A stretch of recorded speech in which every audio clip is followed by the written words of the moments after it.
project on time. Then I can relax and spend my life with my family.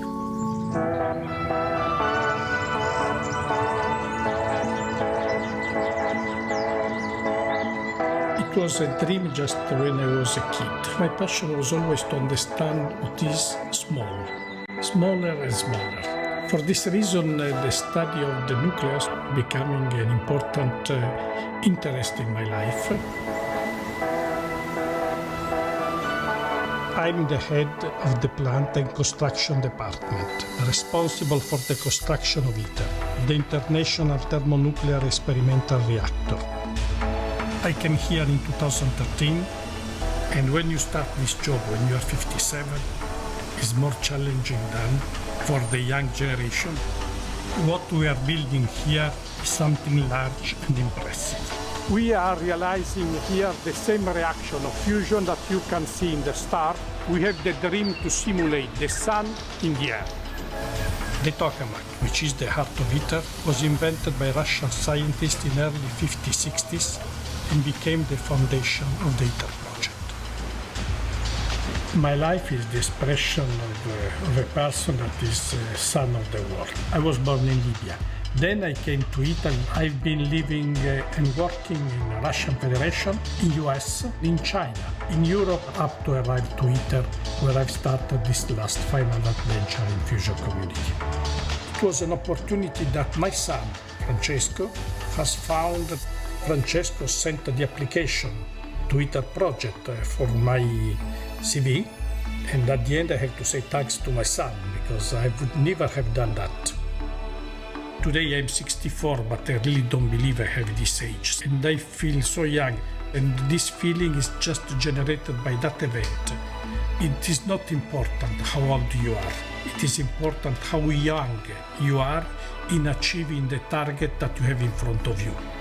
ITER is an international organization involving 35 nations, with very different intercultural backgrounds, working together as a one unique team.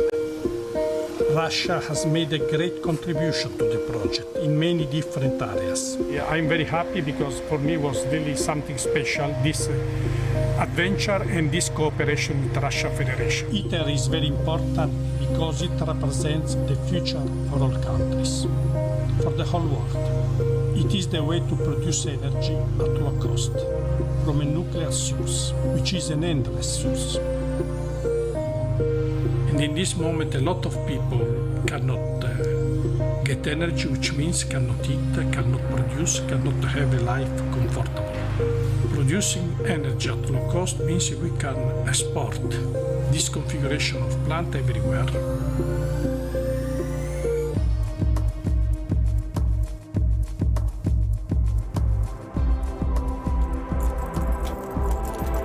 I had the strong support of my wife first. When I met my wife in 1977, we were talking a lot about the experience to enter in the capacity to help people, because when you can give without expecting anything back is the best way to get an impressive achievement for yourself. For this reason, we plan also each year to have 1 week or 2 weeks to spend in Africa or in other countries where we can devote our attention to the people that has more needs to be supported. Energy is needed by all countries, all over the world. And I believe this is something very important for all of us to achieve.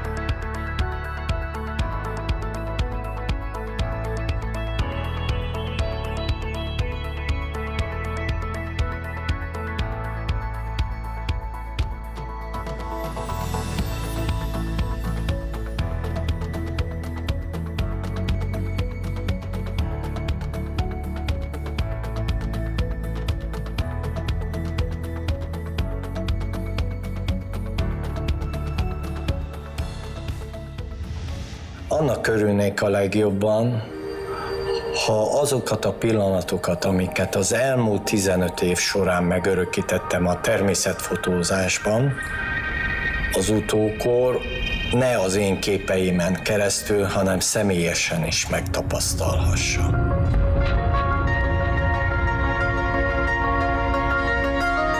Elmondhatom, hogy most már több mint 30 éve a Paksi Atomerőműben dolgozom. Az első 20 év a szakmáról, a grafikáról, a tipográfiáról, a kiadványokról szólt elsősorban.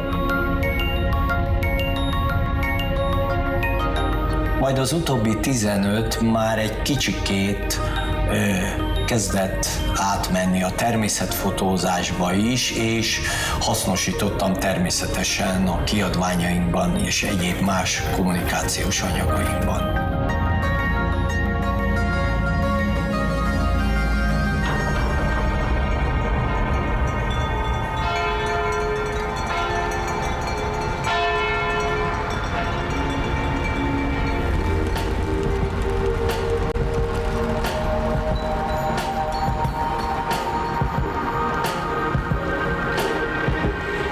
Célja elsősorban az, hogy megmutassam, hogy az atomerőmű, ami egy kicsit misztifikus sokaknak, és teljesen másképp képzelik el az itteni élővilágot, megmutassam, hogy mennyire gazdag és mennyire színes fajban, sőt, ez már más szakemberek, környezetügyi szakemberek más szakmai oldalról is megerősítették.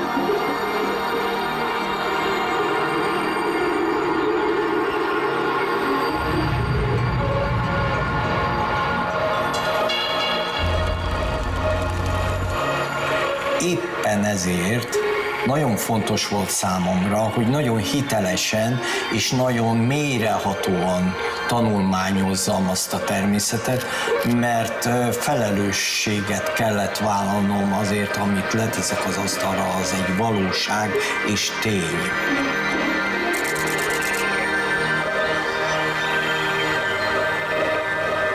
Számomra nagyon fontos, hogy amikor egy-egy sorozattal, egy-egy projekttel elkészülök, akkor azt megmutassam az embereknek. És nagyon szerencsésnek mondhatom magam, mert van rá lehetőségem, az Atomenergetikai Múzeumtól kezdve számtalan olyan fórumon szólalhatok meg, és mondhatom el azokat a tapasztalatokat a fiataloknak, amiket én már átéltem, és nagyon örülök, mikor a kíváncsi tekintetek és a végén a taps, az elismerés megkoronázza ezt az órát. Az elsők, akik ezt láthatják, az atomerőmű dolgozói, mert ők azok, akik a legtöbbet segítettek ebben a munkában.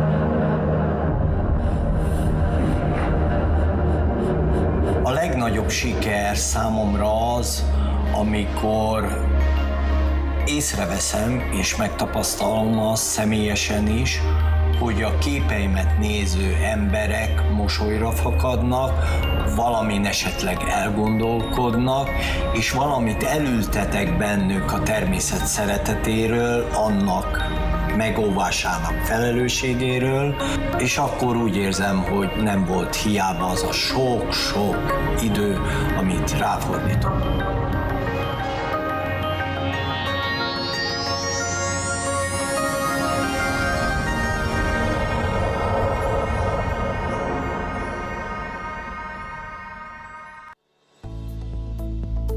Hello everyone, my name is Dmitry Shukarev and I would like to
Hello, everyone. My name is Dmitry Shugarev, and I would like to welcome you to the second Global Impact Conference. I'm going to be your moderator today.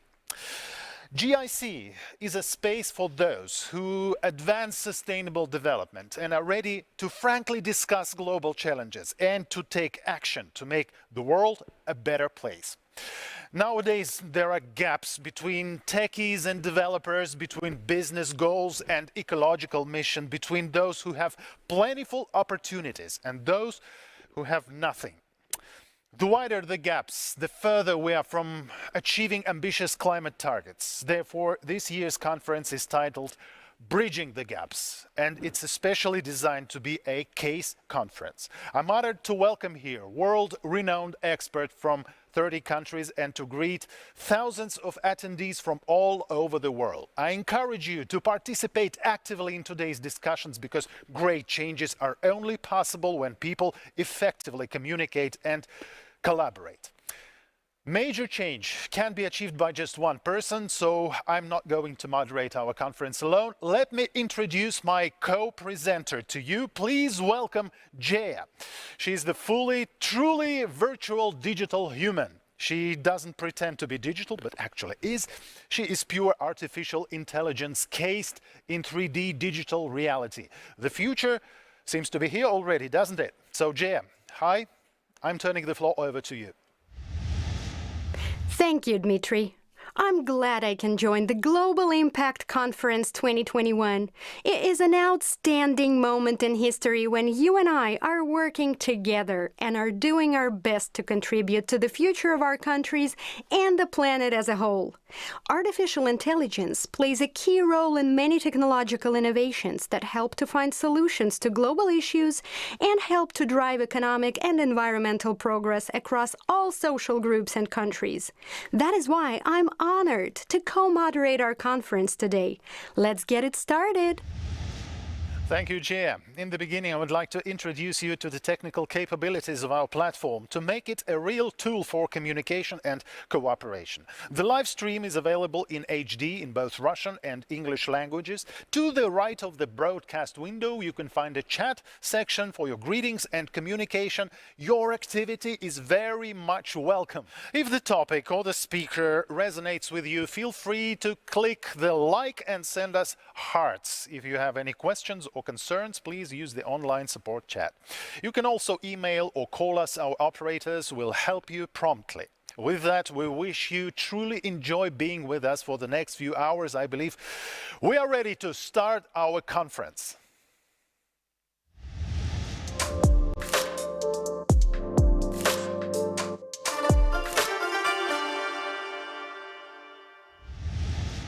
This year, the theme of the conference is Bridging the Gaps. Alexey Likhachov is the Director General of Rosatom, which is a global corporation guided by the Sustainable Development Agenda and striving to reduce inequalities and achieve the SDGs in the areas of environmental protection and social justice. Alexey Likhachov will tell us what has become an essential for this year and how, particularly, the nuclear industry is adapting to resolve the climate crisis and other sustainability priorities. Dear ladies and gentlemen, distinguished guests, I'm very glad to welcome you here today. Last year, Global Impact Conference explored the role of human-centric approach in achieving balanced economic growth. This year, we turn our attention to bridging the gaps in our economies and society. Together, via interactive sessions, we'll discuss topics that range from the environment to the future of work to improving mental health. The past year has been really challenging for the entire world. The two major crises facing humanity are COVID-19 and the climate emergency, and both provide reasons for concern and for the optimism. At the time of the Global Impact Conference last year, the vast majority of the global population did not yet have access to vaccine against coronavirus. Today, over 7 0.5 billion vaccines have been administered, and over 3 billion people are fully vaccinated. Our speakers today include many of the innovators who are finding opportunities for positive impact during the COVID pandemic. The second crisis facing humanity is the climate emergency. The past 5 years have been the hottest on record since 1850. The good news is that global leaders are taking action, as was seen at the recent COP26 conference. During this event in Glasgow, Rosatom participated in a series of events highlighting the integral role nuclear energy can play in decarbonization. 32 countries operate nuclear power plants, which account for 10% of world's energy and more than 1/4 of all low-carbon electricity. Nuclear power generation capacity will need to at least double over the next 3 decades if the world is to meet the Paris Agreement targets. The argument supporting nuclear power is simple. It is the only carbon-free energy source that can reliably deliver electricity day and night, any time of the year, to virtually anywhere in the world. Atomic energy is a great partner to renewables like wind power, in which Rosatom is also developing its expertise. Nuclear is also historically proven to be the safest source of energy for both the environment and for the human health. Even changes that are smaller than producing low-carbon energy are vital in bridging the gaps in our modern world. What the Global Impact Conference reveals is that you don't need to be a president or CEO to make a huge positive impact. Our expert speakers will clearly show that leadership is being democratized. The right combination of skills and ideas can change the world through many small steps. Ladies and gentlemen, dear friends, thank you for becoming part of our global impact community. We are just at the beginning of important endeavor aimed at creating innovative, shared responses for sustainable development. There's no doubt we're witnessing something big in terms of the scale of transformation the world is going through. Is it possible to build a green future, or are we stuck in a crisis of confidence? What is the mission of today's leaders and those who will be addressing the challenges of the future? We have a great opportunity to find answers for these questions in the global dialogue titled Defining the Gaps: Responsible Businesses for Thriving Ecosystems, between the Director General of Rosatom Corporation, Alexey Likhachov, and journalist Safiko Shevardnadze.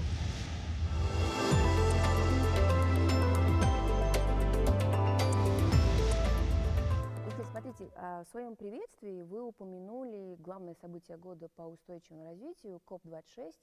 Форум очень сильно критикуют. Alexei, in your welcome address, you mentioned COP26 as the most important event of ESG agenda, and the forum is criticized because people say, once again, it's de facto do as you please, no tough decisions. The G7 met, then G20 met. Guterres sounded really disappointed. He tweeted, I leave Rome with my hopes unfulfilled. And indeed, the impression is that the challenge is exponentially growing. The buzz is exponentially growing, while in decision-making, all we see is a plateau, a constant. Why so? Why is it always? Why it's always stopped short of decisive measures? You know, the real decisive measures. This is a very profound and complex question, Safiko. Thank you. Okay, let's start with our view of it. I believe that this is both bad and good. Well, this is a fact. Now, this is, well, good and bad. Well, it's bad because that's the fact. And we can see many words unsaid in the conclusions and incomplete decisions. So this has to be admitted. On the other hand, we can see some processes both for G7 and G20 and COP26, since if we had read in all the newspapers that the forums have shown the victory of all the progressive humanity and we can just relax, this would have been even worse, because this would have been a patent lie. And secondly, we understand that humanity, as of today, doesn't have a consolidated position on solving the issues. There are many reasons to it. They are technological. We understand that the countries differ pretty much in terms of technological development. Another issue is a poor understanding of the challenge as such. Well, politicians differ, and we often see simplifications, well, I beg your pardon, even vulgar understanding of the environmental challenges. Well, sometimes this is, well, too simplistic or oversimplistic. And the third thing is the overall trust crisis everywhere in terms of people-to-people interrelationship, geopolitical or political relationships.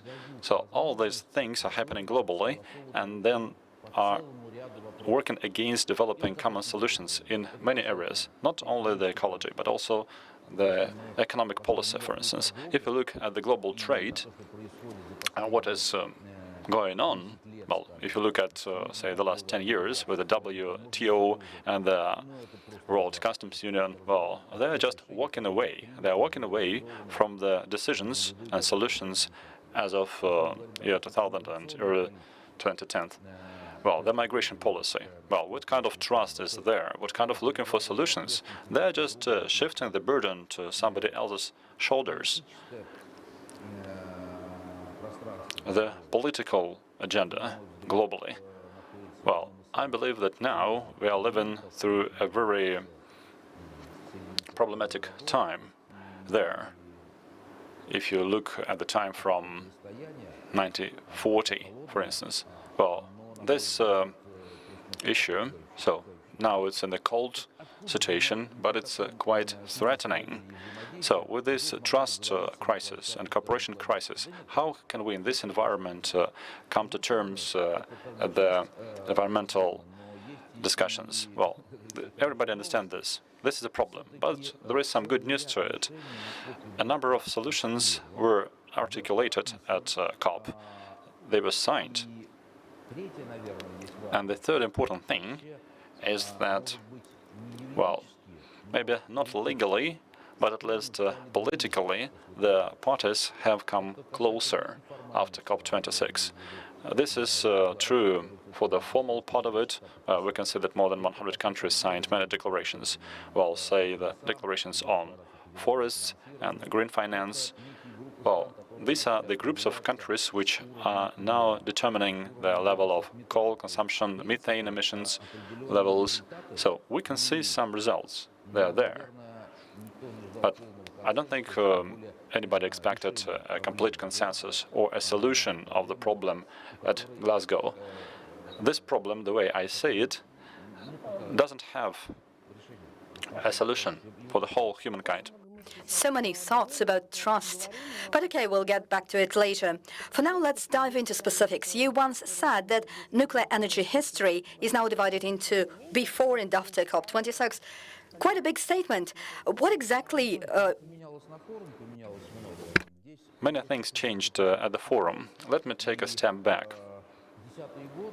The 2010s, so we remember 2011 from them. Fukushima and the decisions taken following it.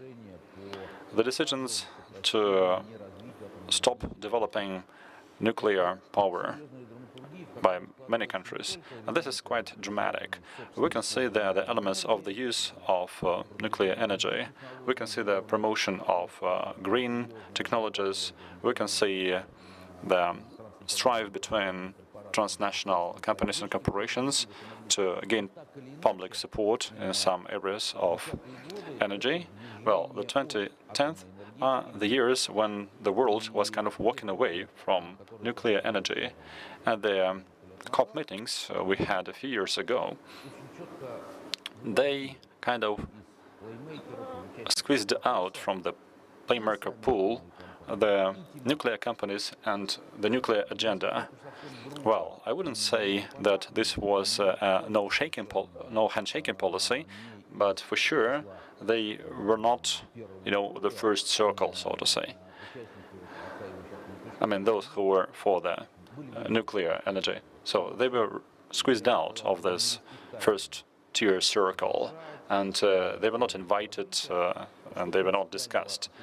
So what happened before COP26? What is important there? We were quite active in this. I mean, Rosatom. We asked, and this was approved, we asked for the promotion of nuclear energy, our priceless, seriously, support for developing the green energy. So this nuclear energy started to be promoted by the IAEA, and the IAEA was promoting this. And Grossi, the Director General, organized the Vienna Club. This is a really interesting format, and about 10 leaders of the nuclear energy entered the EU scale from the US, the European EDF and Irenco and Rolls-Royce from the UK, now the European, CNNC from China, Kazatomprom from Kazakhstan, and us. And we agreed and coordinated our joint effort. And we went through our national delegations and through some events, and we brought the positive agenda to the conference. What is important? We are not just, supported like, okay, we can hear you, we are doing the right things. No, this is not exactly what happened. What really happened was a number of announcements from the countries who say that they cannot imagine the carbon transformation, they cannot envisage the development of the green energy without the role played by the nuclear energy. And, well, this is exactly the articulation, the spirit of the discussion, the official agenda of the countries, the events which were going on. So this was a kind of revolution, and I agree with you completely. It didn't happen in the big agenda or in the de jure issues like declarations and announcements, and we see a lot of lies in this ointment. Well, the strangest things which are happening in terms of this field would be the rejection of the European taxonomy of nuclear energy. So the big countries have decided this, I mean, well, including Germany, where we have some issues, but still, well, I can hardly understand how the EU, having France with 70% of generation, and the Balkans, where have more than half Finland, they're developing this, and Poland, they have approved a nuclear program. So how come they don't add nuclear energy as acceptable for the European energy balance? That's why I'm saying, going back to your first question, well, one of the reasons of the political failure of the COP is that as soon as you stop simplifying things and you start really estimating the proper, I'm talking about power generation now, the proper power balance for your country, for the EU, or globally, say balance 2060, well, you should replace coal there with some real generation. You should understand the cost of it, to build it and to operate it, and how it will depend on the fuel price, for instance, if this is gas generation. Well, now we are talking about electricity only, but apart from that we have transportation, we have industry, and their CO2 equivalent, the emissions of carbon, methane, and so on. Has anybody estimated this? Well, my take is that electricity makes about 30% of the greenhouse anthropogenic effect, and about 65 to 70% comes from the industry and transportation chains. Well, I didn't really expect any breakthrough from the Glasgow events. Well, any conference is usually political. If we were to simplify and describe the transfer to green energy as a process, what we're saying is that the first echelon countries, they can afford it. They're rich countries. How about the low-income countries, though? They might be willing to transfer, but how can they manage I mean, physically, as you were saying, countries are so politically, economically, technologically different. You know, when I come to think of it, I say, uh-oh, looks like all our efforts to change something, to make a difference, and the global warming are doomed to failure. Okay, another step back. Well, in Russia, we have many century traditions which have brought us close to the EU in terms of business, and we are interwoven politically. And if we look at some other countries further away from us, some of them are much bigger than Russia. Well, here I'm talking about, say, China, India, and others, like Bangladesh and Pakistan. They long ago entered to their programs the development of nuclear energy, their building capacity, and China is doing it fast. India is catching up. Our Bengalese friends are saying that 2 units and 1 station are not enough, so we're building 2 units more. So I don't think that they care much whether Brussels is going to add nuclear energy to the green taxonomy. We understand that we have the carbon tax and they'll engage with the European suppliers, but they cannot envisage the development of their power systems without nuclear power. And this is true for the Central Asian countries as well. And all those who have this dynamic economy development, those who develop consumption, Kazakhstan and Uzbekistan and others, they're discussing this seriously at the national elite level. They're not talking whether this is needed or not. They're talking about where and when to build this and what kind of capacity. And the nuclear power plant works for 60 to 100 years. So we should look at this with a long time horizon. The second thing, the nuclear power plant is, say, 2 to 3% dependable on the raw materials in terms of power generation. And if uranium becomes 5 times more expensive in the next 20 years, the power consumer is hardly going to fill it. Well, and if gas and coal were going to become 5 times more expensive, well, you understand what it means. So the economy of the NPP is attractive, but there is an important condition to it. The political wisdom and boldness should be there, so that the political leadership should look at the long term. When they stop thinking within 1 presidential term, the country quickly decides to build a nuclear power plant. Well, I'm confident we don't have any alternative to support the development of the technological progress. So without nuclear power, this is not possible. It's not only for power generation, this is for traffic, for exploring the far space, and radio medicine, and understanding the matter, determining the fundamental development laws in nature, because the picture we have in our mind now, I mean the protons, neutrons, and electrons, this picture dates back to the early The new physics is about a deeper understanding of matter, and without nuclear technology, you will not obtain this. Well, speaking of the new picture, the green future, an ideal green future, is it utopian to expect it? You know, I was thinking it's like a patient coming to a doctor, the diagnosis is known, we know how to treat you. And then the doctor goes on, oh, but you need to understand, any medical intervention has its adverse effects. So does the green future have any such adverse effects? Or it can be 100% perfect? We can be even more cynical here. We have a joke, you know, of the 1990s. A rich man comes back from seeing his doctor, saying, oh, it's so horrible, I'm diagnosed now, I cannot have anything fat or hot, I cannot drink, so how are we going to live? He said, well, I had to pay 2,000 rubles, and now I'm allowed to do all this. Well, in this regard, well, we don't have to pay 2,000 rubles to be allowed to do this, because we'll have to pay even more dearly for everything.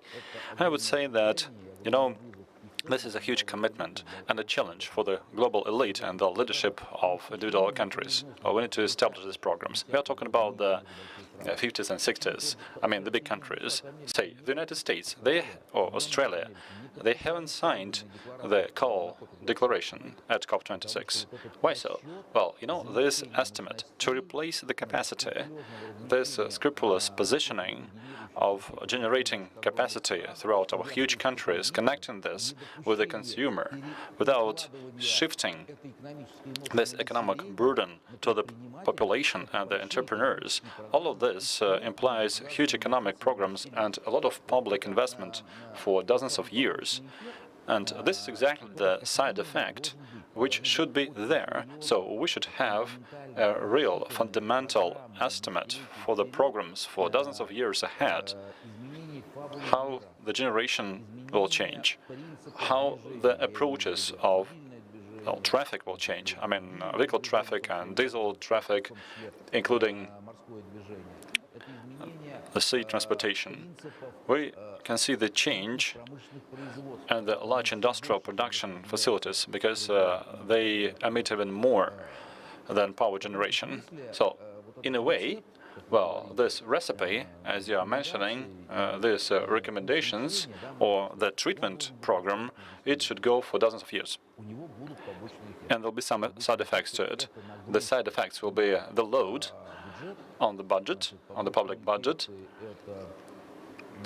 This will be solving the social issues in the industries and in the power generation, and they should reduce their capacities somewhere, and these people should understand that they are not left behind. These people should take part in other industries, and these cities and facilities should be refocused on other goals, and all of that is doable. Well, this will happen sooner or later, and the sooner we do it, the more effective and the cheaper we'll be able to do it. You know,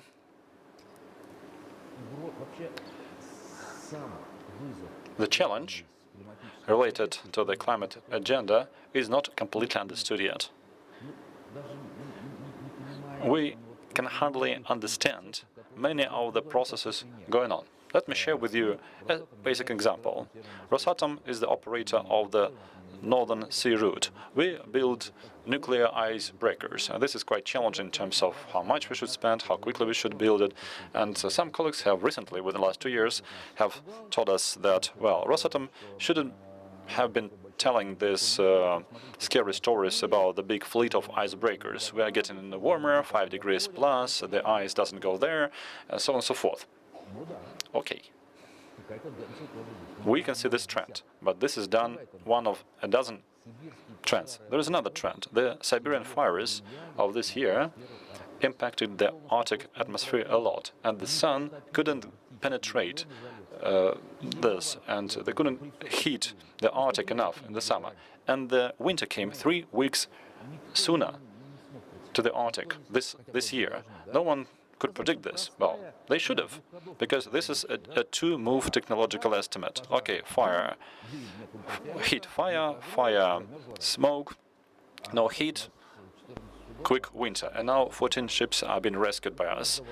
So, each of these aspects are related to the climate and the change in temperature. All these things have a lot of nuances and subtleties. And the technological framework we need in the energy, in transportation, in power generation, and in the industry, well, I believe this framework is not clearly understood by any of the countries. Well, I believe that the COP is there to come to terms on the framework idea and the stages, because, well, you cannot build it in one country. You cannot have a good future in one country. You cannot cover a country with a dome. Well, we'll talk about this whole in it together thing, because it's indeed the most important factor, and everyone has to be united around this common goal. But before that, please give me some more specifics. We keep talking of sustainable green development, and I hope you don't take offense now. I do realize you're deeply in it, it drives you, but this phrase, sustainable development, it is so trite, so overused. So, you know, it's getting devalued, what it means anyway. So, please let me ask you what it means to you to do business sustainably. It's just that there is this feeling that all too many corporations and institutions do it because it's good manners, because it's good for PR, for your image. No guarantee there, all for the planet and its future. What it means to do the business sustainably. Well, I risk annoying somehow the authors of the 17 Sustainable Development Goals, which is the Bible, the global Bible. And I can irritate the rating agencies who check how sustainable we are, and the activists can be irritated as well, because I have a completely different perspective of this. For me, sustainability is about setting for a corporation, in our case, or in a city where we are a core company, well, setting the human being in the center of our activity. So this is the essence. You should build all your activities around the human being. And if my KPIs, for some reason, say the economic ones, or any others, if they should harm the human being, this means that the KPIs are... Human being is most valuable.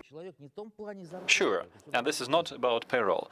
This is much deeper. Well, payroll is important, the environment where they live, ecology and so on. And apart from these physical things, what I eat, what I drink, what I breathe, oh, this is important. And the mental health and the understanding that the people are in demand is important. I should do my best for the corporate tools to refrain from pressing the people into this square-headed officials. We should bring all the best from them. So the excitement, the science capabilities, all the social issues, because our social agenda is huge for the country and To resolve it, we do need all the generations to act together on these challenges. The new energy, the climate, combating inequality, and on and on and on. We are in it together. But then again, the Greta Thunberg generation, modern leaders welcome her, at least they make believe they do. They meet her, 2 weeks of discussions, speeches, all that.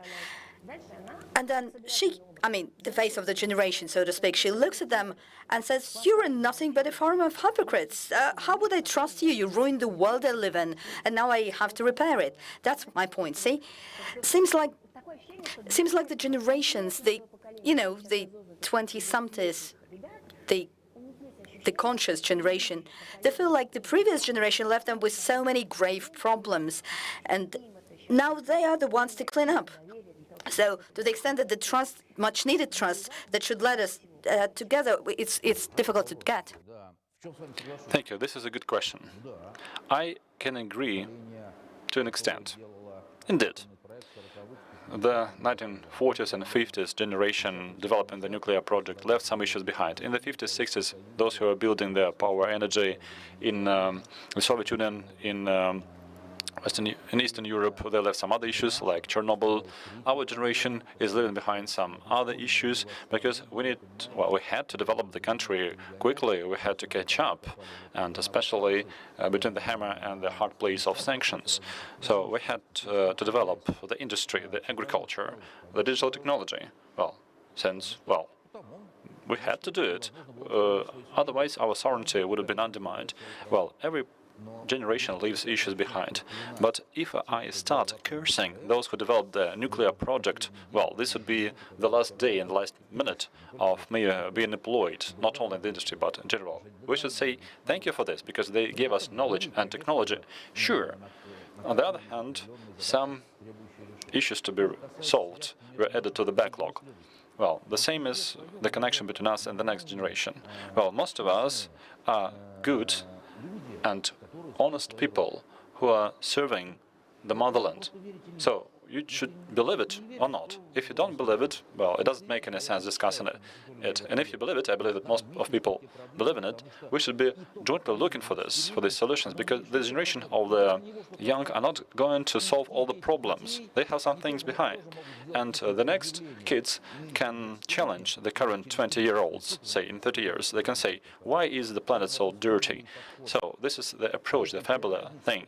So if this generation gap in terms of the way of life, so we understand that you are one family, for instance, as you put it. Okay, if we are one family, then we have the same things and the same worries and the same tasks. And we should do as much as we can to reduce this negative legacy. So then the next generation should take this racing one from us and continue. So our task, the way I see it, is to engage these guys into this work as soon as possible. That's why we're not only dealing with the youth, we are dealing with the school children and university children. And I hope that most of the people, be it in the private business, in science, in academia, in public operations service, in public service, I hope that people will follow this line of working for the human beings, irrespective of your location or position, and improving your country and nature. Hopefully this will continue. I believe this is the most important challenge of us as today's leaders. We should do as much as we can in terms of the budget restraints and technology and the situation. We should do our best to make our planet healthier, to make our country more healthier, to make our organizations more healthier. And for this, we should engage the youth as much as we can, to invite them to be active in solving the problems today. They will correct us, and they'll be more competent when they... You are the partner of the Global Impact Conference, and a couple of days ago I was interviewing young people, the international community, and our young men and women, and the innovators all charged by the topic of green energy. And we talked a lot about trust between generations. And this one guy put it really nicely. He said, thing is, for us to trust the older generation, because now we don't really trust them, for us to trust them, we need to make friends with them, and they with us. Because when you're friends with someone, you may have opposite points of view. You may not accept it, but you respect it, and you try to really get it, the other point of view. And that's the basis for you two doing something together. I love this idea of friendship, but wanting to become friends, not like you have to understand and you have to accept the other's point of view. Be friends. Great idea. Absolutely. I'd like to support you in this. I establish my relationships and the team I work for, and internationally, irrespective of the tightness of the agenda, I always try to understand and to appreciate. So let's circle back to where we started. You know, the humanity is faced with unprecedented challenges. Not imaginary, not made up, nothing to do with ideology differences, the real changes, the physical threats that loom over us. So there is a feeling that it has to do with all of us, and we can only manage it together as a planet rather than individually, like me, Sofik, or Alexei, or indeed Russia, Georgia, America, together. Yet it doesn't happen. The pandemic illustrates just what I mean. If we were to come as one, make a joint effort to create a vaccine, the medicines, common rules, never happened. So it is with everything, the global warming, the irresponsible consumption of the new technologies, the inequality. We need to be together, but we're not. And this feeling of total distrust, global distrust, I do hope you have something to tell me how to overcome it, because unless we join our efforts and do it together as citizens of the world, as citizens of the world, not respective countries, we won't pull it off. Well, it's really important. Absolutely. Strange as it might seem, the global challenges, the ecology and the pandemic, is not pushing people together. We are not united in the face of bad times, which should happen, logically speaking. And everybody here has his or her own commitment. The president, the head of government, all of them have their own commitment. And I have a commitment as a human being, and the public corporations have these commitments. What shall we do? We shall be open as far as we can in discussing these things, hear people, exchange things with people, and promote this trust. We don't have any trust formula. Step 1, step 2, step 3. No. You can trust, and you can believe only based on all the factors and characteristics and features. All of this comes together, and I believe that, well, our technology development commitment, the way we have it, was also in the field of developing trust. Well, we are at the beginning of the journey. I don't know the specific actions and the specific shape of this to take place, but I know that our goal is honest. It's not invented, and it's not on my KPI list. I understand that the risk looming over the planet is fatal. It's really there in terms of, well, the big global natural changes. The roots and the reasons are not yet clearly understood. I mean, the fundamental ones. This means we don't have a precise framework over it, and dealing with this risk is possible only at a different trust level. And just like in any discussion, well, for instance, if you want to establish relationships, well, what should you start with? Well, you should tell them about yourself. You should tell them about your plans. You should invite the person to implement your plans and show that my plans coincide in a way with your plans, well, at least in terms of values. And if our values and goals coincide, maybe we can adjust and align the plans. So this is my understanding of this action chain. So we should show that indeed we live on one planet, breathe one air, have the same goals and tasks, and we are going to do things to improve our life, to solve the challenges. And I believe you have the same goals. So maybe your plans are different. Okay, let's exchange the plans, let's adjust them, and so we move step by step. And so we do it whether we want it or whether we cannot or not. So we should move forward together, and the role of leadership is really important here. This is the most difficult thing, to be the first to take the step ahead and to ask for this trust and to offer yourself, to offer your organization, in this case, to build this trust. But I believe that indeed this is a kind of commitment. Alexei, I wish you all the best in all your endeavors. Thank you so very much. Many thanks to Alexei Likhachov and Sefiko Shevardnadze for such an insightful and inspiring dialogue and their sense of urgency about the climate agenda. Undoubtedly, it is very important to plug in the gaps that were raised during this conversation with trust, cooperation, and practical initiatives. Sustainability is everybody's business, and social impact can be achieved only through a collaborative approach. And now we're ready to move to the next section of the conference titled Accessible Technology and Sustainable Economic Growth.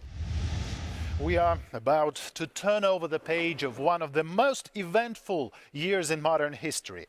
Alongside the global health matters, the pandemic has also aggravated certain social problems. The deceleration of the global economy has been felt unequally between different countries and between different groups within these countries. According to the Credit Suisse Global Wealth Report 2021, only 12% of the global population own 85% of the global wealth. Meanwhile, nearly half of the global population lives on less than $5.50 per day.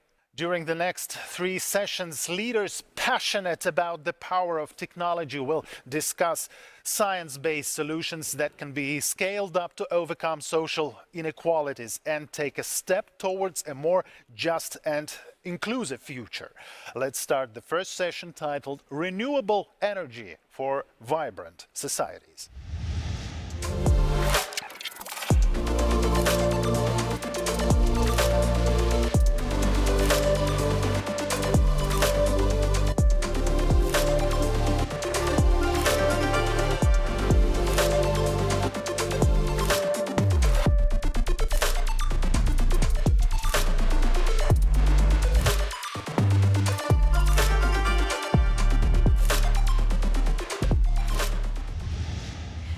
energy inequality is one of the greatest challenges of our time.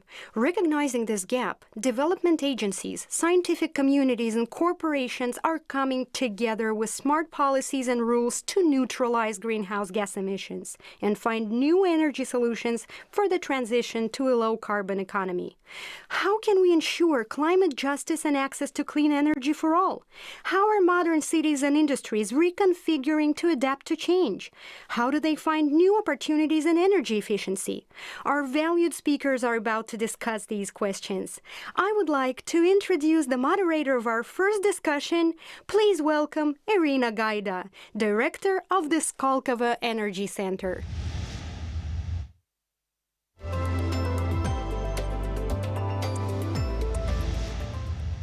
Good morning and good afternoon, dear colleagues. Welcome to the Global Impact Conference. Dear viewers, today we will discuss the steps needed to drive faster action toward the achievement of Sustainable Development Goal 7, access to affordable, reliable, sustainable and modern energy sources for all by 2030, in line with the Paris Agreement on Climate. What is the future of the clean energy technologies and sustainable power plants? What needs to be done to make sustainable energy sources scalable in terms of cooperation between scientists, the state and business stakeholders, and why using nuclear power is better than developing solar and wind power solutions? Let's hear out our first speakers. Please welcome Dr. Leslie Dewan, the CEO of Radiant Nano, a nuclear energy startup developing next-generation radiation detectors. Previously, she was the CEO of Transatomic Power, a company that designed safe nuclear reactors that leave behind less waste than conventional designs. Leslie has been named by the Time magazine as one of the 30 people under 30 changing the world, and the MIT Technology Review Innovator Under 35, and the World Economic Forum Young Global Leader. Leslie will engage in a dialogue with another prominent nuclear energy leader, Mirto Tripathi, who is the president and the founder of the Voices of Nuclear, a citizen association highlighting the contribution of nuclear energy to the human and environmental challenges. Mirto was previously Climate Policy Director at Global Compact France, during which time she actively participated in the climate and COP negotiations for the Paris Agreement. Leslie and Mirto, the floor is yours. Hi, I'm Leslie Dewan. I'm a nuclear engineer by training with a PhD in nuclear from MIT. I was previously CEO of the nuclear reactor design company Transatomic Power, where we were working on making smaller, safer nuclear reactors that leave behind less nuclear waste than existing designs.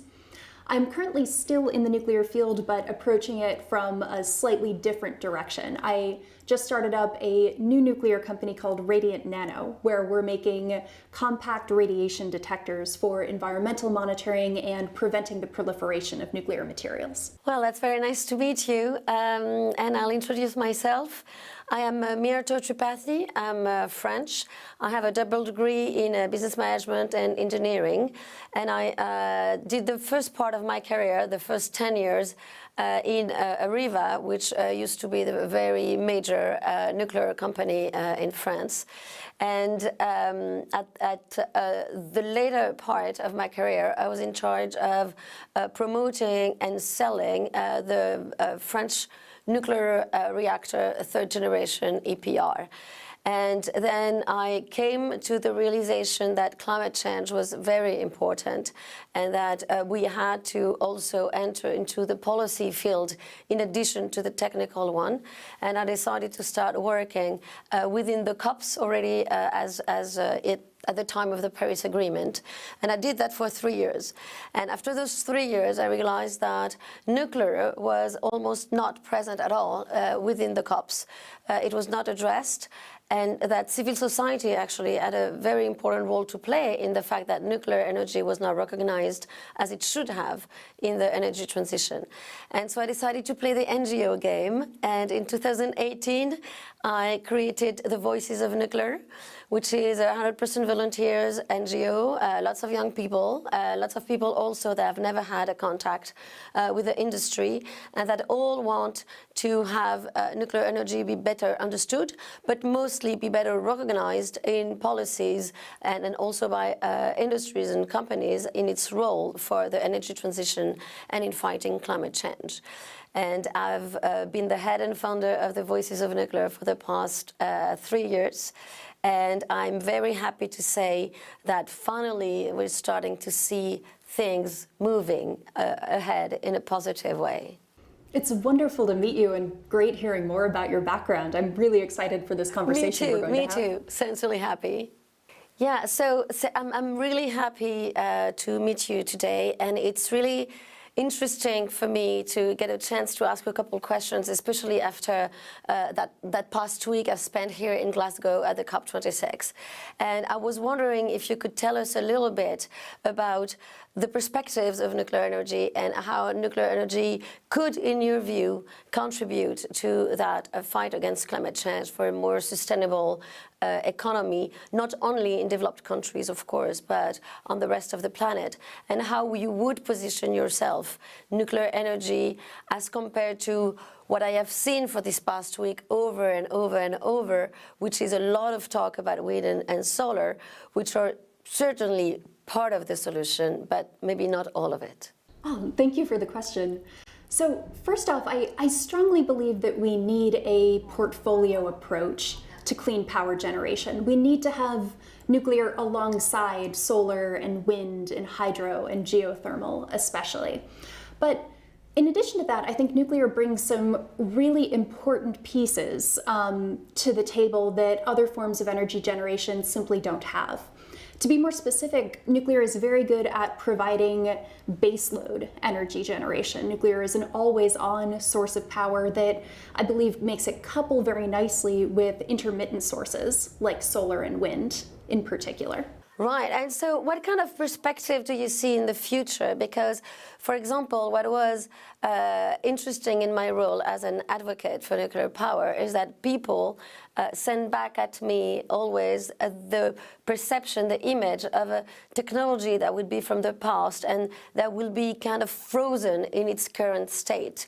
What would you answer those people? What are the perspectives to come? How is it not only capable of maybe answering part of the problem today, but also in the 50, 100, 1,000 years to come? Because we talk about 2050 as some sort of a deadline to reach carbon neutrality, but certainly humanity is going to live well beyond that date. So how can nuclear support us up to the end of time, if I may? Absolutely. So what I think is important to emphasize here is the different types of nuclear power plants that have been developed already and the ones that are going to be developed in the future. So, as you know, the majority of the 400-odd operating nuclear power plants today are all conventional light water reactors. And those work well. And, you know, in France in particular, France has exceptionally low carbon emissions because so much of your power comes from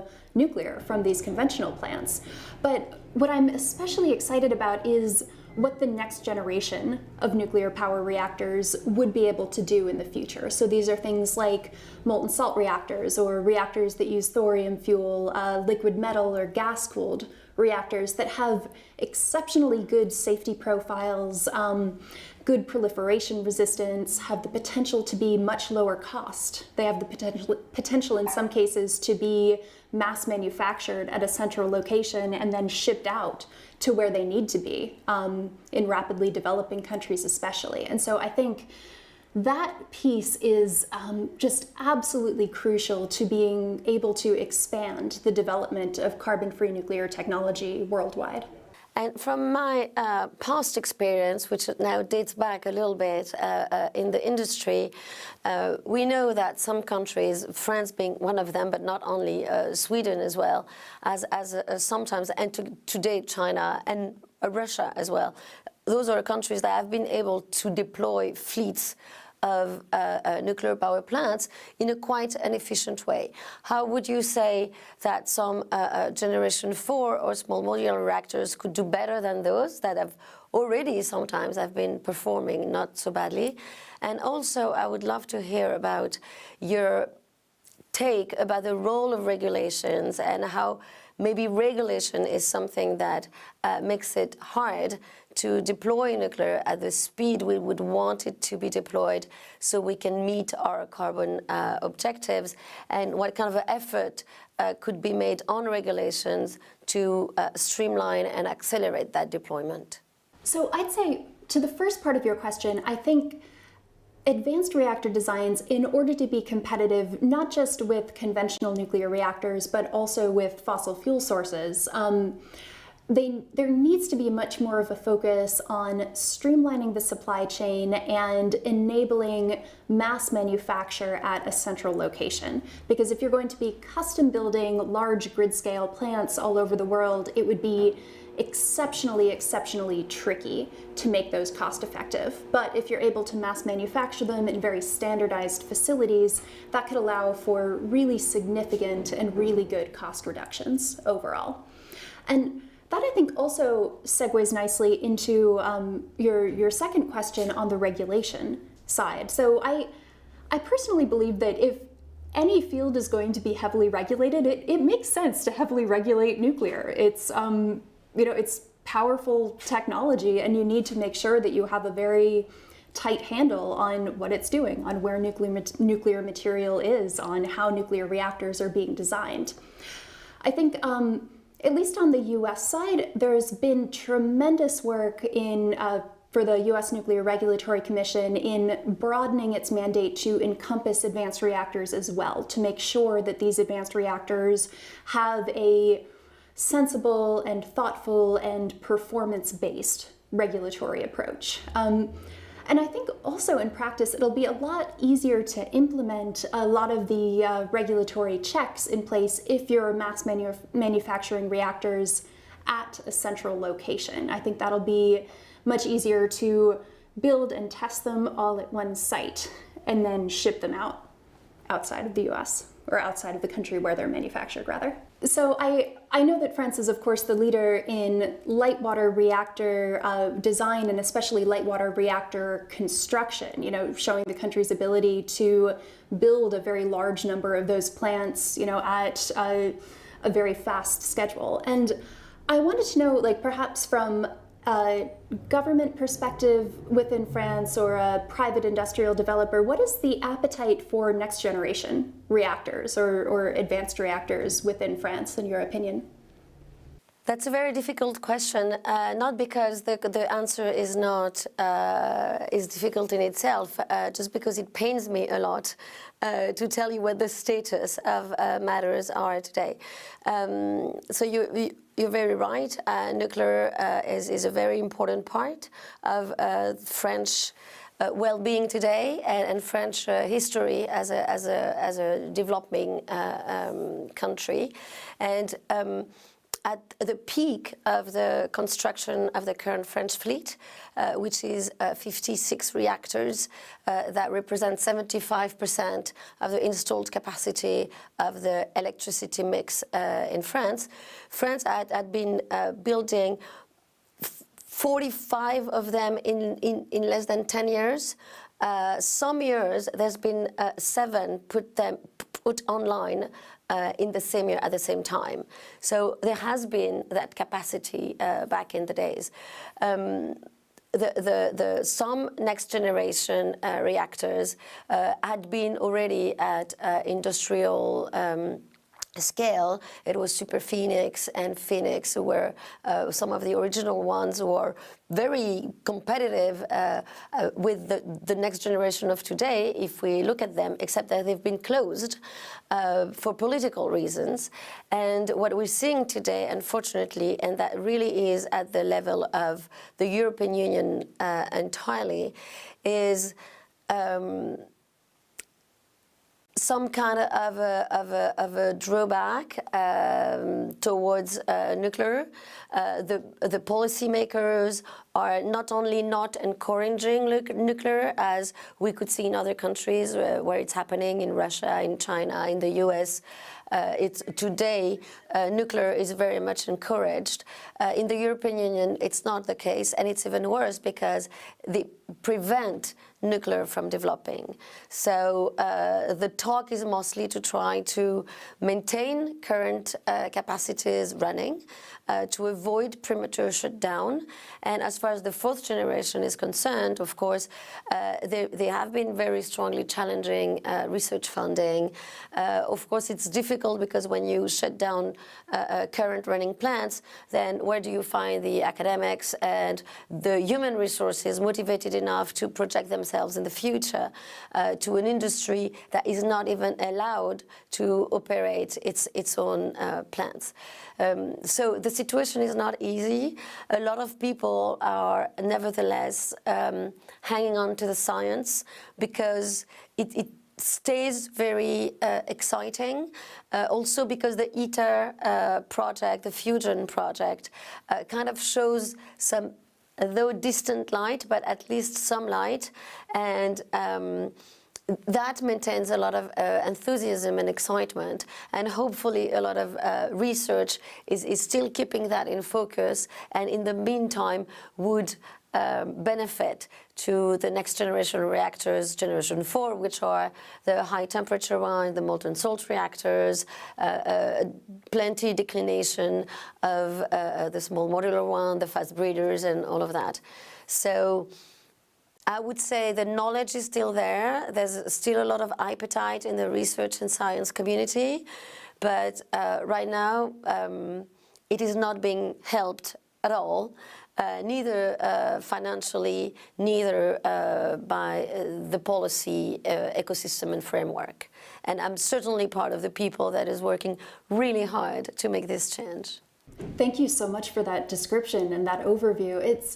Yeah, I agree that it can be so incredibly frustrating because there's so much brilliant research and within Western Europe on nuclear reactors and advanced nuclear reactors, and there's at the same time like such a rich history perhaps, or just like so much of an existence proof of how you can build these plants quickly and on time and under budget, and just the fact that political forces are preventing this from being investigated in a rigorous manner is just, well, just very frustrating. Very frustrating. And again, it seems to me that it's particularly relevant at the European Union level that we are drifting away from science-based policy. So a lot of people are talking a lot about science, but the rational criteria on which you should be making your decisions are quite absent from the debate. The words that are being used are very conceptual. We're talking about green technologies. We're talking about renewables. Renewables don't mean much in themselves. I mean, the fuel only is renewable. The rest of the infrastructure delivering the power is not. And within that renewable category, you have so many different energies. You have hydro that's dispatchable, low carbon, like nuclear is, but that's bound to geographical locations. You would have biomass that may have a very, very important carbon footprint and is renewable only if you renew it, and is not naturally renewable. And of course you have the intermittent wind and solar, which rely on a natural and renewable fuel, but at the same time requires so much natural resources consumption that we really have to also pay attention to what they're actually capable of delivering or not. And part of what I'm trying to do is to convince policymakers, for example, to use simple indicators like how many euros, dollars, rubles you spend for each grams of CO2 avoided. Just assess its technology with this kind of criteria, which is a very basic, square, rational criteria, and then your hierarchy and your priority are going to be laid down in front of you in a much, much easier way. That's so incredibly logical, and it's interesting perhaps to compare that to where the dialogue is at within the United States right now, because oddly enough, even though the U.S. has a very divided political climate right now, it seems like there is still very broad bipartisan support for advanced nuclear reactors. Both Republicans and Democrats say, well, we'll at least investigate this. And this has translated into good support from the government at many different stages of technology development. There's been funding for increasing collaboration between U.S. national labs and smaller nuclear reactor design startups. There's some government funding for building prototype advanced nuclear reactor facilities. But the interesting piece of it is that it's generally not talked about in terms of averting climate change, because the averting climate change language is very volatile, perhaps, in the United States, or it's hard to get people to, circle around that particular language. So it's discussed in terms of, enhancing the U.S.'s foreign policy position, or enhancing national security, or enhancing energy security within the United States. So it's so odd to me, sort of the different political perspectives that can be brought to bear on this issue. Wow, yeah, that's interesting, because certainly at the European Union level, if you use the word climate, then it's the sesame that's going to open you all the doors. But what's less obvious is how you're going to assess the efficiency of a given technology against that objective of climate. And I relate to what you're saying very well, because sometimes, for example, and that's also the beauty of nuclear, which at the end answers positively to a lot of different objectives, that each one can find the objective that's more important to them, be it climate, be it preservation of the environment and the ecosystems, or being energy independence, or price of electricity for the people, climate justice, and all those things. Nuclear is capable of providing a good answer to that. And sometimes I try to make the argument, and it works maybe with more rational next to companies and business, which is the natural resources consumption argument. This one works well. Companies start to understand that relying on a form of energy or a technology, because that would work for any technology, that relies on natural resources that don't have 1,000 different usages and competitive usages that may put a lot of pressure and strain on their market price, is an advantage. If the price of uranium does times to 100, that it's going to be a couple cents on the final price of power. So it's not strategic, because it's a very small portion of the final price, and also because there's nothing else you can do with uranium than electricity. Whether if you take any other natural resource, then these ones can explode because some other new sector, digital, a new technology will suddenly arrive that will require a lot of it. And that's an aspect of the role of the natural resources, but I think it's an aspect that talks well to what uranium may bring in the business conversation, in the rational conversation, then policymakers can take for themselves. Right. So, as the chair and founder of the Voices of Nuclear, you have vast experience in mobilizing science and business for the preservation of the environment and against climate change. So one of the first things I'd like to ask you is, what steps would make achieving decarbonization possible in the near future? Well, I think I touched a little bit upon it earlier, but definitely trying to bring more rationality in decision-making, be it on the policy side or on the business side, would certainly allow for a much faster decarbonization of the entire economy.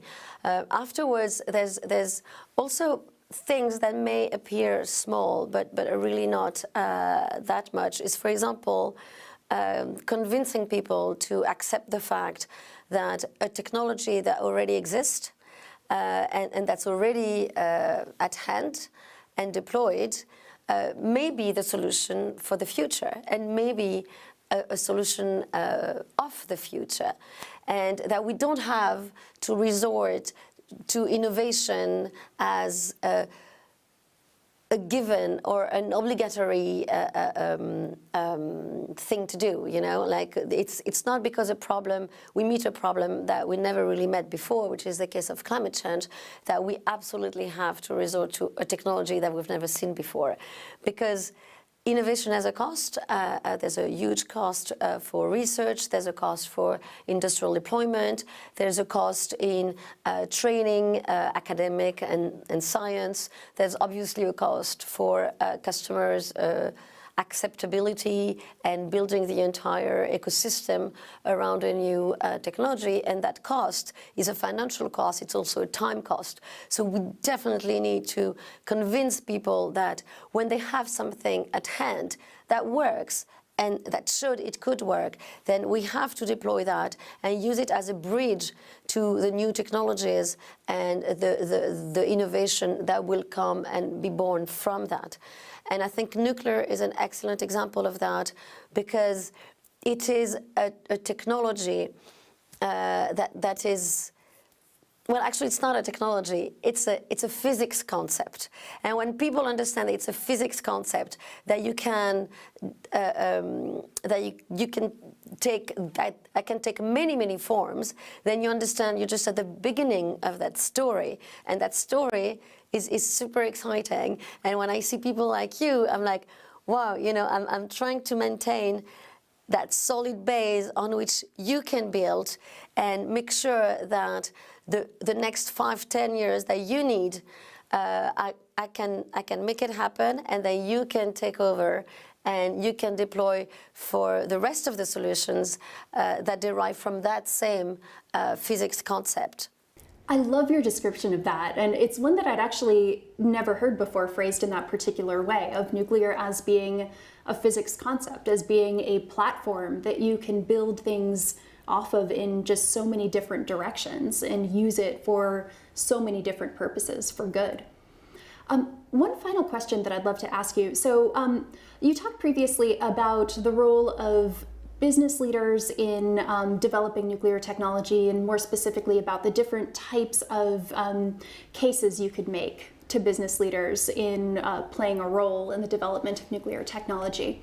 So perhaps thinking a bit more broadly than that, I know that one of the exceptionally tricky things when it comes to deploying new nuclear technology is that there are many different stakeholders. So there's state and local government, national government, regulatory agencies, both in the country where the reactor is designed and the countries where they'll be deployed. There's the scientists and technologists who are developing the reactor technology. They're the vendors who are selling them. And I guess this is an exceptionally broad question, but what are your thoughts on the best ways to align all of these stakeholders here and make sure that everyone is working in the same direction and not working at cross purposes here? Oh, that's a great question. Thank you for that one. I apologize for giving you such a... No, it is a very important one. First, I think that once we have managed to convey to all those stakeholders, and in particularly the final customer, which is the people, what the value of nuclear can be towards all those objectives that are dear to their heart, which are climate change, which are the environment, which are the well-being of their standards of living, which is the energy independence of their country, and then a certain pacification of relations between countries and stuff like that. When people will realize what contribution that technology can bring to their lives, then there will be a natural alignment. Also because if someone is really excited about climate and someone else about energy independence, well, they will each find the argument that's important to them to collaborate on that same platform. So, and though I understand where you come from and that in the US the topic may be a little harder to come across, there's an increasingly admitted sense of urgency regarding climate change and also the extinction of species.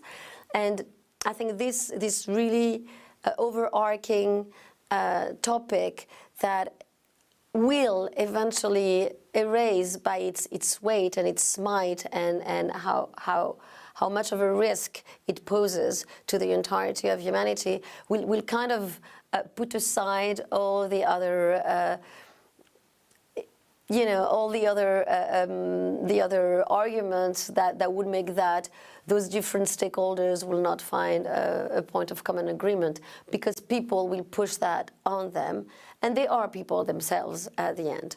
So that may be very naive and a little bit idealistic, but I'm pretty much convinced, because I see that trend growing and strengthening with time, because I've been working on the topic for the past 10, 15 years, that people are realizing more and more and are ready to more sacrifices and concessions, and working together, we know, is an important one.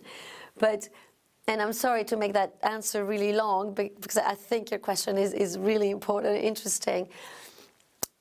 The multiplicity of stakeholders around nuclear, to me, is a big strength. It's an asset. When people talk to me about nuclear and their fears and their concerns, I give them that answer, and I'm like, look at how those multiple stakeholders are an advantage, because you need to involve everyone. You cannot just build a nuclear power plant on your own, on your side, and then run away with it.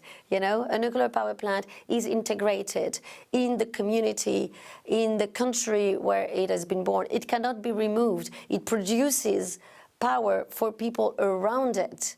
It is the result of the work of that collaboration.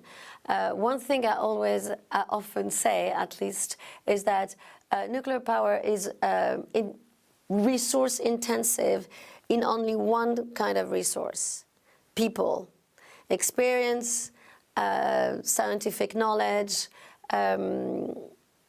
practice, all of that. It's the science and the knowledge that is the resource that's the most used in a nuclear power plant. And I think that's very encouraging, and that's also very encouraging for the future of the planet, because that means that it's really low intense on all the other natural resources that we know are getting scarcer and scarcer.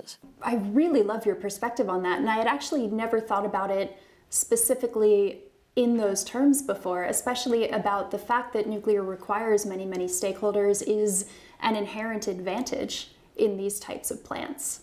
And then similarly, the piece about resource intensity on the side of people is just a really beautiful way of putting it. Well, thank you very much. I'm happy. It's been a long journey to try to put oneself in the shoes of the people that are going to make the decision, instead of the technical, the experts and the engineers we are, and that I was. And I think one thing I'm really happy of is that I see more and more people like you being the real experts at the core of making it and making it happen for the future as well, starting to engage as well with their final decision maker, which are the public. Because at the end, they will push the other stakeholders to the right direction. And I'm really excited and happy when I see people like you just going at it, you know. I'm like, yeah, cool, you know. I'm happy that finally people are going to get to see who's behind that technology. And again, it's people, and it's great people, and thank you very much for all you do. When you put yourself from the perspective of the people, you realize that when you don't know that nuclear energy is an energy we should and we can rely on very importantly, then what are the options left? What we see is that we have, unfortunately, in the youth in particular, a lot of collapsologists, and that's the translation of despair. There's no solution, you know, so what do we do if there's no solution? And then on the other side, you have people that don't want to despair, but then find refuge in the dream, maybe, the dream of those 100% renewable story that some countries, like Germany, for example, have been trying very forcefully to develop and to apply, but without results as of today, 20 years later, more than 500 billion euros later, which are amazing numbers. I mean, they're so huge, we can't really wrap our heads around them. And so either the dream that cannot materialize, which is the 100% renewable, or the despair, which is the collapsology, and then in the middle, then there is people like us who are really excited and enthusiasm because we know there is a solution towards which we should go, and that solution can embark the other ones, hydropower, wind, solar, and all the future ones to come as a complement to a low-carbon mix that stands a chance to succeed. I completely agree. And so the next question will have to be to you, when is that future going to materialize? How far ahead are those exciting other new technologies deriving from the current nuclear technology? Are they going to be there anytime soon? Can we expect them to be carbon neutral by 2050? How do you see it evolving? One of the most crucial things with advanced reactors in particular is to make sure that we're deploying them as quickly and safely as possible while still taking into account proliferation resistance, because the world crucially needs carbon-free technology on very, very rapid timelines. And one of the drawbacks of nuclear reactors is that it can take a long time to fully prove them out, prove their safety, prove their regulatory compliance. But I think right now this sense of urgency that you described previously is really helping to align all of the stakeholders in making sure that this process can happen as quickly and safely and effectively as possible. Speaking specifically to the US side of things, there are new testbed facilities for prototypes of new nuclear reactors that are being developed out at the Idaho National Lab that's aiming to have those units up and running as quickly as possible, use them to collect commercial data and be able to, or collect regulatory data rather, and roll into commercial products quite quickly. And then lastly, I think there's one other piece of the puzzle that we need to add in, because having wonderful, low-cost advanced reactor designs isn't going to be enough on its own. We need to be thinking about the entire supply chain of these advanced reactors. We need to think about making sure that we're producing enough of, say, the high-temperature steels and ceramics that will go into these reactor designs, some of the specific isotopes of lithium that might go into molten salt reactors. You know, we need to make sure that these companies don't design the one perfect advanced nuclear reactor and then not be able to scale it up to the scale at which we need. And then the other piece of it is the human capital, the personnel that's needed for these nuclear reactors. So we need to make sure, you know, in the US, for example, we've hardly built any nuclear reactors in the past 40 years. And so we've, to some degree, lost a lot of our expertise just on the construction side. So we don't have as many people who are trained in, you know, welding nuclear grade steel or pouring nuclear grade concrete, bending nuclear rebar. And so that piece is going to be crucially important for us going forward, is nuclear jobs training programs so we can build these plants quickly. So it's a really multi-dimensional problem. I think it incorporates not just science and engineering, but legislation and policy and jobs training and communication with people as well, so that the people understand what these reactors will mean to them. Well, thank you so much for this answer, and that really reinforces maybe the conclusion at which I came after so many years, but especially recently, which is, at the end, it is a lot also of political will that is important, and we need to make the cost for taking the right decisions at the political and regulatory level not too high, so, which means what? Which means that we need the voters, we need the consumers to have understood the value of it and to have understood that that was the direction they wanted their leaders to take. And in which case, the political decision becomes easy.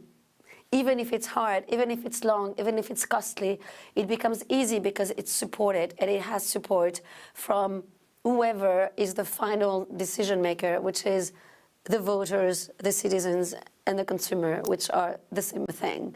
So I think that's where your role and mine here meet at the end, which is how much can we do as much as possible to educate more and more the public around those issues, about everything that we talk about here, about all the great work that you're doing and you're preparing the future. We need to convey that to people as much as possible so that leaders can go in that direction and help all that ecosystem you've just so clearly described. But thank you so much for all of this wonderful conversation. Thank you so much as well. It's been wonderful talking with you. Looking forward for us to meet. Thank you, Dr. Leslie Dewan and Myrto Tripathi, for these fascinating insights on the ongoing and future contribution of nuclear power to a sustainable world.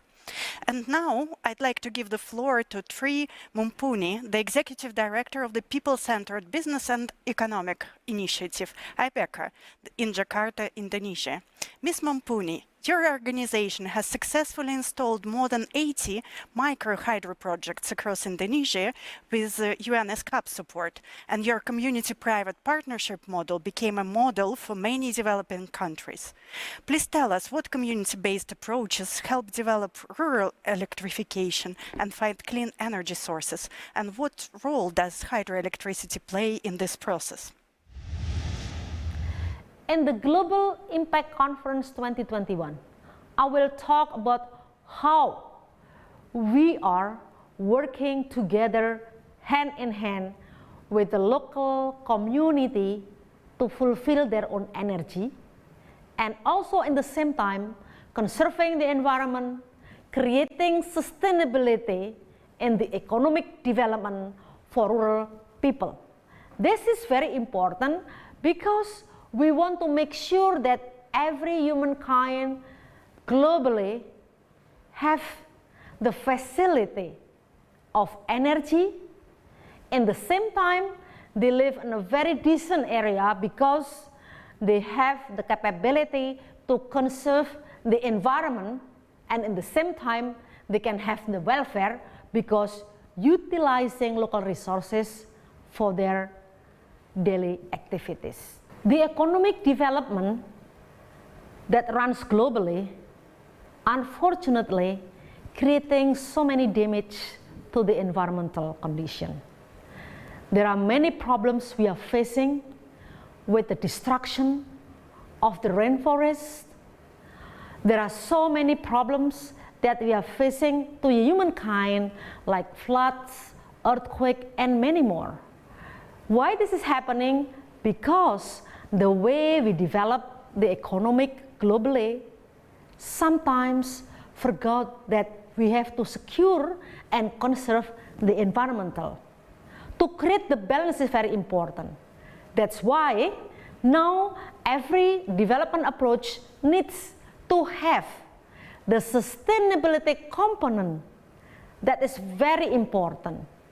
I understand now that everybody globally talking about sustainability is very appealing to every humankind because this is very important that human being can be survive as long as the environmental conditions are healthy and also become a very good place to live in. Electrical power supply in rural area of everywhere, it is best if we can promote what so-called a community-based development of electrical power supply. This is very important because local community utilizing their own local resources to create their own energy demand. And we understand that primary energy are available in many remote areas, which actually can be developed to be a renewable energy, and this is a very powerful tools to empower local community by utilizing their own local resources to have their own energy supply. This is what I call democratization of energy. Give space to the local community to also participate in fulfilling their own energy demand. And as a national context, this will help the government that the local community have the capability to fulfill their own energy and electricity. The approach of giving the energy to the rural community is by social preparation approach. What kind of social preparation that we can give to the local community? Meaning that we have to have a social engineering team to work together with local community. And we call this concept as a live-in concept. The team of social engineering should come and stay with local community so that the community have the trust. It's a very important to build what I call trust building. If the community trusts us, then we can together help in hand, hand in hand to fulfill the energy that needs by the local community. And working together is the best solution because both sides with a mutual benefit can understand each other and develop what I call a community-based development of electrical power supply. This is very important to be implemented to all rural area globally because local community really understand that local resources available is very close and they have a very easy access to develop. What they need is only supporting them with financial support, with technology appropriateness. Sustainability can be achieved if only local community are participating in the development process. So it is very important to make sure that the appropriate technology given to the local community is the best technology. So the best technology, if we can bring as close as possible to the local community capability, we have the responsibility to train the local community to understand. So when everything happens, they know exactly how to repair, how to cope with the problems. So by doing a community-based development on providing electricity, inviting the participation of local community will be the most powerful solution and really impactful solution for us to be able to fulfill the needs of energy to the local community. Mini and micro hydro is the best solution as a base load because they can operate for 24 hours and there is no disruption and there is no intermittent. Micro and mini hydro is also environmentally friendly because we don't have to build a dam and we are only using the runoff type river so that we don't have to change the landscape, we don't have to change the environment, and we only diverted the water from the river that we ensure that the flow we design will be run constantly the whole year. And we also can teach the local community to take care of the catchment area because the catchment area is those who are actually guarantee the water flow that are needed in the design of having this micro and mini hydro. I do believe that mini and micro hydro is environmentally friendly, doesn't create any greenhouse gases, and is easy to transfer this know-how to the local community so they have the capability to manage, to operate, and to maintain. It is already approved by many examples that this mini and micro hydro also teach the local community to take care of the environment. And if this can be done, the mini and micro hydro can last for hundreds of years and 100 years. We can see all the very good example in the developed countries.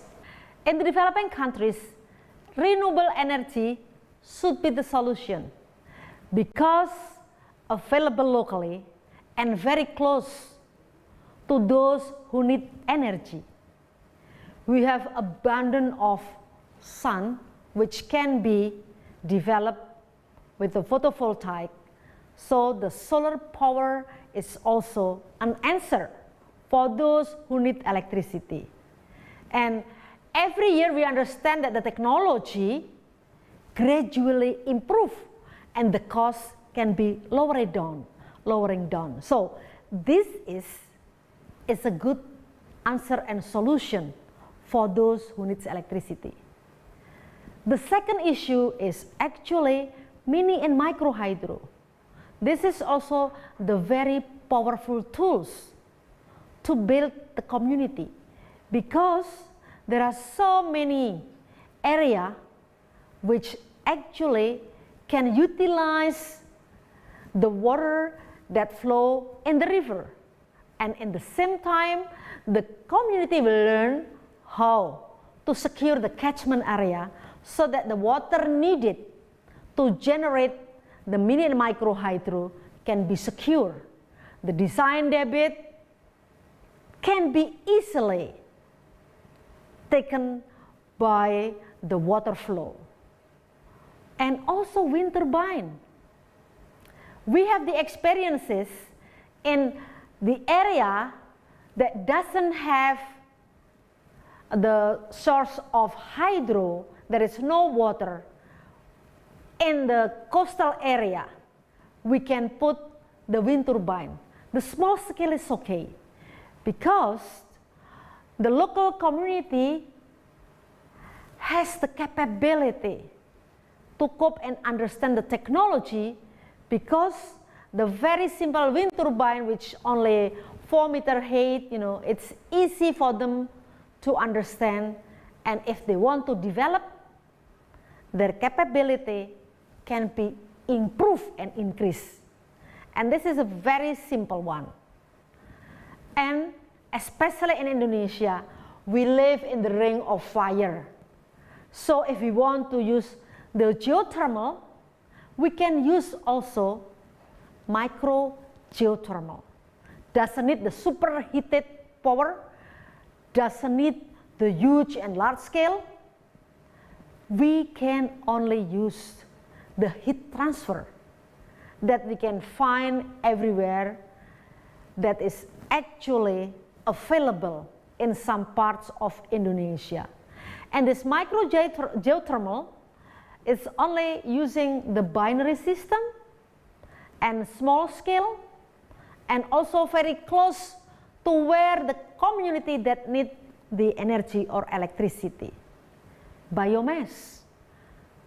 Biomass are available abundantly because we have many of the trees that we can utilize like Jatropha curcas. We have also Kemiri sunan. We have so many varieties that we can utilize to be the biomass.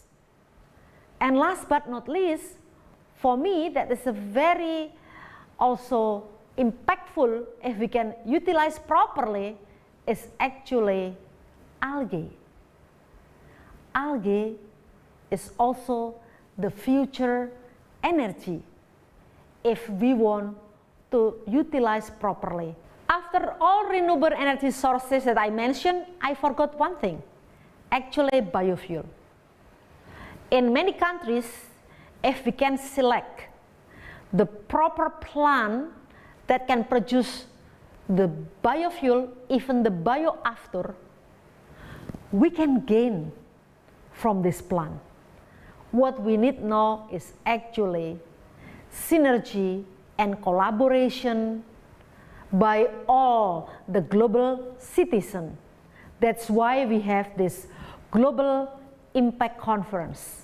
We would like to invite anyone who has the technology, anyone who has the resources, anyone who understands how important is sharing and give our heart to those who do not have any access of clean energy from renewable energy. Thank you. Ms. Mompuni, thank you very much for sharing these key insights with us. Indeed, ecology is only part of the sustainable development concept, which is in fact much broader than that. Electricity needs to be both available and affordable. From an environmental point of view, it's just as important as coming up with green solutions. With that being said, I'd like to welcome our next expert, Senior Vice President of Power and Grid Segment at Schneider Electric, Gary Lawrence. At Schneider Electric, you've been developing a roadmap for carbon-neutral world. Now ambitious climate programs continue to emerge around the world as more and more enterprises target carbon reduction by renewable energy and activate their value chains toward net zero. Please share with us your perspective on developing renewable energy sources and net zero policy. I, Gary Lawrence, allow this video to be used by the Global Impact Conference. At Schneider Electric, we place great importance to sustainability, renewable energy and net zero policy. This year, we're incredibly proud to be recognised by Corporate Knights as the most sustainable company in the world. As a global company, we address challenges with our customers and face them worldwide and providing solutions in many areas. These include resilience of power distribution grids, including solutions for grid management and cybersecurity, greener power generation, with distributed generation being one of the key focal points, and of course reduction of the impact on climate, where we want to focus on minimising greenhouse gas emissions. The major global factor in determining power and grid development is population growth, simultaneously with providing better access to electricity. Steady GDP growth and the focus on carbon neutral industries is key, and this is going to lead to a further growth in electricity consumption. It's worth noting by 2035, global electricity consumption is expected to increase by some 44% compared to 2018, reaching 37 terawatts. Now, this is going to be mainly driven by and led by Asian countries with a factor of 1.7, and we'll see moderate growth in China of a factor of 1.4 per year. Global carbon dioxide emissions total up some 33 billion tonnes per year and will continue to grow. It's projected by 2035 that will be 35 billion tonnes. This drives active development of carbon neutral electricity generation, including both decentralised and renewable generation, but also centralised generation such as nuclear energies. The competitiveness of renewable energy will grow, but it's going to be limited to a number of fundamental factors: low concentration of capabilities, dependence on the weather, and so on. From this corner, load-based centralised generation is going to still be necessary to ensure stable operation and provide a safe and effective grid to supply many of our consumers and customers, be it large cities or industrial clusters. According to our strategy, we've taken a net zero strategy, and it's key in encompassing continuing improvement across the full value chain of our stakeholders. By 2025, we'll already have carbon neutral operations and we'll save some 800 million tonnes with our customers of CO2 per year. By 2030, reducing our Scope 3 emissions by 35% end-to-end. And by 2040, we'll have an end-to-end carbon neutral value chain. And lastly, by 2050, we'll have a fully net zero supply chain. Behind these targets, our decarbonisation projects include some 150 net zero sites in our operations, an entirely electric company vehicle program, and 100% renewable energy.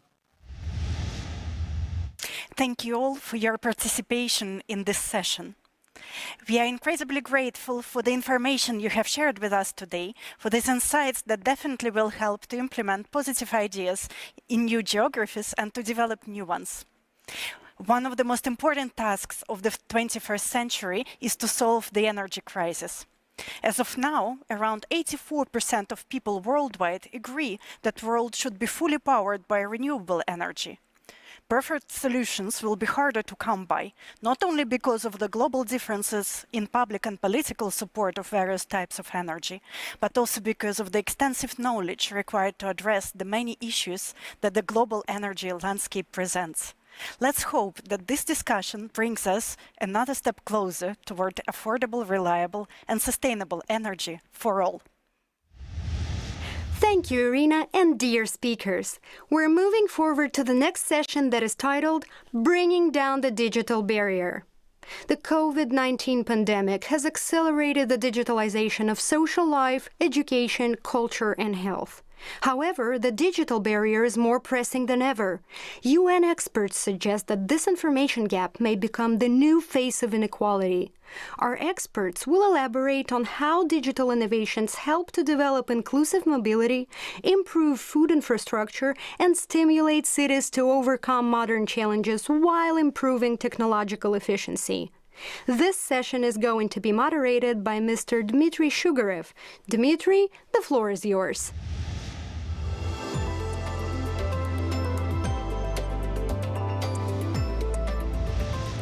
Jaya, thank you so much.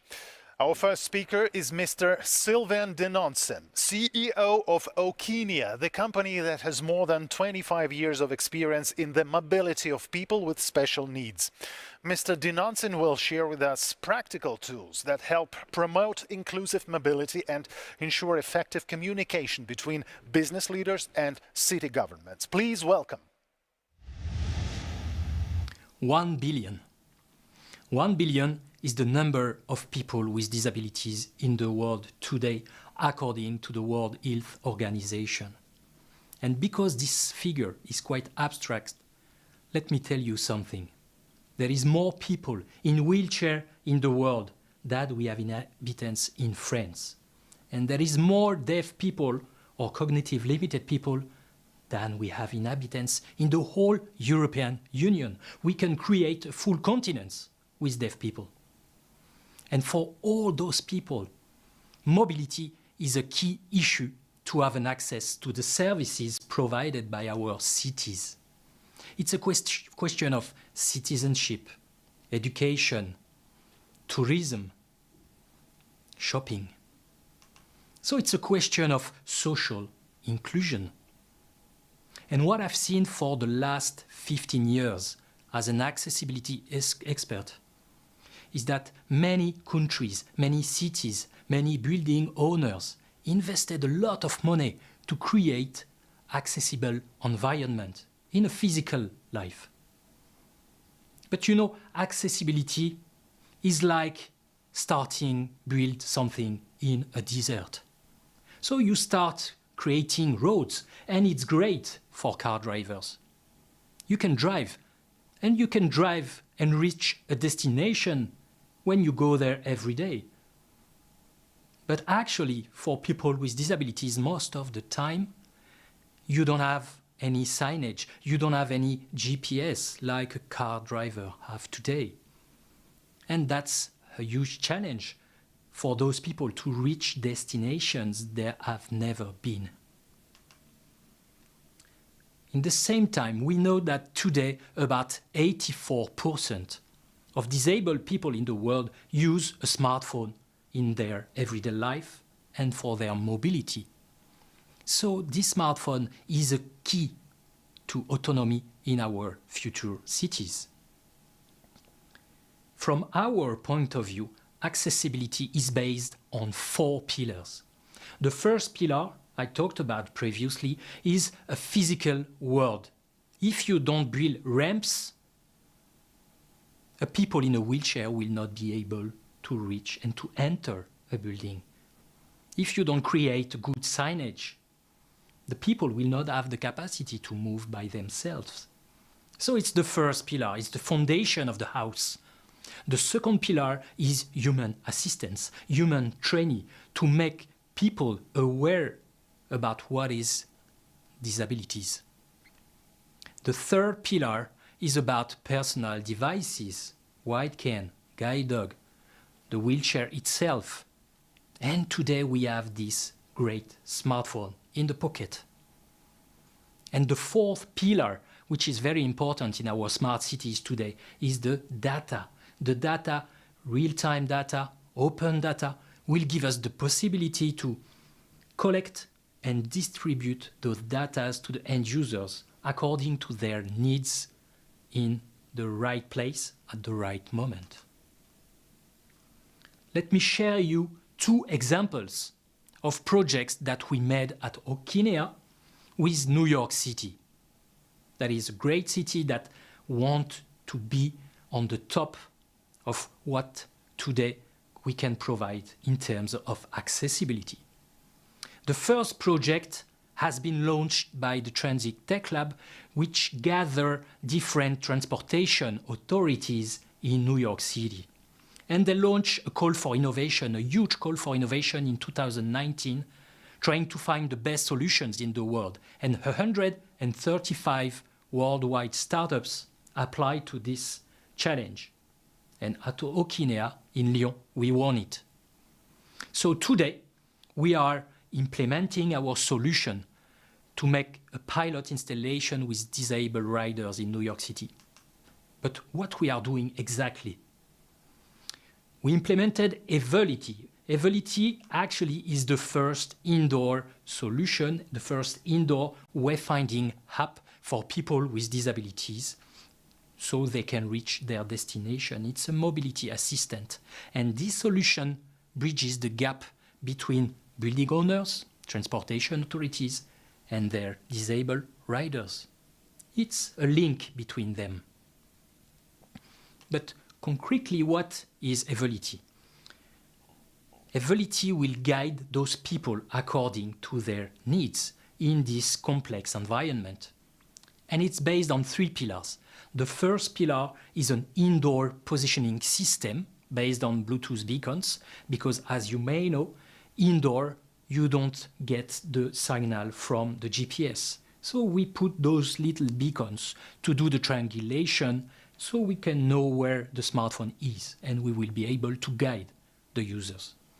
The second pillar of Evolity is a web back office to give the capacity to our customers to manage for the system and, for example, to close a corridor, to close a part of a building when they are doing building work, so the routes will automatically be changed for the users. And for example, if an elevator is off, we will change automatically the route of people in wheelchairs. And it's a huge issue for them to be sure that they will reach an elevator that is working. And the last pillar of the solution, of course, is smartphone apps for end users, free smartphone apps, because we do believe at Okinea for the last 20 years is that accessibility have to be paid by the building owners, by the cities, and it has to be free for the end users. They already pay taxes.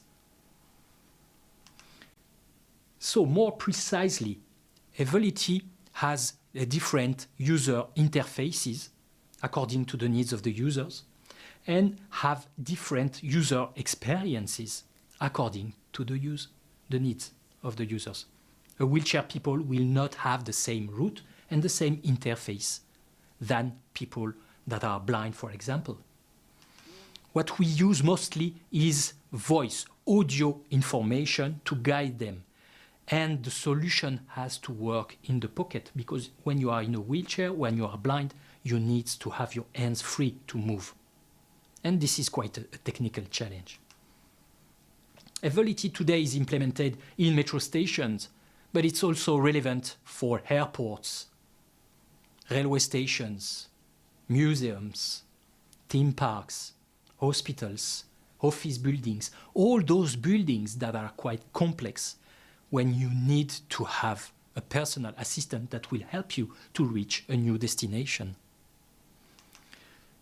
So that was the first project we made with the Metro of New York City, MTA.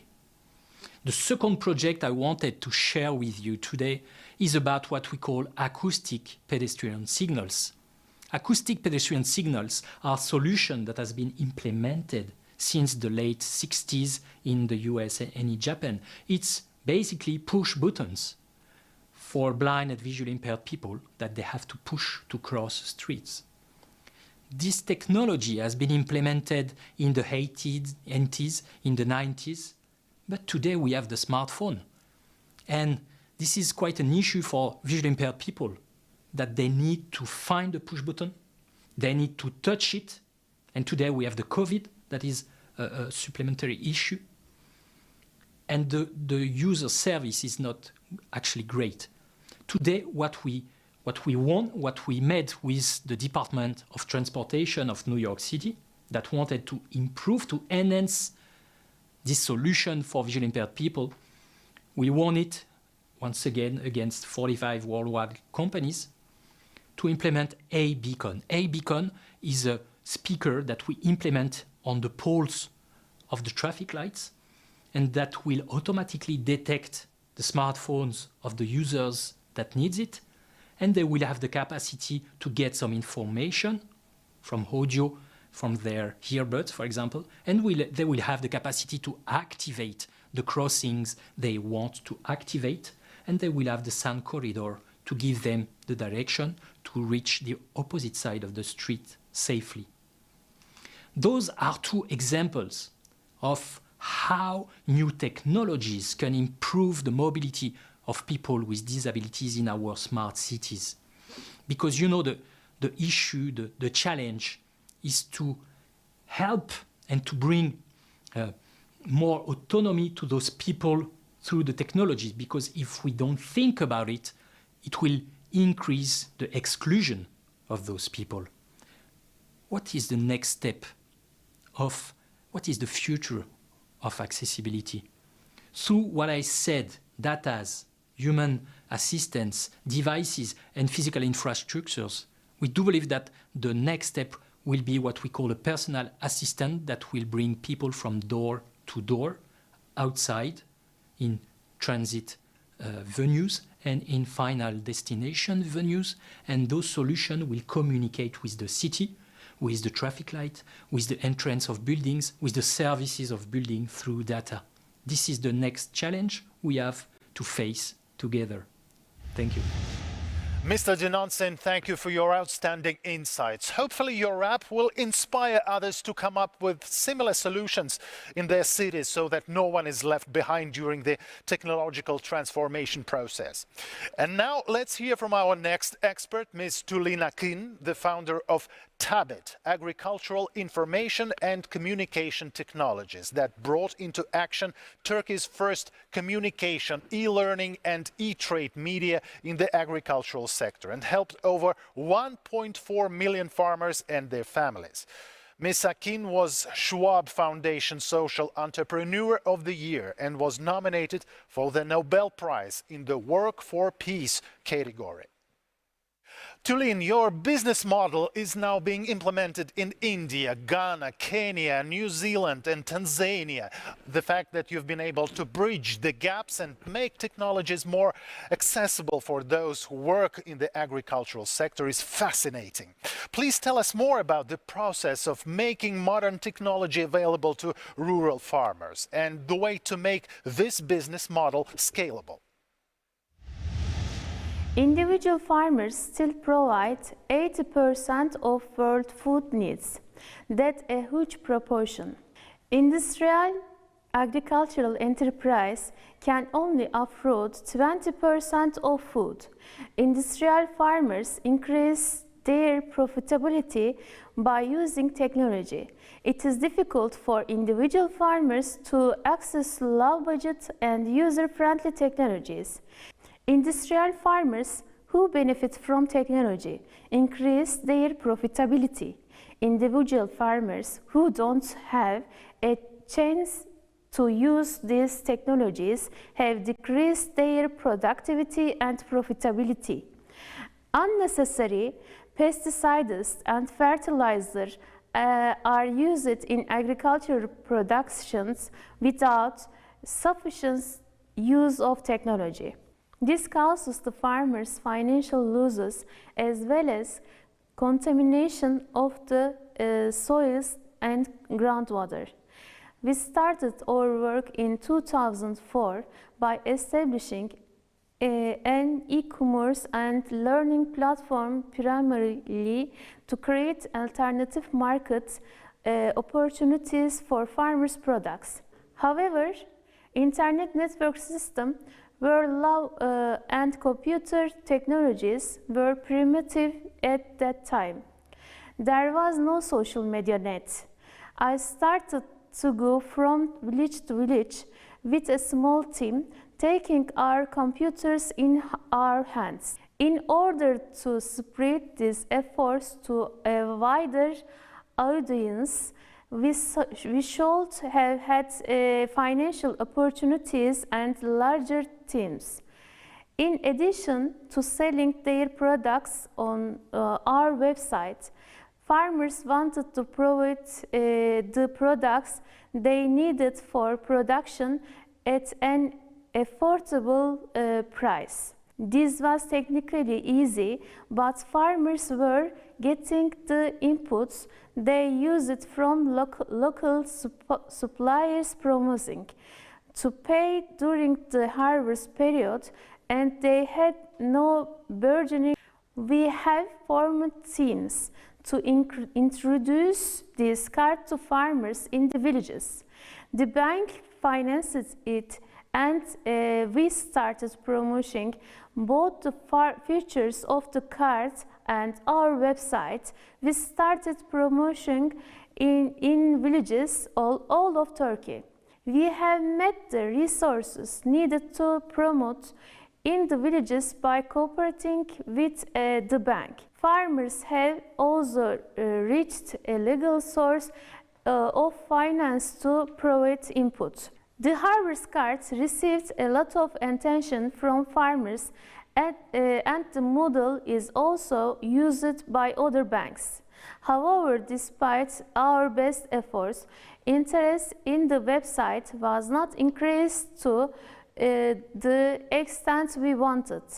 Farmers were wary of technology and didn't change their habits easily. When we visited the villages, we collected the production of the farmers and created an agricultural production data map. Almost every farmer had a cell phone.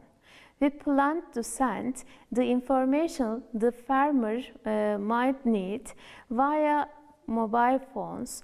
The concept of smartphones didn't exist at that time.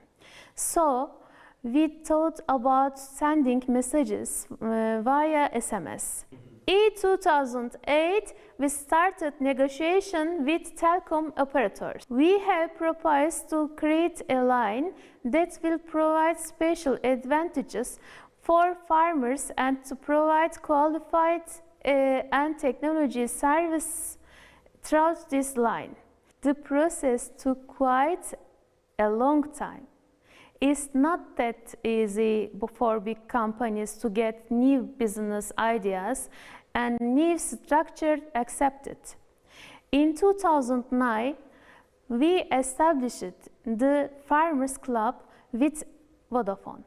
Vodafone has defined advantageous price for farmers and made introductions. We started to deliver the contents we developed on agriculturemarketing.com to farmers through these lines.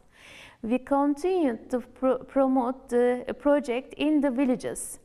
Now we could promote the villages much more intensively because we had two partners. At this stage, the Ministry of Agriculture also supported the project. We have created an infrastructure that will send the weather data, state and stock market prices, agricultural news, fair announcements, prices related to agricultural inputs according to products and region produced by farmers, and we have continuously improved this infrastructure. Following years, we intensified our work with Vodafone Farmers Club.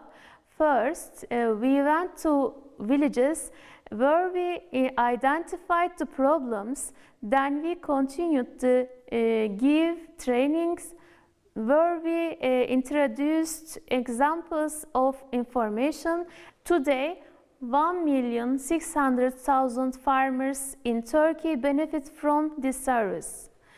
In addition, in countries with a high concentration of family farmers like Egypt, India, Ghana, Kenya, New Zealand and Tanzania, or as many as 4 million farmers, these regions have started to benefit from the service through Vodafone.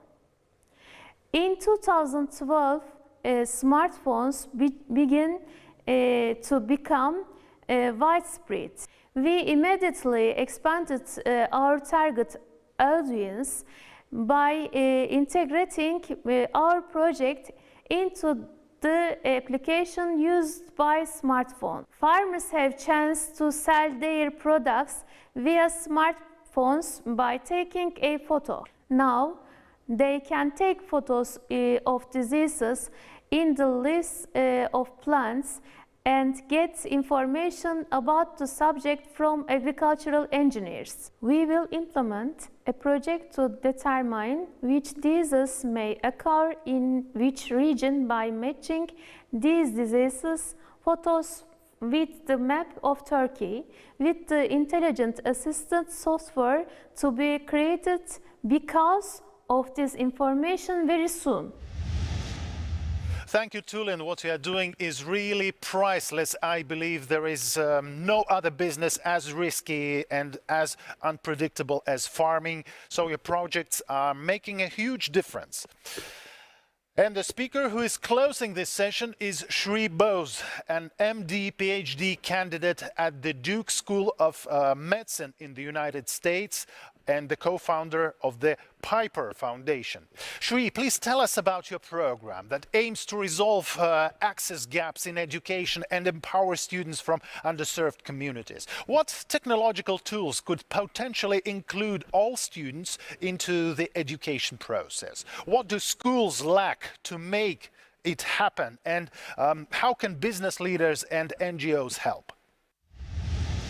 Hi there, my name is Shri Bose, and I'm so honored and privileged to be joining you today all the way from Durham, North Carolina in the United States. And I'm especially excited to be talking about a topic that's really near and dear to my heart. And I hope by the end of this, it'll be near and dear to yours too. And namely, that's about how kids learn to think outside the box. So I'm the co-founder and co-CEO of Piper Learning, Inc., a company based in San Francisco in California that makes electrical engineering kits for kids. And we teach electrical engineering and computer science in a really unique way. We blend together physical hardware building, actually building with circuits and hardware and technology right in front of you, with a virtual gameplay, with playing Minecraft on the Raspberry Pi in the virtual world with narrative and characters and elements that sort of bring the entire process to life. And blending those two together creates science, technology, engineering, and mathematics learning experiences that really stick with kids for an entire lifetime, that really inspire them to become the creators of technology rather than the consumers. But to fully understand why Piper teaches in this way, why we're so inspired by the concept of blending together these elements in order to really engage students in the process, we sort of have to go back in my own story. So I grew up in Fort Worth, Texas, in the US, and my dad is an engineer. And from a really early age, he taught me to question the world around me, to not just ask, why does that problem exist, but to really ask, well, why can't I be the one to solve it? What's standing in my way? And some of my earlier projects were sort of misses, so they were a lot based on just my problems. When I was in 5th grade, I decided I didn't like taking out the garbage, and I asked the question of, why can't I build a remote-controlled platform to take out the garbage for me? But as I grew up, the questions I started asking became more and more meaningful. And when I was 15, my grandfather was diagnosed with cancer and ended up passing away from really aggressive cancer. And I started asking the questions that mattered the most to me, which were, why? Why did this cancer, why did this weird mutation in his cells cause my grandfather to become so sick? And I started asking questions that I found a lot of answers to. I went online, I started Googling, and I found a lot of answers. But at some point, I realized the questions that I was starting to ask were questions that the world as a whole had not answered yet. And so that's when I became involved with research at 15 years old. And my first few summers were a lot of hits and a lot of misses in understanding the process of asking questions that often didn't really have all those meaningful answers that I was looking for. But as I went through the process, as I sort of learned how research is done, how science is done, I gained an appreciation for asking the questions in the first place. So at 17, I actually entered my research in the first ever Google Global Science Fair in 2011, and I was the grand prize winner of this incredible global competition. And after that, my life became a little bit of a whirlwind. I got the chance to meet with President Obama, I spoke to directors at the National Institutes of Health, and most importantly, I got the chance to speak to students all over the world. I got the chance to tell them my story, to talk about how I grew up asking these questions and how some of those questions paid off. And afterwards, without fail, I would have students who would come up to me and ask me their own questions, who would say, you know, I find it amazing how you were able to get involved in biology research. I have a question about how I can use technology to solve this problem in my community. And I didn't have a great answer for how they could get started. And so Piper was my answer in a lot of ways to the question of, well, how do we inspire kids to get started with technology in a way that makes them feel not only like they're really good at it, but also in a way that inspires them to think, to create, instead of just being handed answers. And Piper does that in a very unique way. Through these game elements where you're challenged to build hardware and the hardware actually reinforces the concepts that you see on the screen, we've fed into what kids are already good at. This concept of kids being digital natives is true. We are working with a generation of students who are most at home online. And that brings us to the past year, which has become a year of kids mostly having to be online. And what that means for education is something really profound, something that as a company, as Piper, we have been thinking a lot about. And so today I want to invite you to think alongside me, to think about how this impact of a global pandemic that has triggered remote learning, that has forced these changes in our model of education, how those changes can be turned into something really extraordinary for the next generation of inventors who are coming through our classrooms today. Because it's not a really trivial thing. The biggest challenge that education is facing at this moment is a deepening digital divide.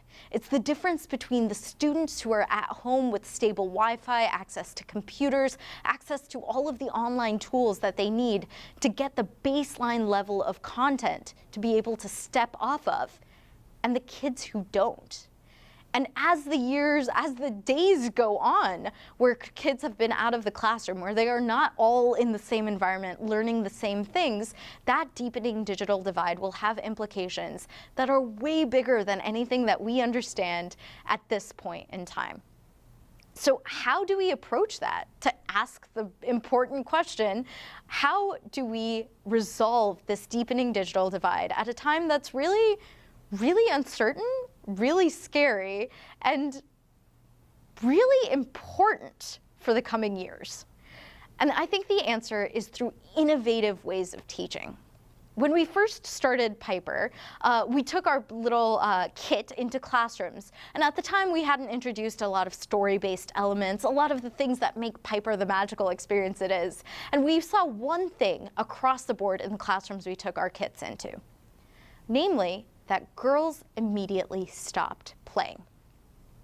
And as a female co-founder, as somebody who's very invested in the next generation of female inventors, that was something that was really important to me to resolve. So in playing through and thinking about how girls learn, how that's different than what we are taught as girls in the classroom, I realized that a lot of times we don't want to just build technology for the concept of some vague concept of learning how the technology works. Oftentimes we want to build towards a mission.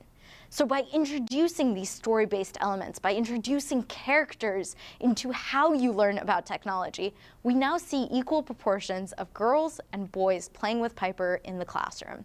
And actually, we see girls' boosts in self-confidence with playing with technology go far up, statistically significantly up, after playing with Piper because of these little tweaks that we've made in the process of how kids play. So today I want to invite you to think more critically about those pieces in education as we're dealing with this digital divide that is separating out the kids who have access to technology and the kids who don't. How do we make sure as a global community that our tools even the playing field for all students around the world?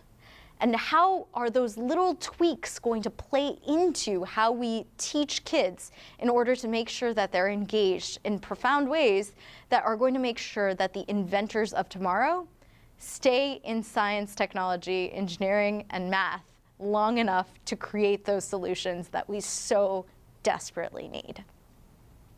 So this is going to take a really concerted effort. It's not just going to be one company. It's not just going to be Piper. It's going to take a really big rallying across the globe, which is why I'm so excited to be talking to you today, because this deepening digital divide is here. It's real, and it's a problem now. So as a community, a lot of these innovative solutions, a lot of the ways that we've seen education change so dramatically in the past year are things that are really happening in real time. They're things that we have direct influence over at this point that will have implications for years down the line.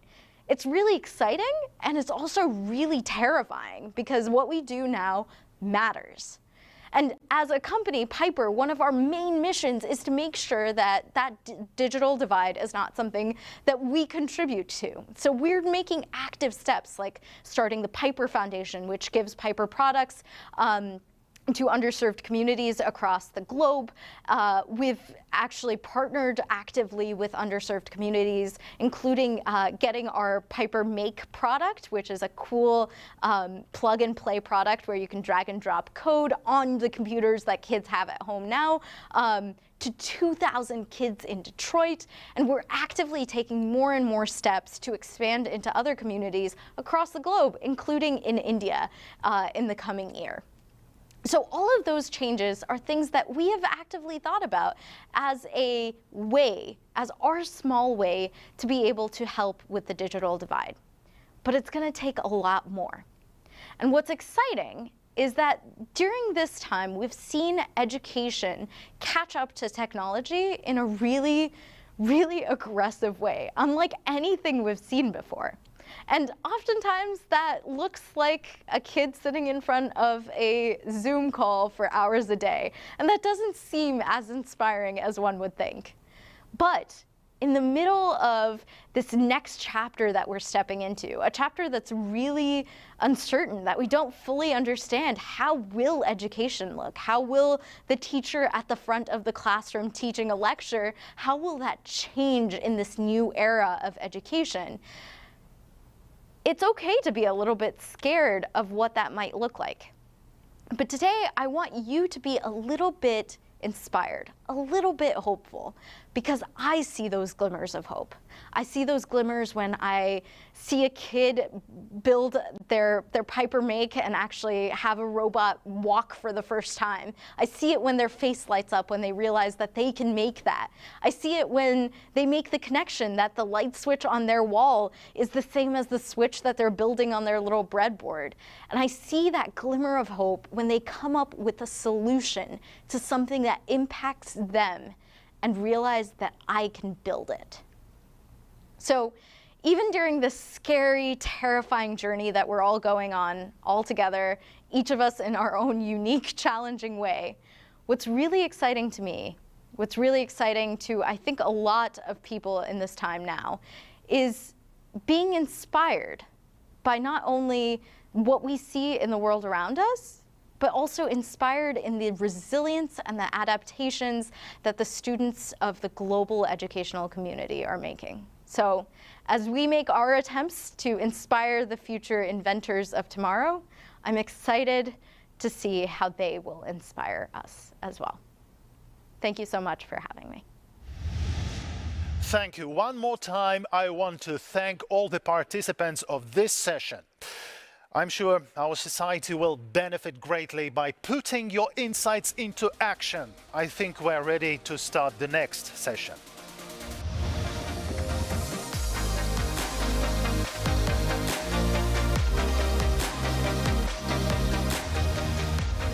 I thank all the participants of the Accessible Technology and Sustainable Economic Growth section. Very often, lack of investment is the only thing that is standing between an idea and its implementation. And we're grateful that you have shared with us today the sense of order and support. Events like GIC make voices heard, trusted and respected. And our conference wouldn't be possible without our key partners.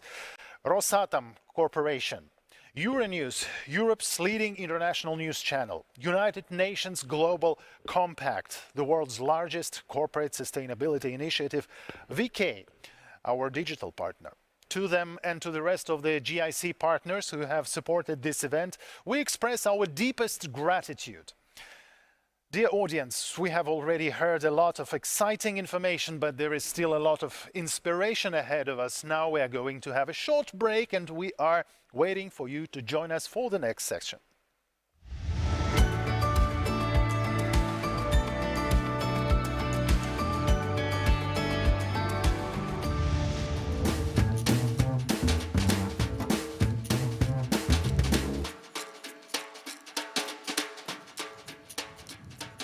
Sometimes you have to think big and small at the same time. A grain of sand on your finger staring at the desert, raindrop in a jar. At the northern tip of the Sinai Peninsula, connecting Egypt to Asia, there is a lake called Bardawil. 10,000 years ago, it's tens of meters deep, a bird and fish fest. Green mountains blessed with rivers like arteries, plants breathe, the winds lift, the seas mist, gift this Eden with all the rain it needs. Life is abundant. Our ancestors do what our ancestors do. They farm, they graze, they plant crops, cut trees, grow their wealth and families. They take and sow and cut and grow until there aren't enough trees left to catch the wind or shelter from the sun.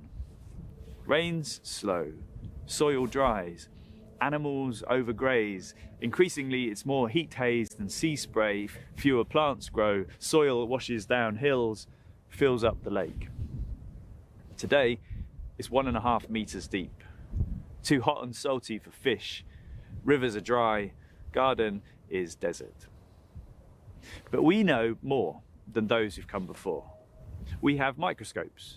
We peer at isotopes and organisms, study Earth's regulating systems, and some have discovered that soil is not necessarily dead, it may just be sleeping.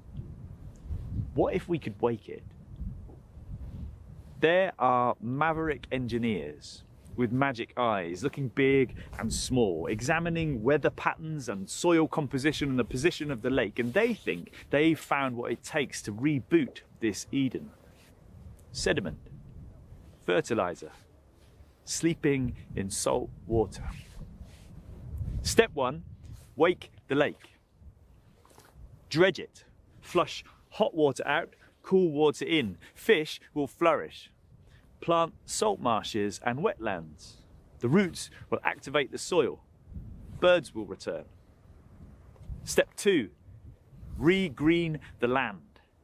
in rows of greenhouses, desalinate the sediment in sun-powered water tanks, flush with algae, bacteria, plants, insects, fish, each a giant petri dish of everything life needs. Each greenhouse seeds the steamy scene for a self-sustaining system. As each system's on its feet, move each house, repeat. Reboot the soil. Sow a patchwork of green. Step 3, change the weather. Fog nets capture moisture in the air, hold it there and make it rain. Dikes and dams are dug to send it where it needs to go. Streams begin to flow. The water cycle knows exactly what to do again. We dig fields, plant crops, graze animals. Within decades, they say, from desert to garden, extracting gigatons of carbon. Catch the wind, make it blow a different tune, let flowers bloom again. The earth is abundant if we let it be.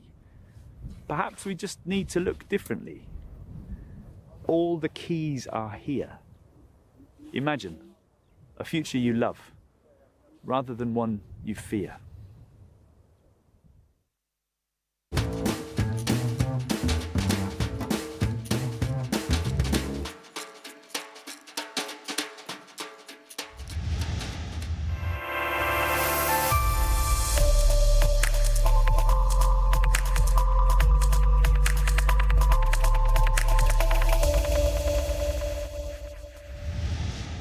I believe it was a much needed pause. It will help us to concentrate better on the next section. That being said, that we only have one Earth. We don't have a planet B. But due to anthropogenic factor, our planet is witnessing global warming, rapid ice melting, and devastating forest fires. At COP26, many countries and companies have joined the methane and forest preservation initiatives. Today, we will dive deeper into this topic and study specific solutions that are being implemented to protect biodiversity and develop a green mindset globally. That being said, I would like to open our next section that is titled Environmental Initiatives.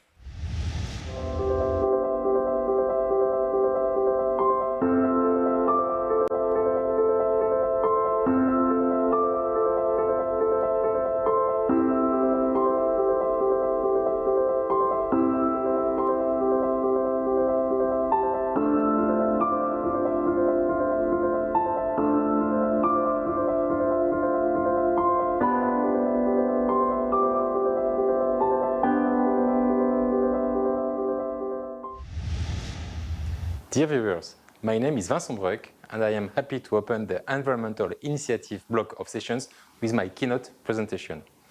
Experts say that healthy people in healthy places are the fastest way to build a healthy economy.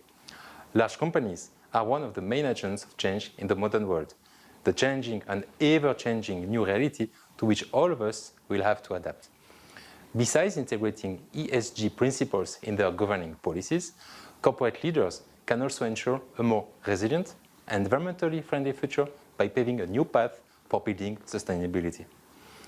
Being the director of the L'Oréal plant, which has recently become the first industrial facility worldwide with the highest ranked green building certification status, I am pleased to tell you more about L'Oréal's exceptional case and share the strategies that might help other business leaders champion a better quality of life for all by designing greener buildings. Very early on, L'Oréal became aware of the urgent need to address the changes arising from the global environmental crisis. As an industrial company, we decided that tackling the environmental impact of our factories and distribution centers was an important priority, was a necessary first step to begin our transformation. Our commitment to a more sustainable future has been recognized globally. L'Oréal is the only company in the world to have achieved an A score in all 3 CDP rankings, climate protection, water security, forest preservation for 4 years in a row. Sustainable development has become everyone's business and is now fully integrated into our strategy. The company always set itself the most ambitious tasks And for their implementation, it uses the best existing technologies, and sometimes completely new ones. The plant monitors environmental improvements in 4 key metrics. We reduce greenhouse gas emissions, minus 23%. We reduce water consumption, and minus 84%. We reduce also waste production, minus 58%. In 2019, we implemented the 4th Sustainable Development Goal, biodiversity conservation. We are actively working in this direction and have completed several projects. Now, I will talk in more detail about each direction. Projects aimed at reducing carbon dioxide emissions into the atmosphere, temperature optimization, energy consumption measurement, smart LED lighting system in warehouse and office, heat recovery in production, projects aimed at reducing water consumption, recovery of osmosis concentrate into clean water, foam reduction system without the use of clean water, installing counters, optimization of equipment washing hoses, economical equipment for washing barrels, production of several formulas in a row without equipment cleaning, dry vacuum pumps, water treatment, and recirculation. Our plant also cares about improving the quality of wastewater, or, to be more precise, about their complete absence. Global changes in the operation of water treatment facilities are aimed at improving such indicators as chemical oxygen consumption, reducing the content of chlorides, phosphates, sulfates, as well as reducing the content of suspended and surface active substances in wastewater. In 2018, the second stage of modernization of treatment facilities was completed. Additional reverse osmosis units and a liquid effluent crystallizer made it possible to return more than 95% of the water back to production. 75% of the water was returned in the first stage. In November 2018, we received the status of a water loop factory. The prerequisites for confirming this title were met. Municipal water from the industrial park is used only for the product and for sanitary and hygienic needs. In all other processes, recirculated water from wastewater treatment plant is involved, including for flushing equipment and for cleaning solar panels.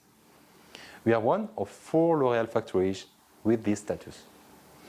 Waste reduction project. First of all, I would like to note that since 2015, our plant has not been working with landfills.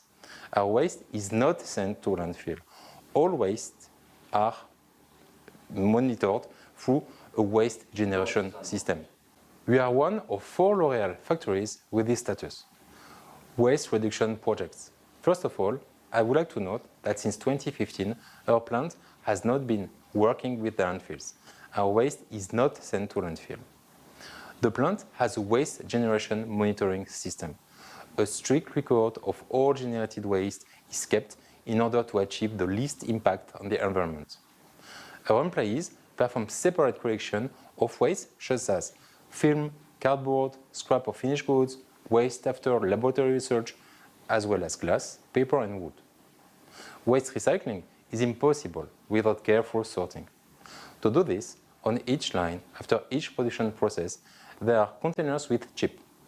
At the end of the shift, each container is weighed and the data is sent directly to the electronic system, where in the future, the necessary measures are analyzed and taken to reduce the generation of waste. Composting sludge from wastewater treatment plant. In the field of waste generation, the plant adheres to the policy, the best waste is the one that never happened. Of course, our main efforts are aimed at avoiding the initial generation of waste. But not all processes can minimize waste generation. After the second stage of modernization of the wastewater treatment plant, the volume of sludge waste increased. The monthly generation exceeded 50% of the total volume of all waste of the plant, around 80-90 tons per month. The reason for this growth is the active work of bacteria during aerobic wastewater treatment. The plant established joint work with the university laboratory for a more detailed study of the composition of the runoff and activated sludge. And in the course of the experiment, we received a soil, the physico-chemical indicators of which indicate that it is possible to grow plants on this soil. Laboratory tests were carried out, which showed that the implementation of this project is possible. Vegetation was actively growing on prototypes of soil. We tried to foster a culture of respect for the environment among our employees. At the moment, we carry out separate collection of wastewater, of waste paper in offices, separating waste paper in plastic. LEED, the new part of the L'Oréal plant on the territory of the Vorsino Industrial Park in the Kaluga region, has successfully passed the assessment procedure according to the most stringent LEED certification system for green and energy efficient building construction, and received the LEED version 4 Platinum certification from the American Green Buildings Council.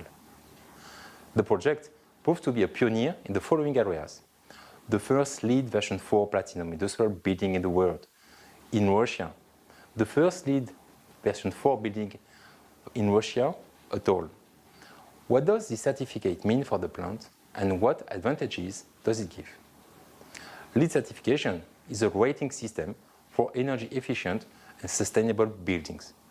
For us, this is, first of all, an opportunity to create a more comfortable environment for employees, to increase their labor productivity, to save on operating costs, strengthen our reputation in the market, and contribute to corporate social responsibility. What does LEED mean in plain language? First of all, this is the use of the most modern technologies in construction, the use of only environmentally friendly materials, energy-efficient equipment, the efficient use of water resources, water recycling, control of water consumption, air purification, and the creation of an atmosphere of natural place of living. As part of the certification, the following technologies were introduced: energy modeling at the design stage, temperature optimization, energy consumption measurement, smart LED lighting system in warehouse and office, heat recovery in production, using alternative sources of electricity. At the very end of 2018, the L'Oréal plant in Vorsino was certified according to the ISO 50001 standard, which means that a systematic approach was organized at all levels to optimize and reduce the use of energy resources. And the factory-built system has been approved by the certification body. The plant has a working group on energy conservation, which is constantly developing ways to reduce energy consumption. Conclusion: the next generation of sustainable targets are going to be much more ambitious. We are entering a phase of radical transformation. Why? Because we know that we only have 10 years left to do what is necessary to guarantee the survival of the human species and of our civilization. We need definitely to change our mindsets regarding the way we work on sustainability. What we have been doing until now was working our way downwards from an identified baseline on carbon emissions, water use, and so on, in order to reduce our environmental footprint. That is not enough. What we need to do is to evaluate our impact and to ask ourselves, what do we have to do in order to respect the limits, the boundaries of the planet? What we are doing is transitioning from reducing our impact to doing enough to preserve the limits of the planet. We have a lot of work ahead of us, but we are ready to act to make our planet a better place. Humans have become the main driver of environmental change. Experts estimate that about 70% of natural resources have already been transformed for human needs, and by 2100, at the current rate of carbon emissions, 73% of animal and plant species will be threatened. What strategies are being developed by corporations to promote ethical consumerism, to balance commercial results and preserve nature? How are businesses and international organizations taking leadership roles to restore marine and terrestrial ecosystems? Our highly honored experts today will help us answer these questions in the following panel discussion. The moderator of this discussion is Dmitry Burenko, the co-founder and director of environmental project Anthropocene Epoch and former director of development of WWF Russia. Dmitry, I'm turning the floor over to you.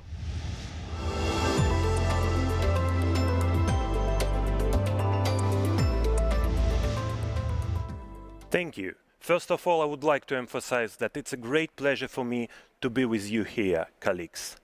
Biodiversity, as we know it today, is fundamental to human life on Earth. But we also know that our planet is in trouble. It is being destroyed by us at a rate unprecedented in history. During this session, we will discuss with our experts what should be done in order to change the situation.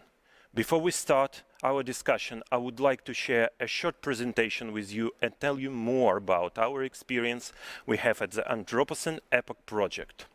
Anthropocene Epoch is a community of researchers, educators and communication professionals working together to advance the understanding of the ongoing environmental, social and technological changes and their ethical implementations. Nature conservation and biodiversity loss is one of the key issues we've been working on. Why it matters? The loss of biodiversity is not only an environmental issue, but a development, economic, ethical one. Biodiversity plays a critical role in our life, providing us with fresh water, food, energy and medicine, and it's a key to the regulation of our climate, as we know. Can we reverse these trends to decline? What ways can be found to solve these problems? Professional conservation organizations and protected areas in particular are the cornerstone of safeguarding biodiversity, but they need help. And yes, they need money to buy equipment for rangers, fuel, seedlings for reforestation, and multiple other needs. And here, where charity foundations may help. Anthropocene Epoch partnered with Beautiful Children in Beautiful World Foundation to help it upgrade and relaunch one of the key funding mechanisms, the competition, or better to say, call for proposals for the best project implemented by a protected area. The foundation helps nature reserves and national parks to implement projects that aim to preserve natural and cultural heritage of Russia. So, what we did, instead of using one-fits-all solution, we advised to channel different types of projects into separate streams. One purely conservational and research project, one for communications, public outreach and education, one for effective partnership between different protected areas, and last but not the least, one for emergency and crisis response. The last probably needs some clarification. For the very first time in Russia, there is now an emergency fund where protected areas could apply if something really bad and unexpected happens. It could be a flood, a wildfire, a harsh winter, or just a broken tractor. Anything can happen, and it's important that protected areas could apply for help throughout the year, not just when the call for proposal is open. So, we have been astonished by results. 78 bids have been received, and 13 best projects have been approved for funding. And we are keen to see what they will achieve. But, as we know, biodiversity is not only about fluffy tigers, flying fish, or flesh-eating plants. Biodiversity is also about ecosystem services, something humans need to thrive and survive. Let's take pollination. Without it, numerous edible plants would not be able to bear fruit and provide us with staple foods from apples to tomatoes. And yet, this service is at risk. Pesticides designed to get rid of pests are also harming honeybees, the key pollinators across much of Eurasia. Don't farmers understand what's going on? Of course they do, but the problem is that often they can't inform beekeepers and the pesticide spraying is planned. Fortunately, there is a solution, complex in terms of cutting-edge technology behind it, but easy to use. Let's watch a video. Plants and pollinators. Thanks to this perfect connection, we have about 2/3 of crop plants that feed the world. In 2019, Russia came dangerously close to discovering what future without this connection would be like. На грани настоящей экологической катастрофы сейчас оказались сразу несколько российских регионов. И там, как и во многих регионах России, массово гибнут пчелы. Ущерб для нашей экономики, по данным экспертов, уже перевалил за триллион рублей. Массово умирают пчелы, а вслед за ними пугают ученые. Наша очередь. The main reason is pesticides.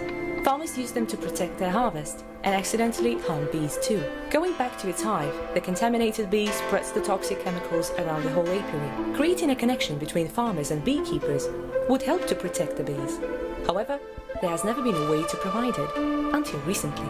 Beeline, one of the major telecom companies in Russia, is proud to present Be in Touch, a free communication service. Now all a farmer planning to treat crops has to do is to just push one button. A special algorithm provided with massive data about fields and apiaries geolocation will evaluate the number of apiaries in danger and send a notification to their owners. In this way, they will have enough time to protect their bees by covering the hives or moving them away for a period calculated on real-time data.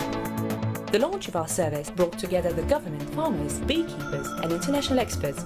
Nothing can replace pollinators.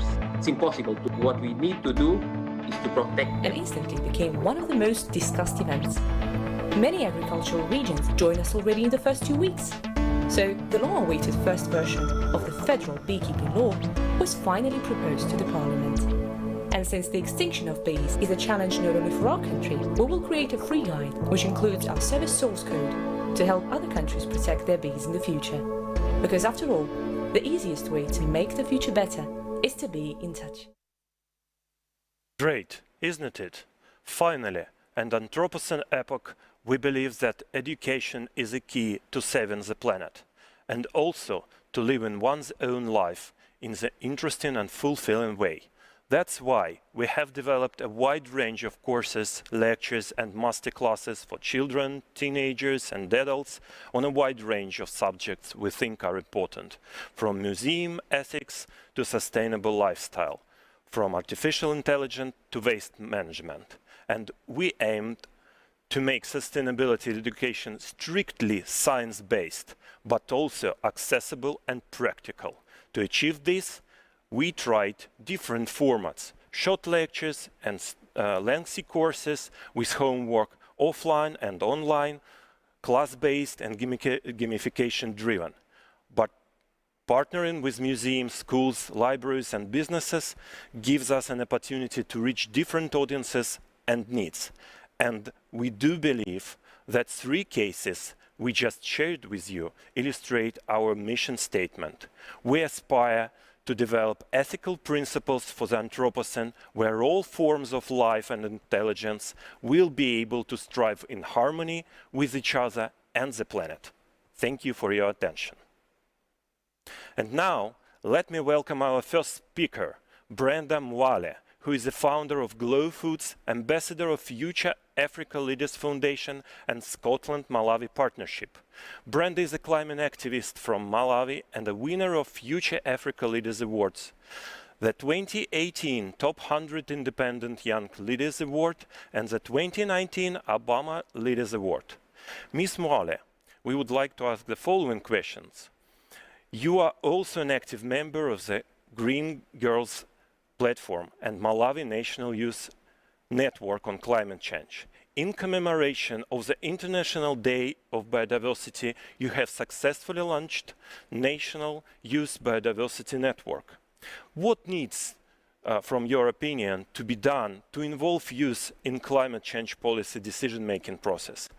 What can be done from the grassroots level to stop environmental degradation and preserve our ecosystems? Okay, so my name is Brenda Mwale from Malawi. And Malawi is a country in the southern part of Africa.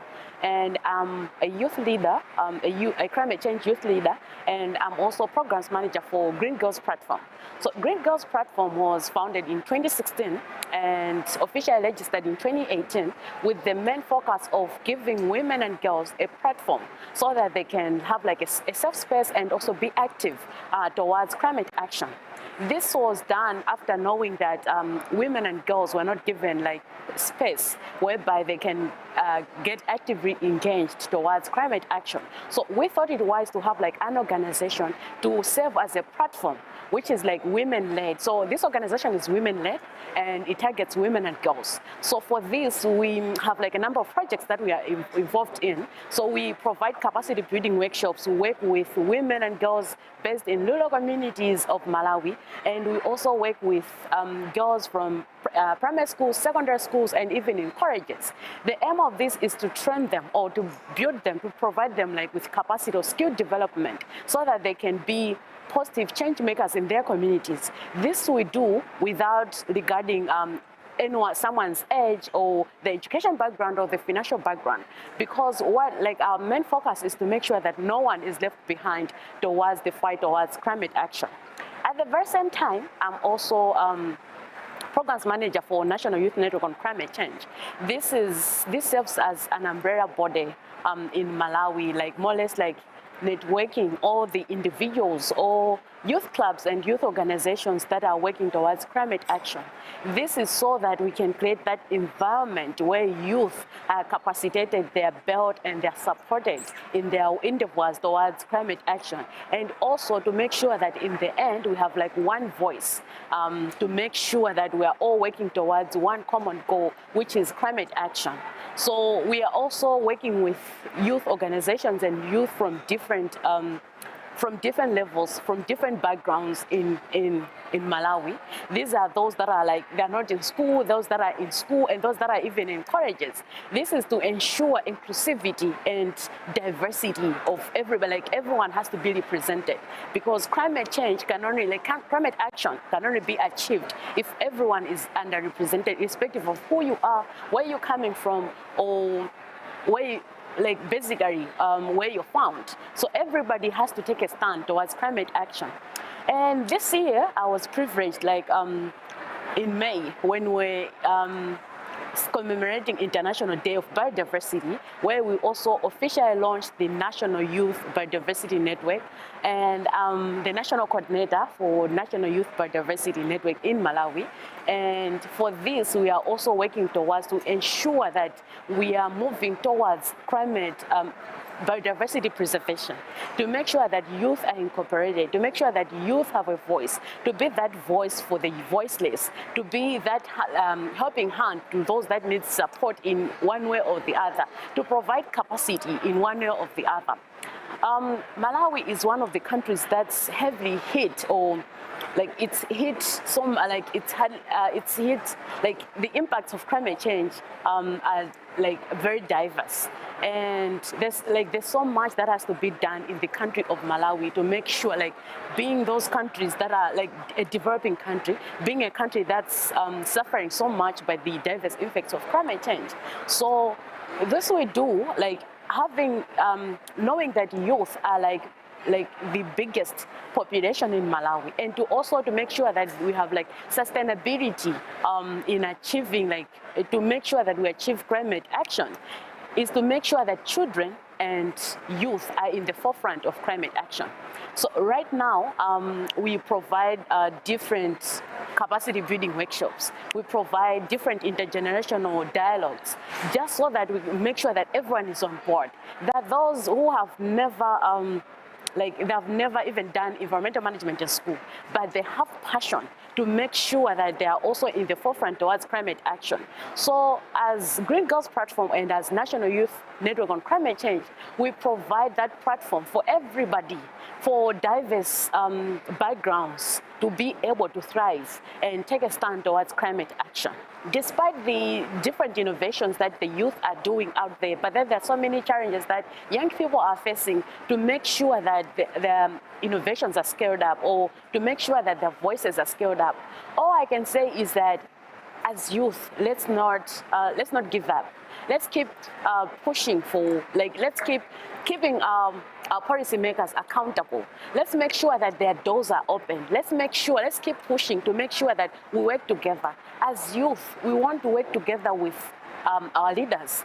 We don't want our leaders to see us as as threats. We want them to see us as partners to make sure, like, they also have to know that we are fighting the same battle, because climate change is affecting us all. So to policymakers, we'll have to help them realize that what the commitments that they are making right now, for example, here at COP26, there are so many commitments that our world leaders are making, but then how do we make sure that those commitments are sustainable? How do we make sure that we have generational success? Is by making sure that everybody is coming on board. Is by making sure that even the children, like, we have to increase climate education, like promote climate education. We have to make sure that everybody knows.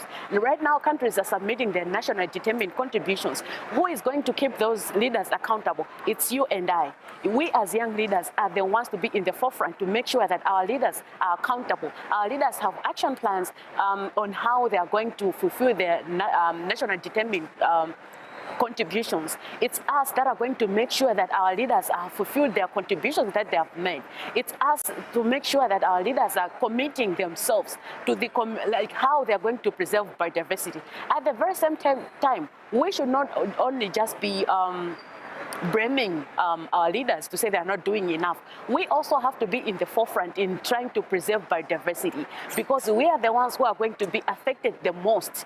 Because right now, the impacts that we're facing right now are not because of the consequences that were done yesterday. These are as a result of the consequences that were done 1,000 years ago, which means even the actions that we're doing right now, we are yet to face the consequences that will still, like, we are the ones who will be mostly affected. How are we going to achieve, for example, the 2063 agenda that, like, for example, the government of Malawi has put in place? It's us, the youth, to keep that, I can say, that vision alive. We are the ones to sustain that vision. We are the ones to own that vision and make sure that we keep going with it by making sure that everyone is on board. So right now, I would like to just urge everybody, start from where you can. You don't have to have a national project. Start from where you are. If it means just reaching out to like 2 or 3 people, it's okay. Start from where you are.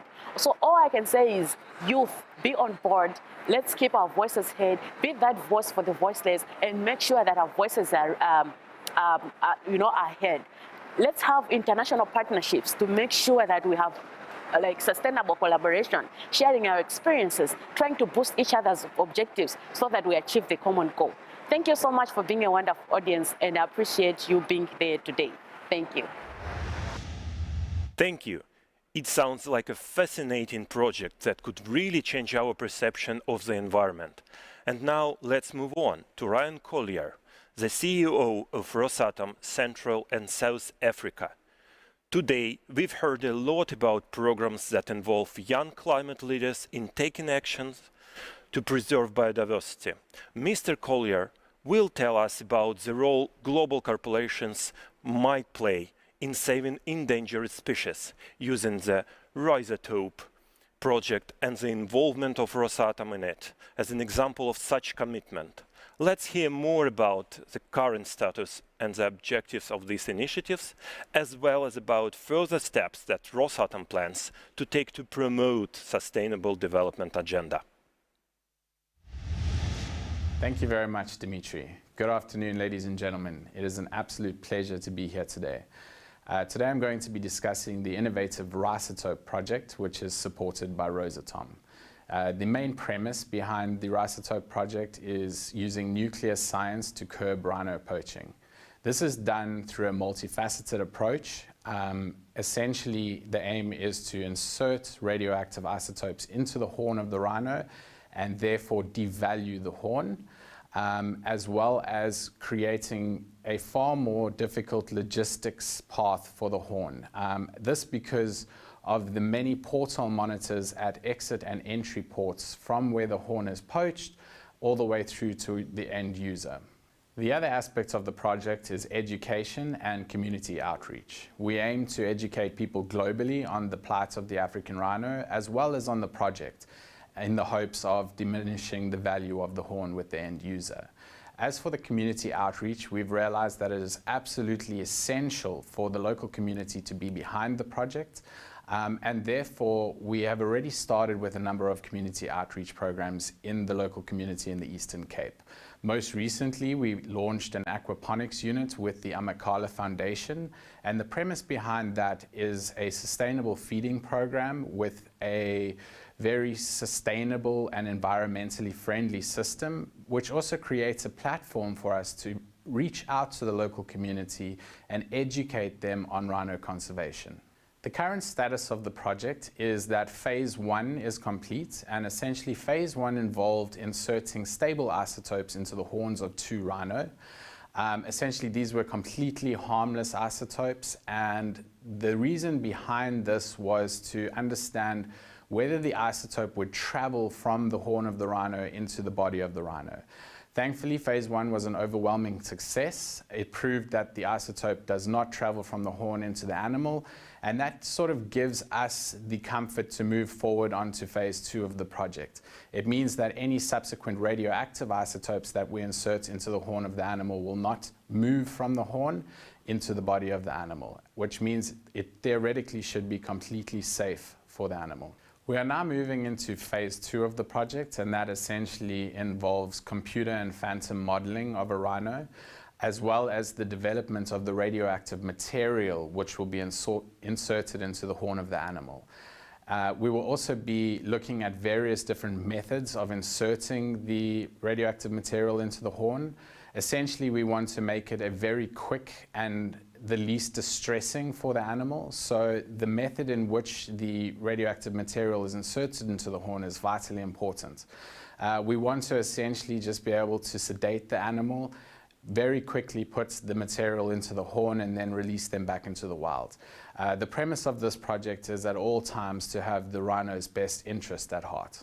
Once phase 2 of the project is complete, we have the conclusive results from that, we will be going to the ethics committees. Once we have all of the animal ethics committees' approvals or endorsements, we will then be moving on to a pilot phase. The pilot phase of the project will involve inserting radioactive material into the horns of roughly 20 to 25 animals, who will then be monitored over an extensive period of time. As for Rosatom's involvement into the project, we've been involved from the very beginning. We seed funded the project, and we've also been very active in terms of the educational aspects, both globally and locally. We most recently sponsored the aquaponics unit that went into the Eastern Cape with the Amakala Foundation. Beyond that, we're also actively involved in the computer modeling as well as the metallurgy side, and looking into the various materials that we'll be able to irradiate and insert into the horn of the rhino. As for my own personal involvement in the project, obviously as a South African, this is incredibly near and dear to me. You know, African rhinos and rhinos in general are iconic in South Africa. And I remember as a young child going to the local dam to do some fishing, and there were white rhino that roamed around in the reserve. Unfortunately, those rhino are no longer there for various reasons. But really, I would just like to play my role in conserving, you know, this amazing species. And hopefully one day my daughter and her children will be able to see them too. So I urge all of you, please, you know, look up our projects, get involved, and let's conserve the rhino and the planet together. We have a video after this, so please watch. It's about the Rosatom project. And again, thank you very, very much for the opportunity to discuss this project with you today, and have a fantastic rest of the conference. We are looking to find a way to devalue rhino horn. The answer is no, we can't, you know, make it poisonous. We can make it detectable by putting sufficient radioactive material into the horn of a rhino. If it's poached, that horn, it becomes that much more traceable, more detectable as it's moved down the poaching line.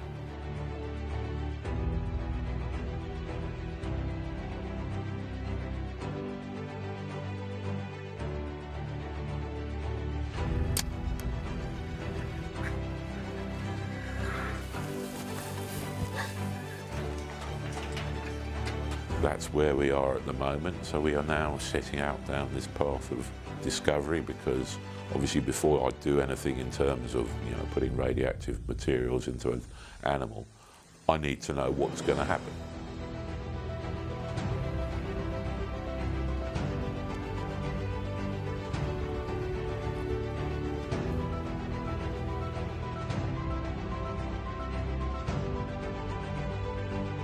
If you destroy the desire to own something, then the supply is not going to be, people aren't going to want to supply it, because nowadays there's no market for it, there's no value to it.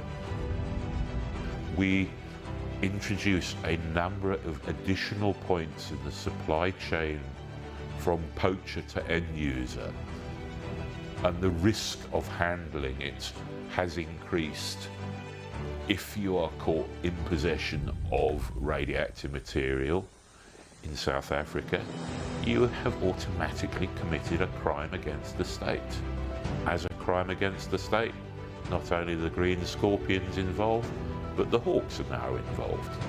And then, so the punishments for handling that sort of material, being in possession of that material, increase. The whole idea going forward is that we do the fundamental research to demonstrate that there isn't movement from the horn of a rhino back into the body, so that we can then look into the eye of owners and say, we're not going to be poisoning or harming your animals by putting something into the horn. But then equally we need to be able to say, because we're all, people are all worried about radioactive doses, radiation doses. And so we need to be able to say, look, using well-recognised nuclear science techniques, we can then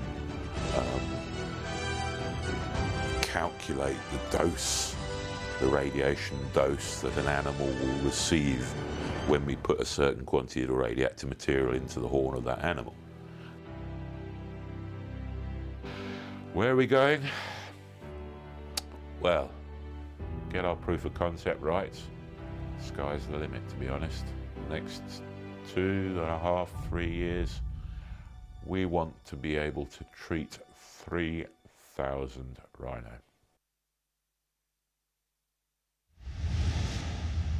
One more time, I want to thank all the participants of this session. I'm sure our society will benefit greatly by putting your thoughts into actions. Underlining the importance of the topic of sustainable development for each and every person on planet Earth, I would like to quote the famous naturalist and filmmaker Sir David Attenborough. We, he said, have to recognize that every breath of air we take, every mouthful of food we take, comes from the natural world. And if we damage the natural world, we damage ourselves. We are one coherent ecosystem. It's not just a question of beauty or interest or wonder. The essential ingredient of human life is a healthy planet. We are in danger of wrecking that. I hope we'll do our best to save our planet for saving ourselves. Thank you.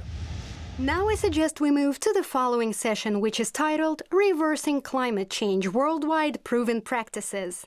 In August 2021, the UN Climate Group for the first time undeniably linked climate change to anthropogenic impact. Despite the efforts of corporations, states, representatives of scientific communities, and citizens, humanity may lose the battle for the climate. According to the most pessimistic scenario by IPCC, the temperature of the Earth might rise by almost 5 degrees Celsius by 2100. We need to prevent it by all means. Climate change experts will share with us a number of programs, initiatives, and solutions that have proven to be most effective in preventing current changes going further, and maybe even reversing them one day. This session will be chaired by Nabi Agzamov, the director of the Ecology Center at KB Strelka. Nabi, please, the floor is yours.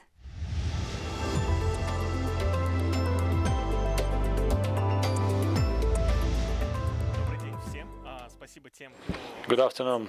Ladies and gentlemen, thank you for following the Global Impact Conference. My name is Nabi Examov. I'm head of the Ecological Center at KB Strelka. In this COVID situation, we forget about the climate crisis. The global change of the climate, global warming, is important for all the aspects of human life.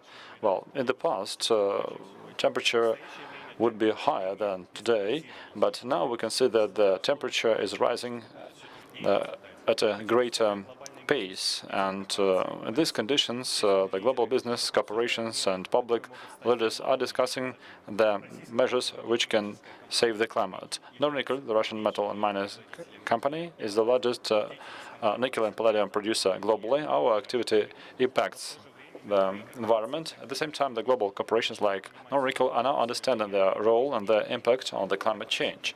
Their corporate programs and strategies today should include effective and useful tools to combat the climate crisis. The company has its own strategy, long-term goals, responsibility and mission.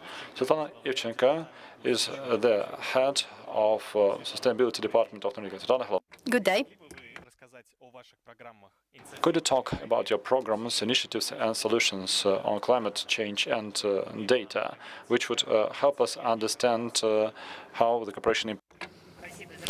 Thank you for this question.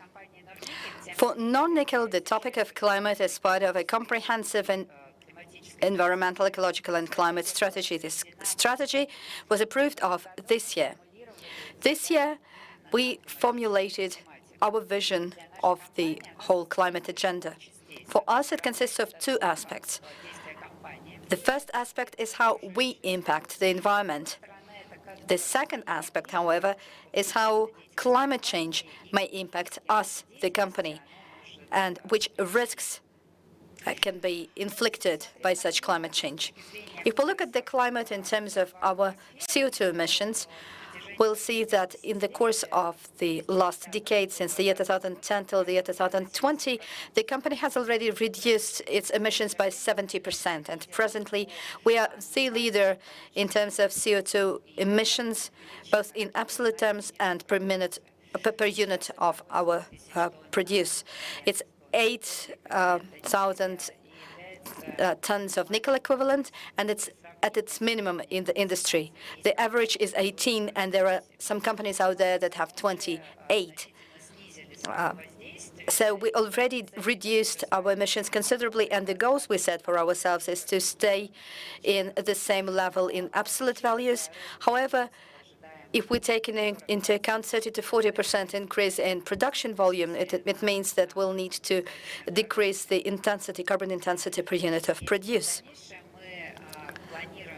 Our next plans are to have certain activities in place that would allow us to make it happen, this being changing our technologies and processes used, changing our energy assets, introducing the technologies and processes that are more energy efficient, and obviously we're looking at renewables market. Speaking of how climate change may impact us, 1 year ago, we already had in place one risk, in particular geocryolithological risk, realized. It was permafrost thawing, which contributed to an accident with a diesel fuel spill. It was obviously liquidated, but it was a sign for us that climate is obviously changing faster than we supposed it would. Not all the companies have climate agenda equally obvious to them, but we see that, and it's also confirmed by scientists and researchers that climate change in the Arctic happened much faster, at a faster pace than anywhere else. Despite the fact that our emissions are at the minimum, the consequences that our company is facing are disproportionate. And the task of the company is in adjusting and adapting to this climate changes. It's very, very relevant for us because we are already seeing that it's happening. So indeed, this is part of our system of risk management, and this is part of our strategy. Svetlana, thank you very much for your answer. What are the programs with positive impact on the climate today, and how can this impact be measured? I'll give you just one example. It has to do with our energy assets, energy generation. At our power plants, we carried out revamp of our equipment, we carried out repairs, and we also introduced an automated heat loss metering system. As a result of these measures taken, in 2020 we managed to reduce the CO2 emissions by 47 tons, which is equivalent to 5,000 tons of nickel. Thank you, Svetlana. How you improve, increase the impact of the climate agenda? Thank you. Well, in order to do that, for climate to become part of our strategic vision and decision-making, we are having all kinds of trainings in our company at various levels. We're explaining what stands behind climate agenda and adapting to climate changes, and we're studying TCFD guidelines on assessing climate-related risks, and we're developing a system of competences trying to identify what kind of specialists we're going to need inside our companies, which skills and competences they should have in climate agenda. Currently, we are building partnership with the Rosatom State University. Our idea is to unite the efforts of the scientists and us, and to understand what to train for. We want them to study permafrost and other aspects related to climate agenda. Also, it's all about raising general awareness inside the company. For example, we have corporate volunteership program. So the climate change sustainable development goal is what we mean. And thanks to our volunteers, climate... Thank you very much, Svetlana, for taking part in our conference. Let's proceed. One of the most widely discussed events in the field of climate change has become COP26 climate summit, which took place in Glasgow this November, where parties came together to accelerate actions towards the goals of the Paris Agreement and the UN Framework Convention on Climate Change. We decided to ask participants, high-level representatives, leaders of international corporations, how do they perceive the climate change crisis agenda and what can be done to reverse climate change? Dear Mr. Craig, Skanska is one of the world's leading project development and construction groups. The company is doing a lot to reduce its carbon footprint. Can you tell us what needs to be done to accelerate business performance, but at the same time reduce carbon emissions? Is it important to form partnerships to collaborate on fighting climate change? What is the strategy? What actually needs to be done to accelerate the performance is spend the time investing in getting the right data. Find out where your biggest priorities lie. Where are your biggest carbon emissions? And when you've worked out where your biggest priorities lie, then form partnerships with other organizations that are involved in those particular areas of challenge. And from those partnerships will come all sorts of ideas. But again, just be very careful to not spread your resources across too much. Pick 2 or 3 of those priorities, and that's where you should be putting your effort. And in that, you're tackling your biggest priorities, and with only 2 or 3, you're likely to make a difference. Mr. Craig, thank you for your answer. How can nuclear energy combat climate change? Moving forward, I would like to address my questions to Ms. Sama Bilbao y Leon, Director General of the World Nuclear Association. Ms. Sama Bilbao Leon, what can be done to improve the current situation and how to promote the climate change agenda? What is the role of nuclear in combating climate change? We need for the leaders that are meeting here at COP to actually take this very seriously and put actionable and bold and realistic plans beyond these net zero pledges that we already have. And for that, we are really going to need to use all the proven technologies that currently exist that are going to be able to decarbonize. And of course, nuclear is one of the technologies that we need to use. So that is number one. But then from a personal level, I think that we all can make personal choices that are going to help decarbonize our lives a little bit every day. So maybe if we can use public transportation, or if we can eat more vegetables, or if we can maybe also talk to our policymakers and tell them what is important for us and what we want them to do in order to actually move this climate agenda where we needed to do it.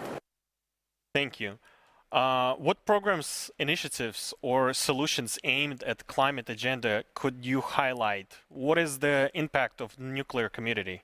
I mean, there are many organizations around the world that are working very, very hard to bring visibility to the importance and the urgency of dealing with climate change. So, I mean, I would say that the nuclear industry, the nuclear community has been working very hard for 50 years and more. I mean, as you know, nuclear energy is currently the lowest, the largest source of zero carbon energy in developed countries. So I think that we're already working on that, and we want to continue doing that. But for that, of course, we really need to build new nuclear as fast and cost effectively as possible. Thank you, Ms. Bilbao Leon. Developing theme of nuclear delivering solutions for the climate crisis. My next question is to Mr. Tom Sampson. Mr. Sampson, you're leading Rolls-Royce SMR.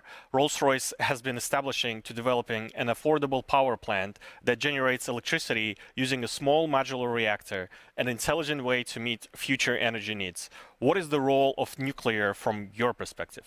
I think nuclear has a really important role to play in trying to change public perceptions, especially around COP26, but even beyond this, with public views on nuclear power. Nuclear is an essential part of our journey to net zero, and if we want to have clean energy, we need to embrace the value, the benefits, and the impact that nuclear can have, not just here in the UK, but globally. And we have a really important role to play as an industry to try and get that message out there, talking to the financial institutions, communities, and other stakeholders to convey the importance and special nature of nuclear power.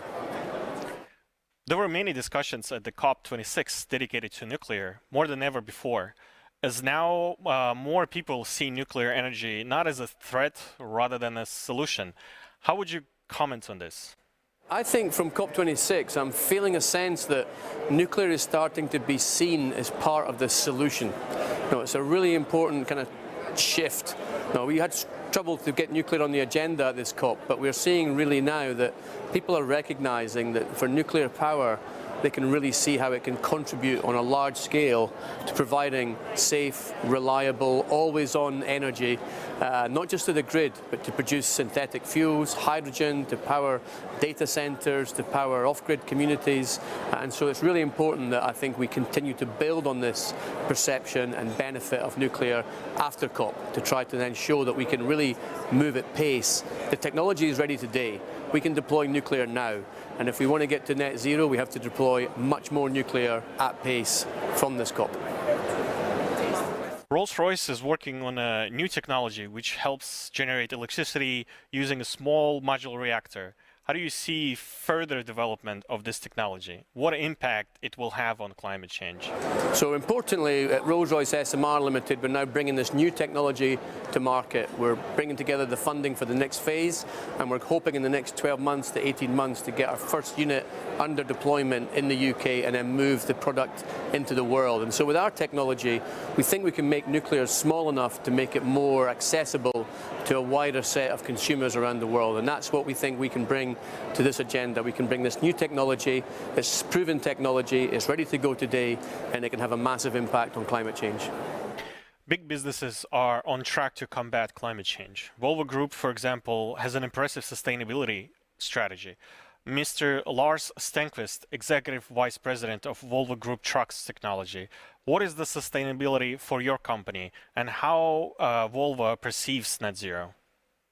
Sustainability is very close to our heart, and we have a clear path going forward. If we talk about a net zero 2050, that means that we need to have a net zero road transport system by 2050. And with our vehicles on the road for approximately 10 years, then all of a sudden 2050 turns into 2040 for us. Only fossil-free solutions coming from the Volvo Group, 2040 and onwards. In order to be able to deliver on that, we work with 3 propulsion technologies in parallel.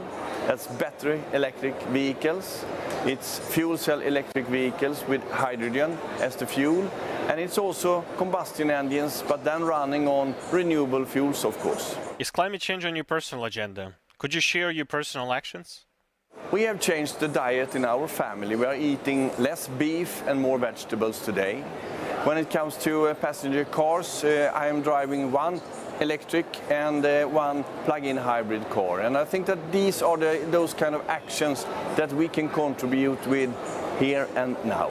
As we can see, many global corporations are aware of the importance of the climate agenda. Now we all understand our responsibilities in adapting strategies and programs aimed at combating climate change. Alena Yusufovich, co-founder of the Living Lab, beyond circular economy, diversity and inclusion, inequality, there's climate action among your activities. Based on your professional experience, what is the most important in changing the situation about the climate crisis? I think that this understanding is coming to us, that the mindset is essential in combating climate change. What is the human side of the decarbonization? How to empower employees, clients, and other stakeholders to dive deeper into climate science and act as citizens, parents in their workplaces? How can we work with the mindset shift needed to create real systematic change? Thanks a lot, Nabi. It's really an honor for me to be here today speaking at Global Impact Conference. And what I'm going to share with you today is my team's insights about how we can empower climate action through playing games. That sounds really strange, right? But I'll tell you what's the point. So a little bit about us. We're Living Lab, an international change agency. In what we do, we create learning spaces for sustainable leadership and system change.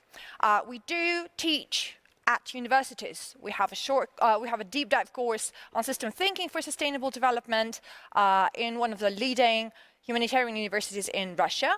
We do a lot of leadership development programs around systems thinking, about sustainability, ESG, and we're also En-ROAD's climate ambassadors. And this is exactly the point that I'm going to talk more about today. So what is En-ROADs? Before we go into that, the key thing that I wanted to point is that any change, real societal systemic change, starts with people and their understanding of what's going on in the world, the way they do meaning making, and how they act based on that new understanding. But when it comes to climate change, we see that companies are really struggling to communicate their climate strategies, the climate agenda to their key stakeholders, be it their employees or media or, I don't know, probably clients. So what are the point? What's difficult about that? Climate change is really a heavily scientific issue. How can we really easily explain complicated science behind it without oversimplifying it, but still staying relevant?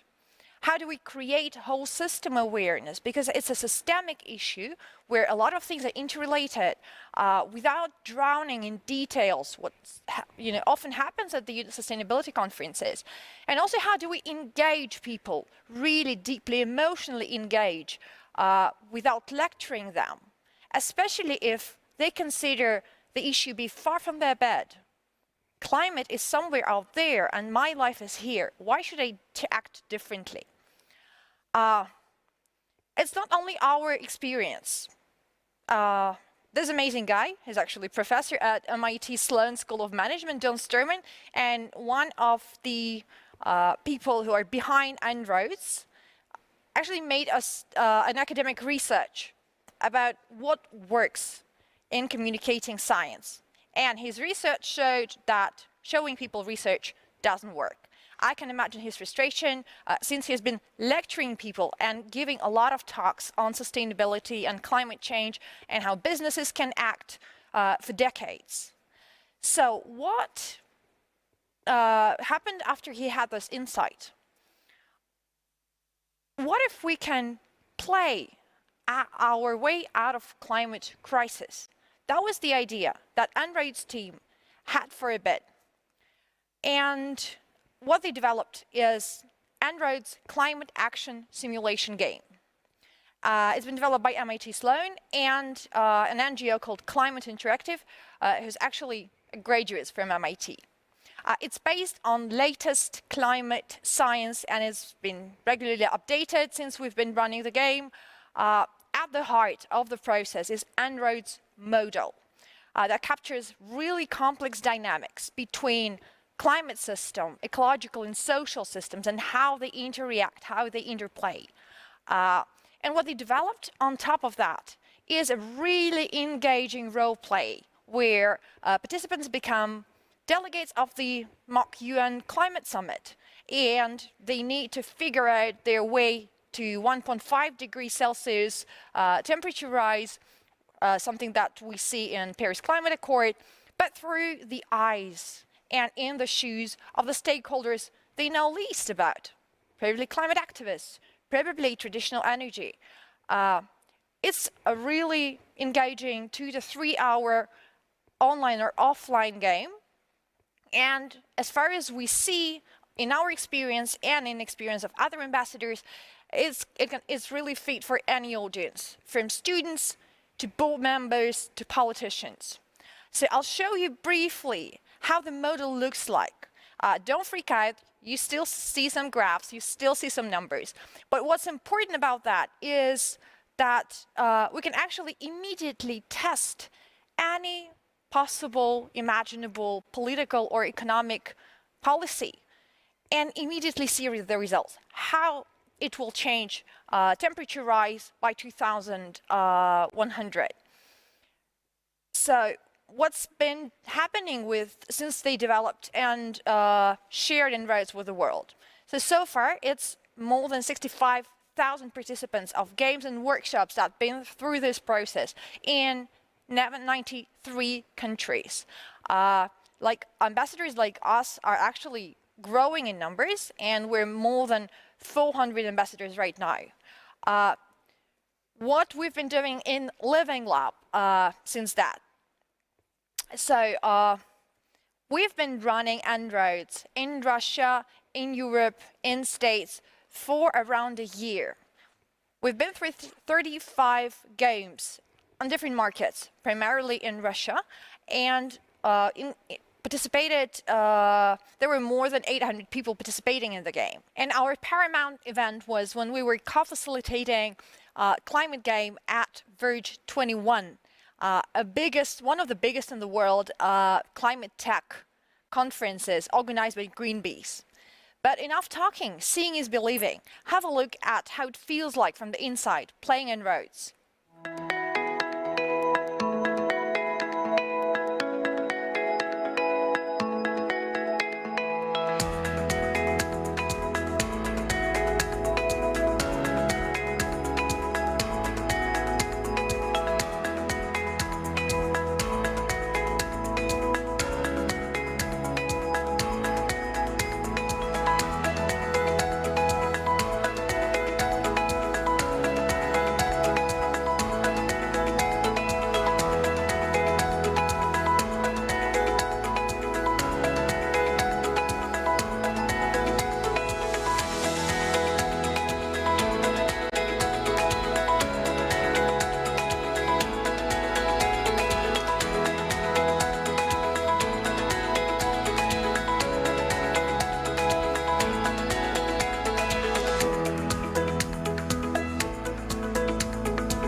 I hope that gave you a little bit of the feeling of how it looks like to play En-ROADS offline and online.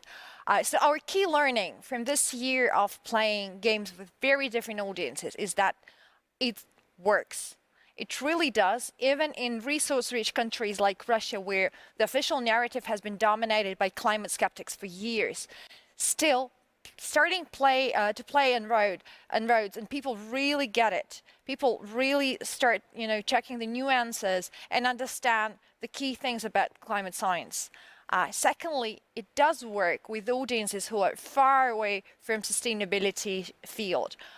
We once had a game for marketing department of a big retailer and their creative and media agencies. And the key insight, or like the feeling that CMO of the company shared with us, was that they wouldn't really get this understanding even if they would spend hours on end reading scientific reports. And probably most important one, it's serious learning. There is an academic paper published by the En-ROADS scientific team proving that playing En-ROADS climate simulator really helps people to increase their capacity to act. But at the same time, it's a lot of fun. So let's play our way out of the climate crisis. Many thanks to our valued speakers who have given us a lot of information on how different companies bring their input in developing the climate change agenda. And many thanks for useful tips on how each and every one of us can make an input into the fight against the global climate crisis.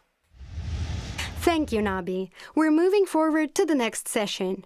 Numerous forecasts predict that the population will rapidly age. By 2050, every sixth person in the world will be over 65 years old. An increase in the proportion of the senior population and a growing skills gap is leading to many changes which society and the economy must adapt to. How can we ensure the active involvement of senior people and reintegrate them into public life?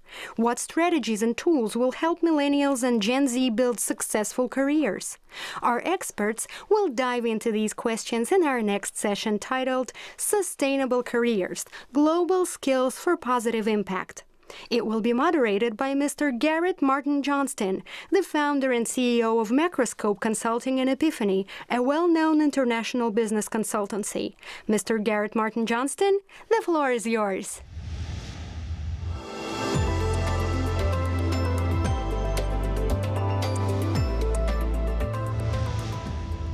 Hello, dear viewers. I'm really glad to see you joining our panel discussion from all over the world. Let me begin by saying that all of us are witnesses to an unprecedented period in human history. Firstly, the UN Climate Group just announced through their public report that there is code red for humanity in terms of global warming. That is why the world needs more experts in sustainable development. Skills for green jobs are the prerequisite to make the transition to a greener economy happen. In the World Economic Forum's Future of Jobs Report 2020, employers estimate that 4 in 10 workers will need to be reskilled, and almost half of young people feel they don't have the right skills to be in demand as a professional for the future. Secondly, the modern world is overwhelmed by what's called the silver tsunami. By 2022, the number of people over 60 years of age worldwide will reach more than 1 billion people, and by 2050, there will be almost 2 billion of them. Even though corporate leaders are striving towards mindfulness and being age-friendly, solving this challenge and reaching a just and inclusive labour market is still a long way to go. We have a need to develop approaches to improve the working capacity and quality of older people's lives.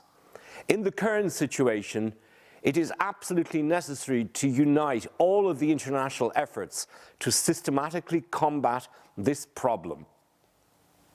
We will now listen to our first speakers in today's session. Let me introduce them to you. Please, first of all, welcome Kerry Hannon, a workplace futurist, the best-selling and award-winning author of 14 books, including Never Too Old to Get Rich, The Entrepreneur's Guide to Starting a Business in Midlife, and Bradley Schurman, a demographic futurist, founder and CEO of The Super Age, a global strategic research and advisory firm helping organizations harness the opportunities of demographic change with a focus on population aging. Kerry and Bradley, welcome. Please share with us the most effective tools that companies could use to tap into the longevity economy by attacking age-related bias, and to elaborate on what needs to be taken into consideration to create intergenerational workplaces and ensure successful communication between employees with different backgrounds and, of course, from different generations. Kerry, it's great to be with you today. Ageism is one of those things that's affecting all of us today. What can businesses do to combat this bias? You know, Bradley, there's a lot of things businesses can do right now. The most important thing to do is take a look at your organization. Ageism starts at the top. So what are you doing in terms of your policies? Are you promoting older workers? Are you giving them opportunities to go for stretch assignments? What is happening at your company per se? Look at how many people are leaving. What are you doing to retain them? Second, do you have workplace development programs in place that you pull them in so that they're constantly learning and able to stay relevant and stay with the organization as it expands? Those are the two most important things from a management standpoint. The third piece is, what does it look like outside? What's your marketing look like? What's your website look like? Are you showcasing experienced workers, or is it all young people? So because what you say to the outside world reflects who you are inside. Right, but obviously it's a two-way street. Individuals, especially older individuals, have to compete for jobs in the marketplace, both retaining their current job and maybe getting a new one if they're made redundant. What strategies, as an author of a number of books on getting back into the workplace, would you suggest to older employees? Absolutely. Their most important thing an older employee needs to do is to stay relevant. If you want to stay in the workplace, you have got to keep learning. It's an ongoing process, and look around you. What's happening in your industry? What are the industry trends? What are people around you learning? And then pick up those skills now. I think one of your favorite lines is, if you're not learning, you're not earning. And I totally give that to you, but it is so true. And so really, what are you doing to manage your own career? Are you nervous? Are you raising your hand and asking for those assignments? Also, remember, you can redeploy your skills. Don't get stuck in your lane. There might be an opportunity in another part of the company or with another employer, but you don't have to reinvent yourself. You need to figure out how you redeploy those skills that you have. And the final thing, this is my favorite thing, stay physically fit, because people judge a book by its cover. So if you can have some kind of fitness plan, eat with an eye on your nutrition, and so it brings this sort of, people don't know what it is. They want you on their team. They want your energy, your enthusiasm, your can-do spirit that comes from being physically fit. So forget all that facelifts and Botox and everything. Just go get an exercise plan. And obviously it takes a lot of individual responsibility to do that. Kerry, obviously we're entering into a new era right now where there's at least 5 generations in the workplace. We might be entering a near future where there's 6 generations working together at one time. What advice do you give to younger generations, especially those just entering the workforce or in their middle careers right now? Those individuals, they're going to have to live and work longer than we do today. Without question, Bradley, and I know you bring up some of those key points in your book, The Super Age. And what is important to remember is that you, as a young person, you have to, as I mentioned with the more experienced employee, you need to keep learning. It's a constant thing. You're going to be changing careers. You're going to have a portfolio of jobs, a portfolio of careers. Stay nimble, stay enthusiastic, stay curious. Curiosity is the thing that's going to get you through your career. So keep looking ahead. What are the trends where you're going? And remember, every job that you shift to, it's all about your values. That's your spine. That's what matters. So where you're moving, you're going to redeploy skills. You're going to add skills. But stay true to yourself, and you'll keep that enthusiasm to stay in the workplace longer and engage and make a difference. Right. Amazing. Thank you. Thank you, Bradley. Bradley, it is fantastic to be with you today. I'm so excited about your book, The Super Age, and all of the demographic changes that you write about. Things are happening very quickly for an aging population around the globe. What do you see that organizations can do to manage this change? Well, Carrie, like you said, this is happening to everyone, everywhere around the world. There's literally no economy that isn't being affected by population aging, the confluence of decreased birth rates and increased longevity. When we work with employers, we talk to them about building a proper business case. C means you're going to have to compete for new talent, because we have an employee crunch for the first time since the Second World War, if you can believe that. The second thing is we have to use technology by augmenting technology, augmenting automation, augmenting artificial intelligence. The third thing is we have to support. We have to support the lives of our employees at home with either increased caregiving leave or perhaps increased flexibility in their schedules. The fourth and final thing is that we have to extend working lives. And we can do that through a number of means. One of the easiest ways to do it is by improving ergonomics in the workplace. I'm really glad you got to that point, because I was thinking that is so important to keeping workers on the job longer. The second piece, and this fits into that, is this idea of people talk about age-friendly employers. Right. What the heck does that mean, and how can someone really make sure their organization is working towards that? Right, well, Carrie, like you said, age-friendly employers is really a big thing that we want to get behind today, but it's often confusing to a lot of employers. I talk about enhancing generational diversity at work. One of the things that we want employers to do is have age-neutral postings for jobs. That's an easy thing that they can get behind, and you mentioned that earlier today. The second thing is we want to create environments that foster exchange between generations. A lot of times it's communications that break down, not because two people are sitting next to each other or on the same team. We want to facilitate that ability for them to have those conversations. Because for sometimes people who live in an analog world, using digital devices isn't necessarily the thing that they want to get behind, but we do share a common language and we do share a common purpose, and that's to support our organizations. And the third thing is really considering the working space. How does it work for your employees regardless of their age? Is it ergonomically sound? Do people have the benefits that they need to stay with you and stay competitive going forward? So that all is fantastic from an employer standpoint. They want to do the right things. Right. But how do you approach it from a policy standpoint, from HR, from the public policy world? I think certainly there's been a good attempt from public policymakers to reframe the issue of age discrimination in the workplace. Because let's be frank, age discrimination and ageism is one of the most pervasive biases affecting us as a people today. It's almost accepted. So there is an opportunity to build legislation that protects people of all ages, but we have to protect people of all ages, not just the old. We have to protect the young as well. The people that seem to be in the safer zone in the employment space tend to be those 35 to 45, those in middle to late middle careers. They're the ones that seem to be the bubble in the center that's kind of safe. But for people that are older and people that are younger, they need some public policy protections.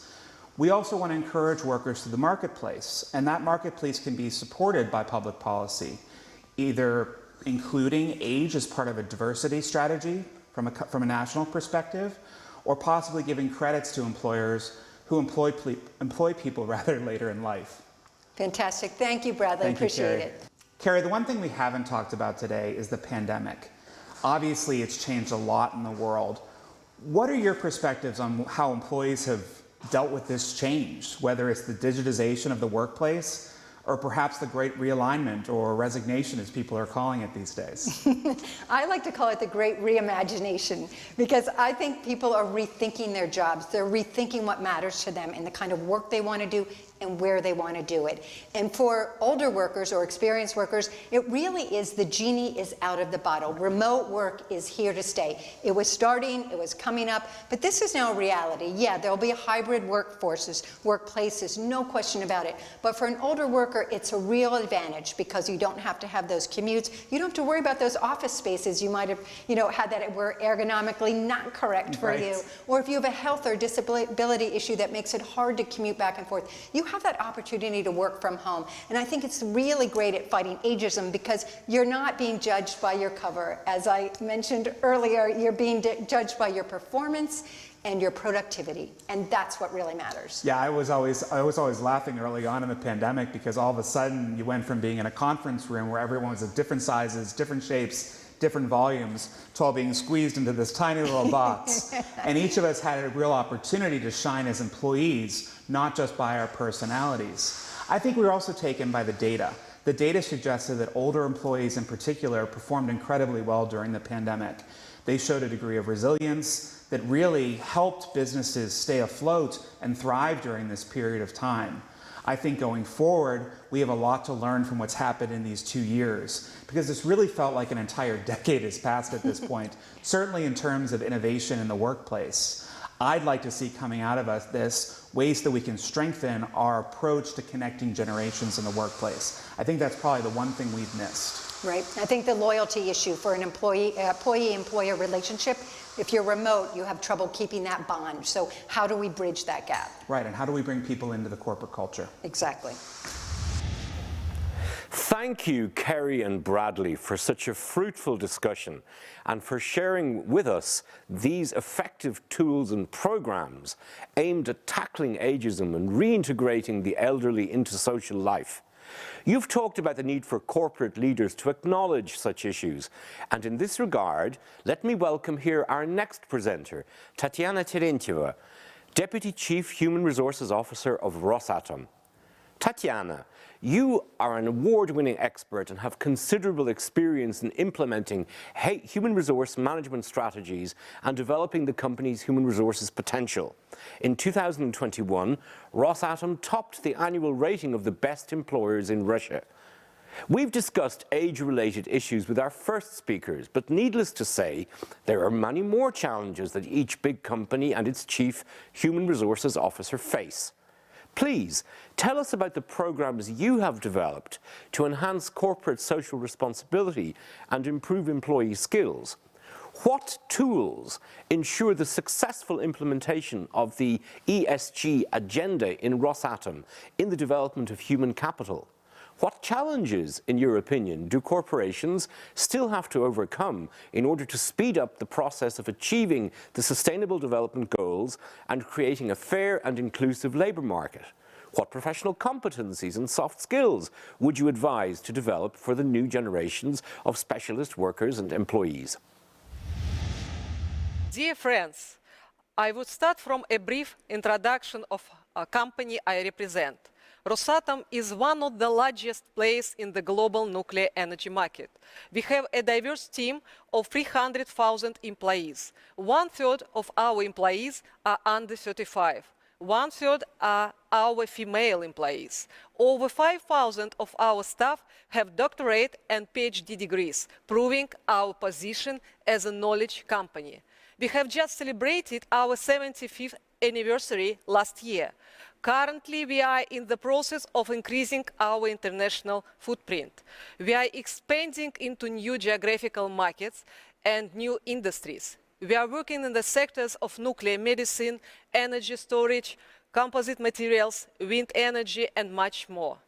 Nuclear energy brings value to the world through clean energy, providing access to quality food, clean water, saving lives of cancer patients, and much more. You also know the impact each and every one of our projects has on the labor market, creating new jobs, reskilling thousands of people, and improving standards of living. In Russia, our corporate responsibility programs cover not just 26 cities where Rosatom is a major employer, but expand to national social initiatives across the country. We are doing many projects in art and culture, educational, volunteering initiatives, which provide support infrastructure in all regions we are operating in and make life of thousands of families more comfortable.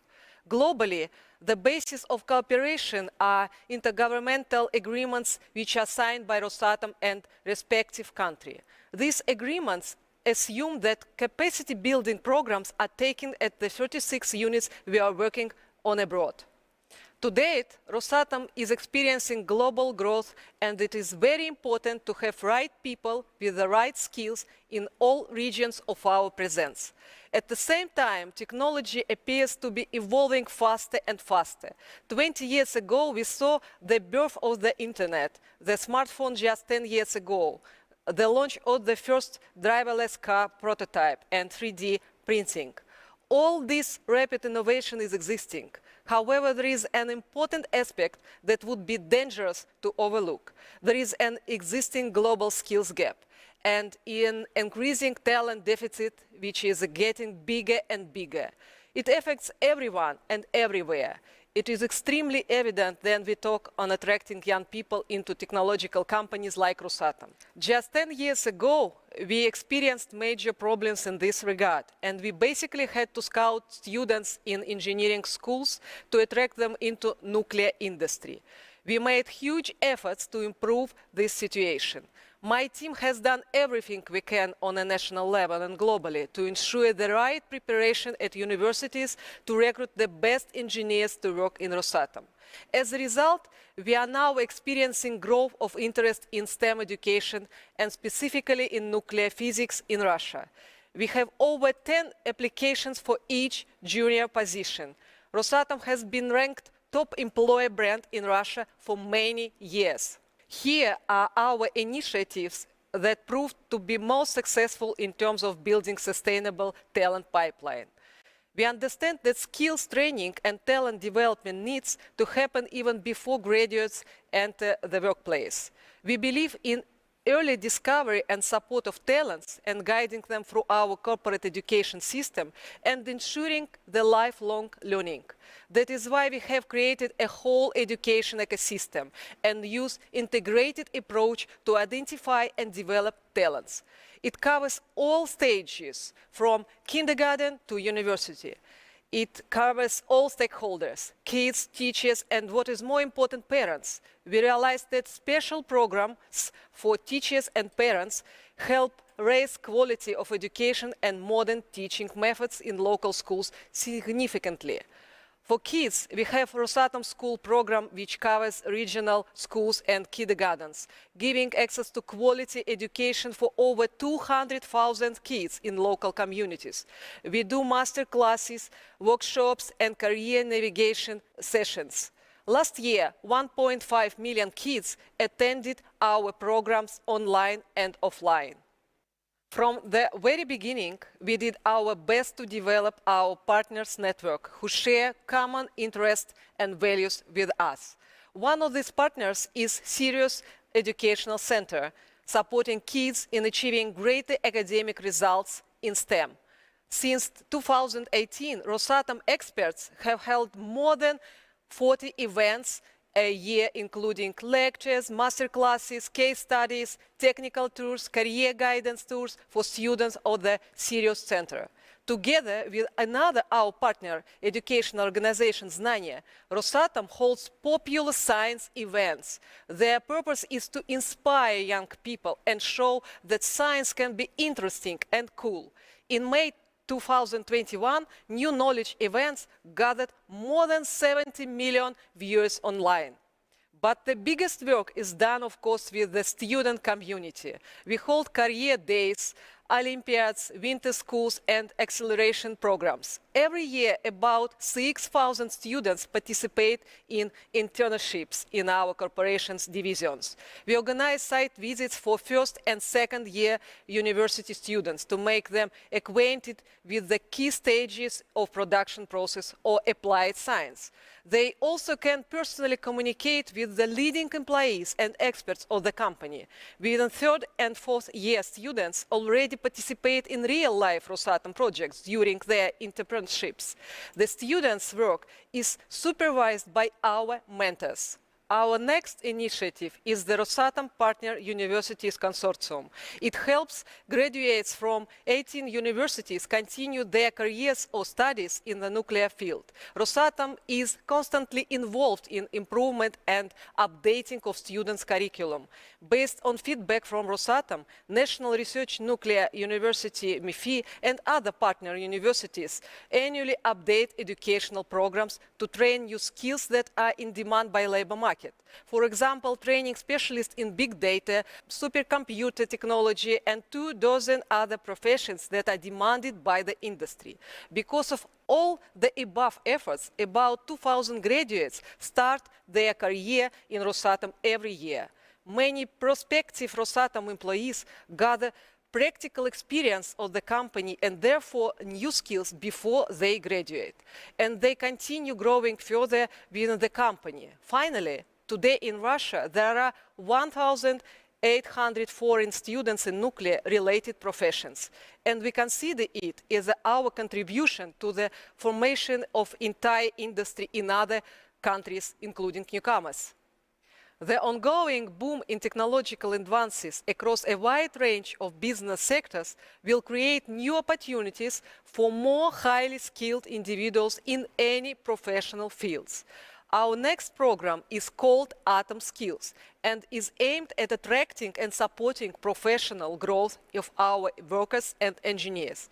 Just to mention, they are half of our employees. This program started from our participation in World Skills Competition, which is a global organization represented in over 80 countries. This has allowed us to better train our employees. Now it evolved into a comprehensive system for training workers and engineers, from school vocational training to the Atom Skills Industry Championship, from professional skill competitions to competence centers run by our champions. Based on Atom Skills experience, some Russian regions where Rosatom operates develop programs to ensure that young people from remote regions have world-class competencies and have the same opportunities as students residing in big cities. At Rosatom, we know we haven't got all answers to the complex problem of building sustainable talent pipeline. However, we do know that certain proactive steps we have taken years ago have served us well in the past and were a meaningful contribution to sustainable agenda. I am proud to say that 10 million school kids and 7 million students are part of our educational ecosystem now. Such result wouldn't be possible without our partners, and we truly believe in power of partnership. Our experience has taught us how to plan for the long term and how to create a loyal workforce. Now we want to share some of our best practice insights with a view of kickstarting this global debate. I am looking forward to learning from my peers in this session and hope our discussion will inspire new insights and ideas that we can apply in our countries and companies. Tatiana, thank you so much for sharing these key insights with us. Now, you've touched upon future skills that young professionals might need to be in demand, and this leads us to the potential need to reshape education. Thankfully, we have just the right person to ask. Please welcome Professor Peter Higgins, Director of the United Nations University Regional Centre for ESD in Scotland, Director of the Global Environment and Society Academy. Professor Higgins, thank you very much for joining us today. Tatiana has just shared with us the list of skills that candidates might need in the future. Please tell us what needs to be done in the education field to promote and develop such skills, and how could we use this generation's skills and talents most effectively? My name is Peter Higgins. I work for the University of Edinburgh as Professor of Outdoor Environmental and Sustainability Education. This talk is about the twin climate and biodiversity crises and the challenges and opportunities for education. Now, we've had a great deal of concern over COVID-19 over the past 18 months or so, and yet behind COVID-19 there is another great crisis, which is that of a global recession, which is being dealt with through a range of economic measures. But there's a much greater one still, which many of us will be thinking about because of the recent climate conference in Glasgow, and that is climate change. But there's another behind that, which people often don't think about, but is increasingly coming to the fore, which is the biodiversity crisis, the collapse of nature. These are really big issues, and in the end may dwarf coronavirus. What we've done to our planet is referred to increasingly by a range of academics as the Anthropocene, essentially a distinct geological stratum. If you imagine someone coming back to the Earth sometime in the future, when there are no humans here, and digging down through the various strata, they will come to a place where we have modified the Earth to such a degree that it becomes a geological stratum. Now that is a very significant consideration. We're the only species ever to have done that. The relationship between nature and climate is really absolutely tight. Nature is climate, climate is nature, and we need to think about these two issues in that way. Now, I work in Scotland. I work for the University of Edinburgh, and Scotland is part of the United Kingdom. But actually it has a range of its own laws and a range of responsibilities, independent responsibility for education, health and infrastructure. And the Scottish Parliament, which we now have only maybe a kilometre from where I'm standing at this moment, was established in May 1999 after a 300-year gap from when we last had a parliament. Now, the Scottish Parliament's interest in education has very much extended into the issues associated with sustainability education. And I've been involved in a range of different initiatives associated with how to bring sustainability within Scottish schools. And in 2011, I was given the job by the then Minister for Education to establish a group to look at the possibilities of what they referred to at the time as one planet schools. In other words, could we have schools in Scotland that pretty much lived within one planet's worth of resources? Now, like many parts of the developed world, we're living with about 3 planets worth of resource at any one time. So this was about helping schools to change and helping the education systems to change. The idea of sustainable development has been around for a good long time. The Brundtland Commission back in 1987 defined this as the ability to make development sustainable, to ensure that it meets the needs of the present without compromising the ability of future generations to meet their own needs. It's fairly heavily focused on people, of course, whereas we really should be thinking about that in terms of the whole planet.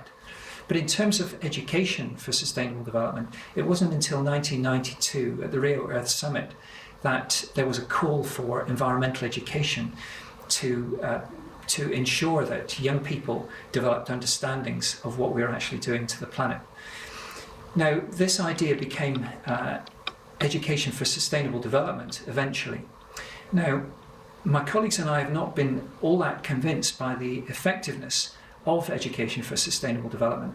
If you think about it, if it had been very effective, we wouldn't have the same global crises that we have at the moment since 1992. It's a good long time when we should have actually been making progress. So we started from the position that we needed to do some research, and we needed to think about what were the expectations for young people that are born today in the 21st century, and what do they need from us as educators to prepare them for a future. These young people may live to the end of this century, to the year 2100, so what will they see in their lifetime?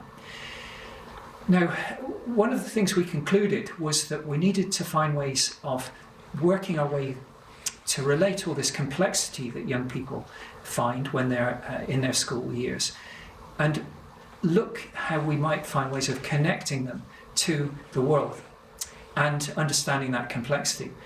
And that is a way in which you start to help young people to develop an understanding of the consequences of their actions, whether it be in terms of sustainability, whether it be in terms of the decisions they make when they vote, right through to an ethic of care. So trying to link this idea of connection with care was a big theme in our research. And we concluded that the education systems of the world are going to have to adapt to prepare us to deal with these complex, uncertain issues and to deal with change. Learners will need to be prepared in terms of knowledge, skills, critical awareness, attitudes, personal qualities, and above all, the ability to continue to learn. We did quite a lot of research on this, and we used this in the work we did for Scottish ministers in this One Planet Schools project.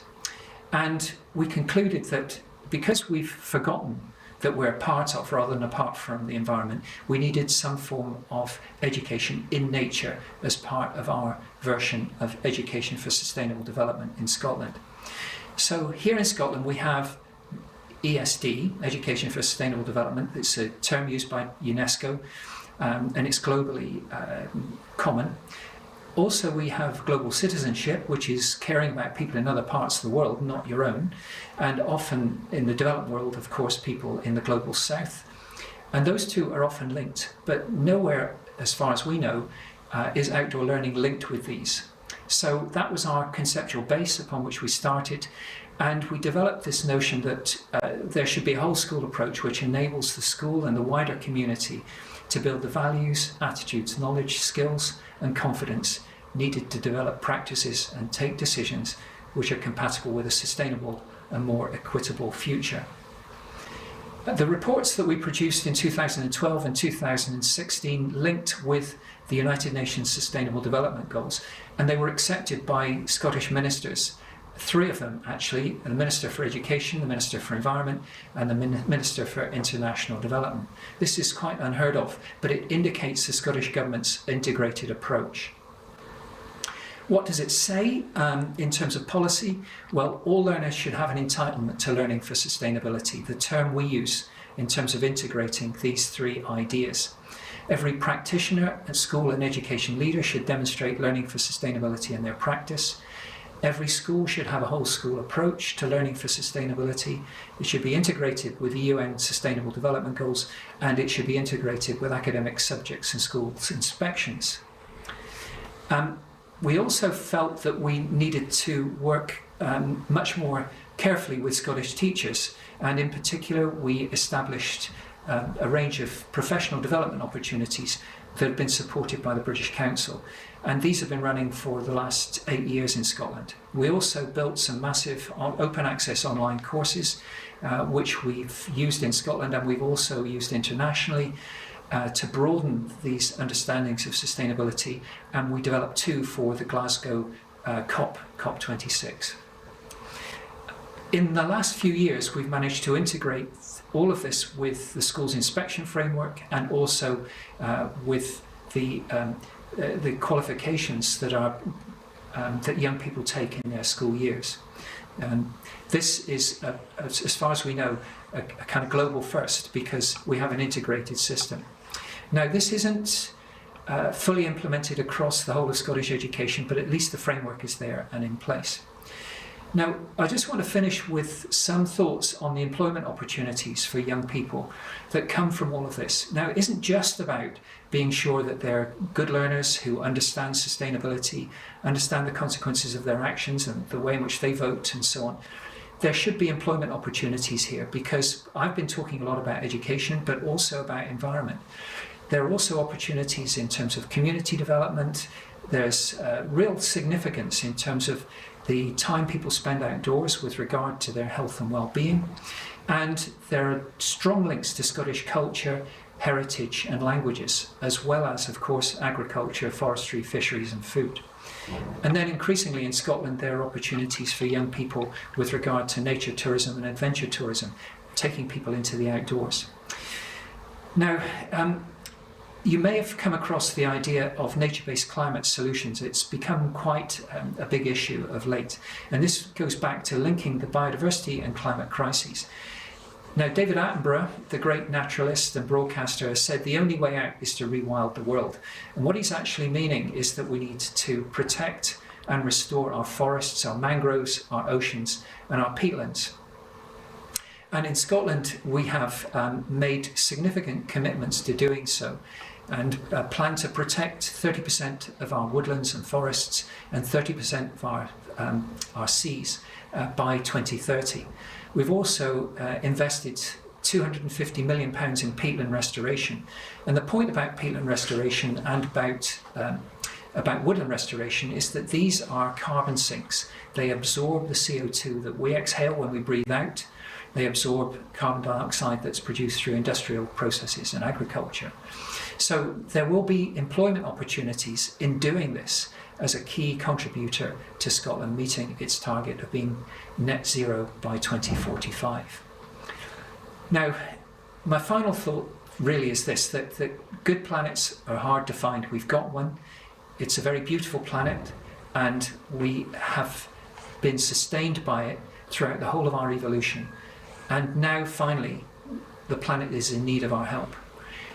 We should not expect this to be handed on to future generations. It's the young people of our world are really angry about the situation they find themselves in, having to deal with the mess of our generation and previous generations.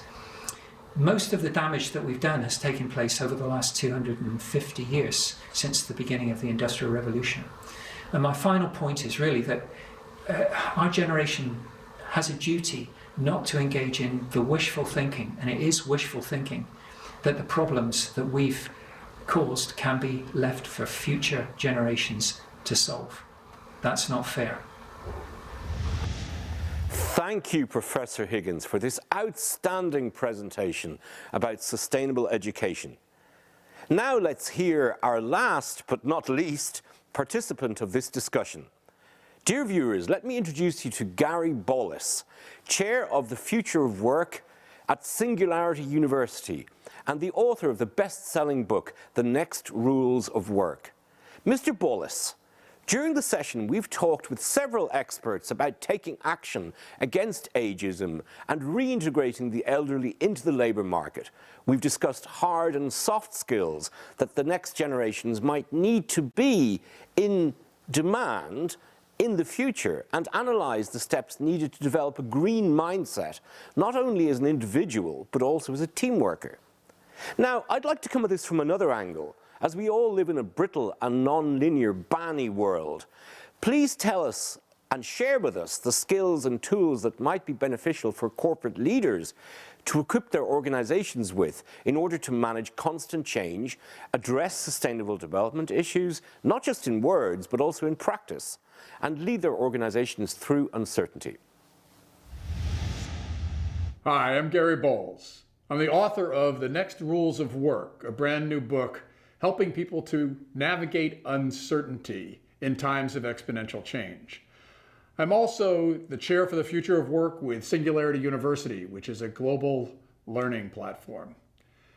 Now, when I talked last year about what I described as the Great Reset, the process that so many of us are going through around the globe in dealing with a pandemic and its impact on work and learning and our organizations, I talked about three phases that we were going through.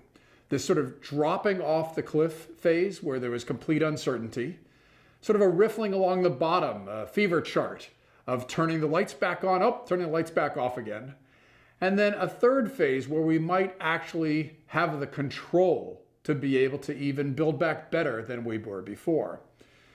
Well, since then I've updated my talk about this to include the idea that what's happened around the world is sort of a Venn diagram of the combination of the lived experience of any one of us, depending upon the country that we're in, the infection rate of the virus, the way that the policies of our country help us to shape what work is or isn't, the projects that we're working on, the industries that our organizations are in, any particular way you're feeling on a given day, the team you're coordinating with, all of those things added together.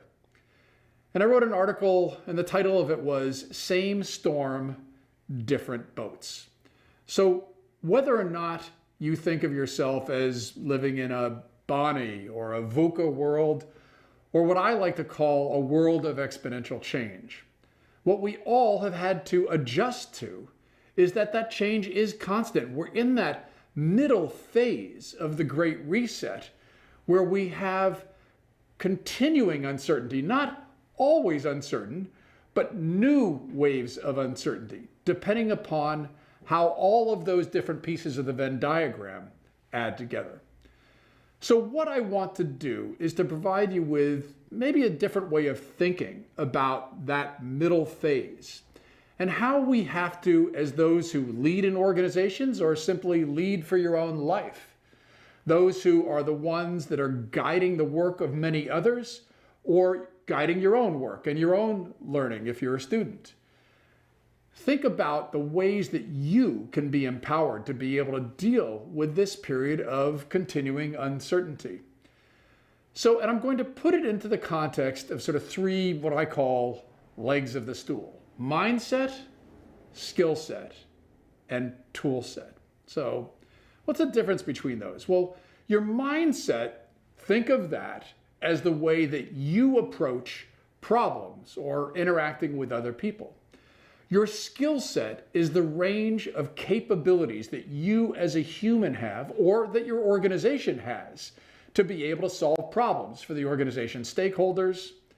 And the tool set is the combination of the techniques and the technologies that you use to be able to continually develop that mindset and to be able to hone and develop that skill set that you have to be able to solve the problems of today and tomorrow. And if I could wave my magic wand and give you any kind of mindset, skill set, and tool set to be able to navigate this world of uncertain change, let me just go ahead and wave that magic wand. So the first is the mindset, the way you approach the problems of your organization or challenges in your own life or the people that you interact with. The mindset that change is constant. That is, this isn't just some period of disruptive change that's going to go back to some new normal or some new abnormal. It's very likely change is going to be constant. Another part of that mindset, though, that's important is that if you want to proactively be able to solve problems, you need to have what is often called a growth mindset. That comes from the work of Professor Carol Dweck in her book, Mindset. If we have a fixed mindset, we're going to approach the problems that we're trying to solve with the same mindset we had of the past. And instead, we need to have that continually adaptive mindset to be able to solve the problems of today and tomorrow, and to accept that this is pretty likely to be the way we're going to have to continually be adapting to change on an ongoing basis. So if that's mindset, what about the skill set? Well, again, if I could wave my magic wand and have anybody have, let's say, 4 skills, whether you lead an organization through uncertainty or you're trying to actually, in your own life, deal with a world of exponential change, the 4 would be, I want you to be a problem solver who is continually adaptive, creative, and with empathy.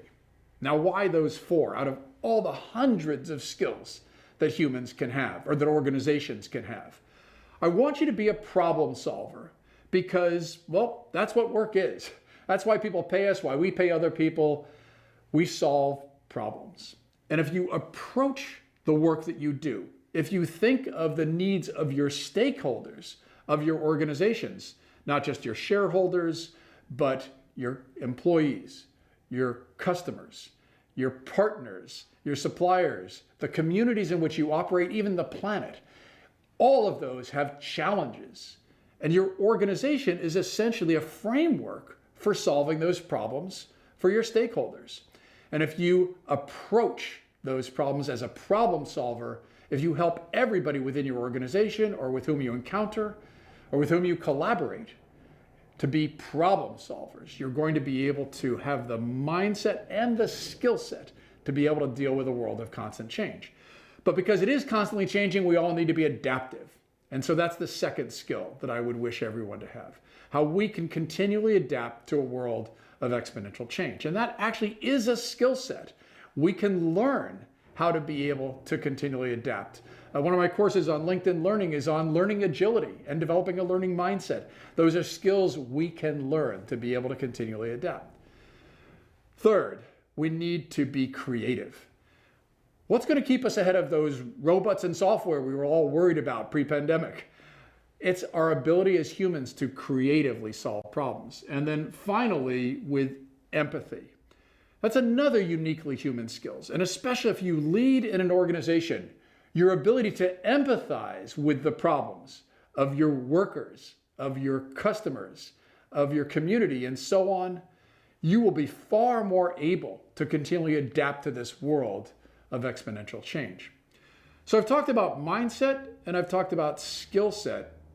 What about tool set? Well, if we think of the techniques and the technologies that are enabling us to be able to solve the problems for our stakeholders, think of that as a constantly shifting landscape where, in the same way that if we were all artisans working in a woodworking shop, or artists painting or designing, we would want to have a pretty extensive toolkit, and we would want to be able to continually find the right tool for the right problem at the right time.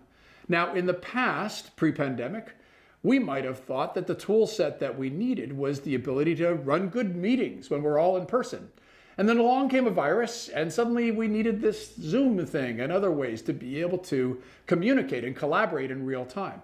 So we have to think of that as a tool set, techniques and technologies that needs to continually change based on the kinds of problems that we're trying to solve. Now, if we are all approaching our problems with that fixed mindset I was discussing, then we're going to keep on using the same tools. We're going to go back to the toolkit and keep on bringing up the technologies that we used years ago. And that is not going to be sufficient to solve problems in a world of exponential change. So here's my charge to you, is step back for a moment. Take some time to think about how you think about your own mindset when you approach problems, how you think about your skill set. Do you have pace? Or those skills you need to develop, whether you lead an organization or you lead yourself? And then finally, look at the tool set that you use. What are the techniques? How do you run meetings? How do you solve problems? How do you collaborate with others? What technologies do you automatically reach for? And are there new techniques and technologies that you can be reaching for and putting in your toolkit, becoming proficient in, so that you can solve problems in a world of exponential change? So that's my charge to you. Don't wait. Do this today. Take 5 minutes to just look at your mindset, skill set, and tool set. And then tomorrow, think about how you can put some of these into action for your own work and your own organization. Good luck.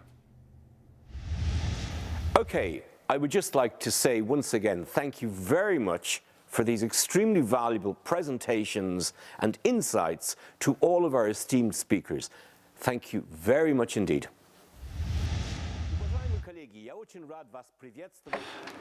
Ladies and gentlemen, it's my pleasure to welcome you today to my lecture. So today I say that 60 is new 40 and 40 is new 20. The opportunities for sustainable self-development in this roaring 20s of the 21st century. Okay, let's consider Russia. For the historic reasons, in Russia we have two demographic bubbles. One bubble is 60, and the other bubble, the concentration of people, average age of 40. This is a big difference compared to the European demographics, where the demographic pyramid looks like a triangle. In Russia, it's not a triangle. In Russia, this is like two groups of many people, that is 40, around 40, and around 60. Now we are starting the roaring 20s of the 21st century. So what are the roaring 20s? Well, the roaring 20s describe the 1920s. And in the 1920s, an unprecedented economic boom happened. Well, what did it look like? The products and services which early in the 20th century used to be available only to the rich, like the car, the telephone, the radio, the fridge, the vacuum cleaner, and many other usual goods, Well, in the early 1920s, they were available only to the rich. And within the 1920s, a kind of radical democratization of the luxury took place. The goods, which used to be considered luxury goods, and the services, which used to be considered luxury goods in the early 1920s, by the end of the 1920s, these same products and services, which were for the rich in the past, became for everyone. So anyone could afford the products and services by the late 1920s, the ones which in the early 1920s were available only to the rich. This means that the US business, the Western business, they started concentrating on democratizing the luxury, meaning on providing the services and goods which are not just of high quality, but rather changing the quality of life of the usual client, the usual consumer. And now, in the 2020s, we can see the same effect. It's happening now. Just imagine, 10 years ago, that for a usual person to have a personal driver at any moment of time. Now, you have Yandex Taxi for this. Well, just imagine, 20 years ago, having a personal DJ, the DJ who would play your music as you wish, any time, anywhere. Now you can use Yandex Music, Spotify, and many other things for this. So in every field of life, we can see access to the products and services of an unprecedented quality level, transforming people. Well, not only transforming services, but the products and services transforming the human beings for the better. So people become more clever, stronger, healthier, richer, kinder, and so on and so forth. So the goods and services which make us cooler as human beings. So they're coming in this decade. Okay, for the business, the way to grow in the 2020s is not developing the business, but rather developing the customer, the consumer. And this is the growth opportunity, the growth path. And this is especially true for the elderly. Okay, the challenge for the business in Russia, in the US, in Europe for the next 10 years. Okay, in healthcare, this is not just treating diseases. Well, treating diseases was good for the last century. Now we want the healthy person to become super healthy, a superhuman being. So this is democratization of luxury for the next 10 years. So we're not treating diseases. We are making our healthy people healthy, and not just healthy, but those who feel better than when they were born. So these are the technological opportunities to augment the people and not only service the people. Okay, let's look at the banks. In Europe and in the United States, all the large banks have huge departments for the elderly. And the goal of the banks is not just to service the pensioners, but to convert them into financially literate clients who can increase their financial well-being. For instance, the Barclays Bank in the UK has continuous sessions everywhere teaching the elderly how to use their computers and how to make money using computers and digital tools. The Western banks have some other people who are focused on the economic issues of the banking services to make these banking services more available for the elderly. So these are age-friendly banking approaches. So all the services and products online with the huge front, simplified iPad versions for the apps with the simplified instructions and extra information and explanations on what these things really mean. So we explain the digital era using the language understood by those who were not born in this era. We're not using chatbots, we're using human beings. So they hire people to call centers, they hire the elderly people for the call centers, because they can understand the issues, the problems, the ambitions, and the threats and opportunities of those who are 75. So the 75-year-olds work in call centers. The fitness clubs in Europe are focused on the elderly. So the fitness clubs, they take it this way. They say that exercise is the best medicine for those who are 65 plus. Since this is continuous movement, it can replace a lot of expensive medical service, medicines, and so on. So that's why the fitness clubs are focused on the elderly. They have the elderly coaches. You remember the call centers where they have people aged 75. And in the fitness club, we have people who are 65, 70, or 80. And they deal with people of the same age to maintain and improve their muscles and mental health. And so these coaches are selected for the elderly because it's easier for the elderly to deal with the elderly. The corporate clients, the employers, now they're building these many fitness clubs for the elderly within their facilities or offices, so that the elderly shouldn't be forced to go to a club somewhere.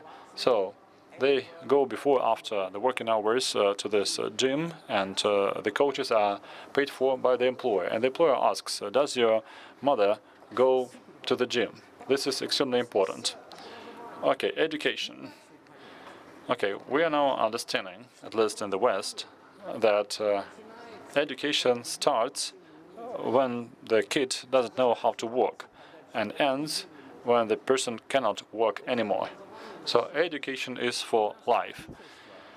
And our governments, and a very good example is the government of Singapore, they understood that should finance education for life, lifelong learning.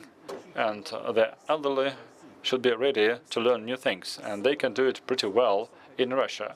They're especially ready, the elderly. They are ready to learn the new things, and they're ready to learn some specialized things. For instance, in Ireland, the government of Ireland introduced the first introductory course for pensioners on advanced programming. They had 900 positions.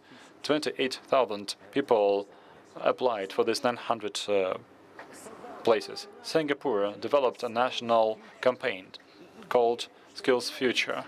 The idea is that everyone in Singapore, irrespective of the income, family situation, or health situation, or age, so they all receive this. So a 70-year-old Singapore citizen can learn and develop just like the 15-year-old one.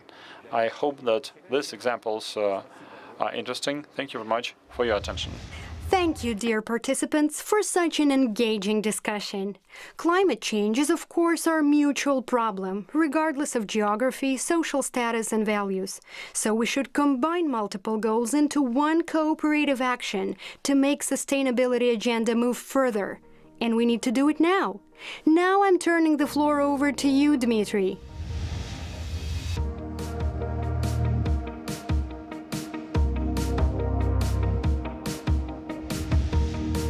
I totally agree with you, Jay. If all of us make seemingly small positive steps to reduce pollution and waste, the accumulated impact will be enormous.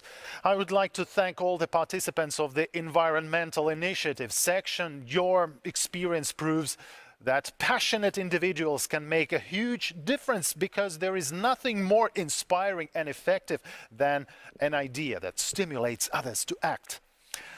I remind you that the Global Impact Conference 2021 is taking place today with the support of the GIC key partners: Rosatom Corporation, Euronews, Europe's leading international news channel, United Nations Global Compact, the world's largest corporate sustainability initiative, and VK, our digital partner. We also thank the rest of the GIC partners who have supported this event. Dear audience, I'm announcing a short break. Enjoy a coffee, stretch your legs, and come back revitalized for the next section.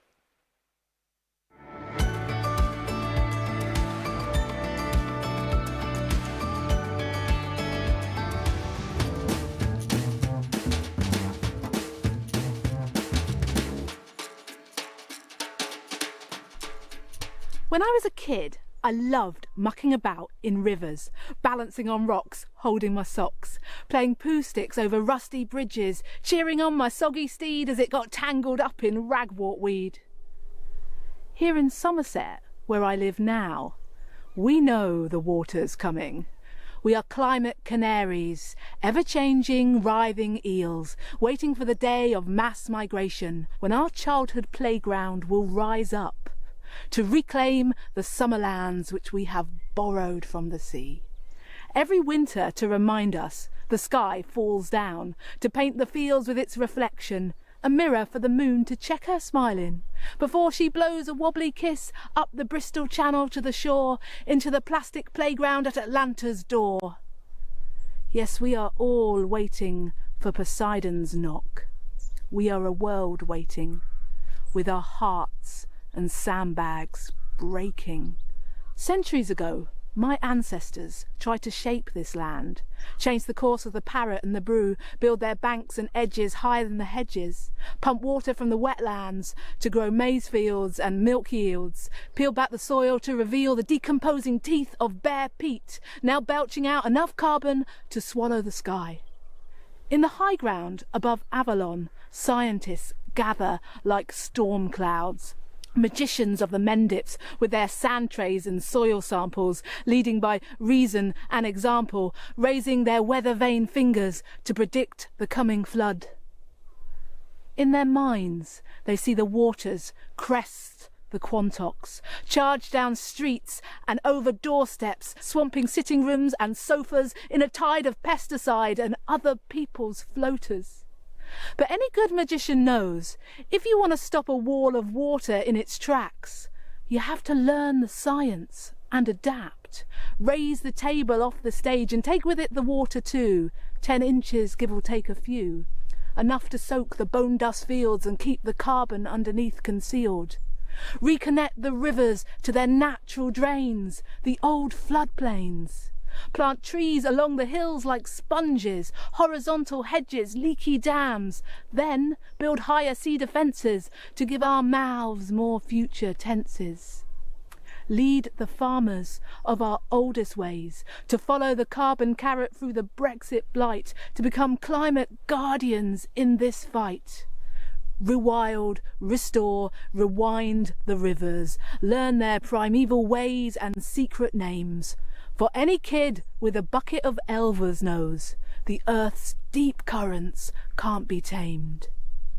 So yes, save our towns, villages and sofas, but first restore the river's song, because trying to control these ancient waters is where we first went wrong.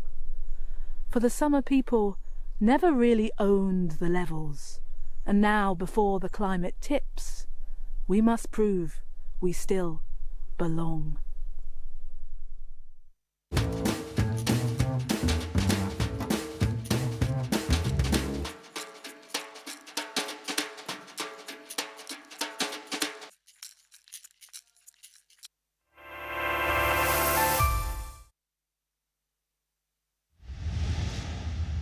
Dear audience, we're coming back from the break and starting our next section.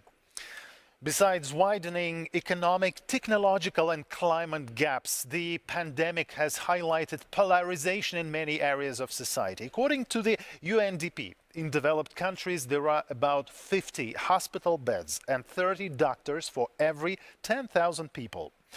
In less prosperous countries, there are 7 times less beds and 15 times fewer doctors. Over the past 30 years, racial inequality in education and in the labor market has cost the US economy nearly $23 trillion. And in order to achieve gender equality at current rates, states will need approximately 145 years. Improving diversity, equalizing access to health services, and removing social gaps in the labor market is the only path to a sustainable future. So let's proceed to this section that is titled Social Equality.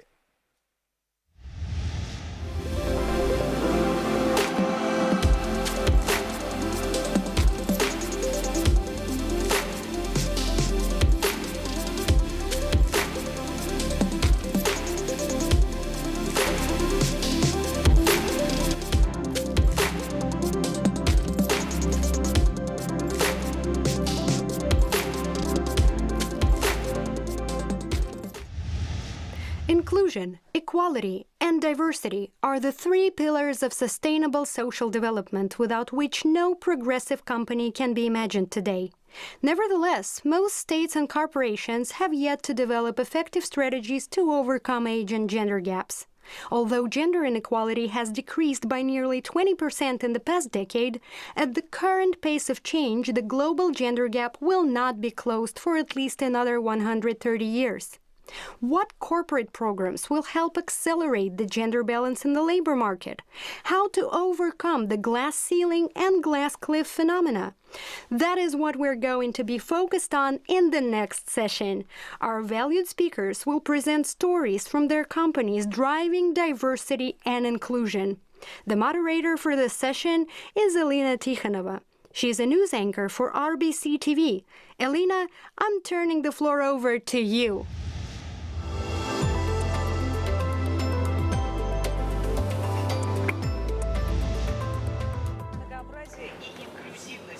Diversity and inclusion is a very hot topic today. Diversity and inclusion are priorities for companies that seek to attract the best talent. However, diversity and inclusion are not just benevolent corporate policies. Diversity and inclusion have real economic and business impact.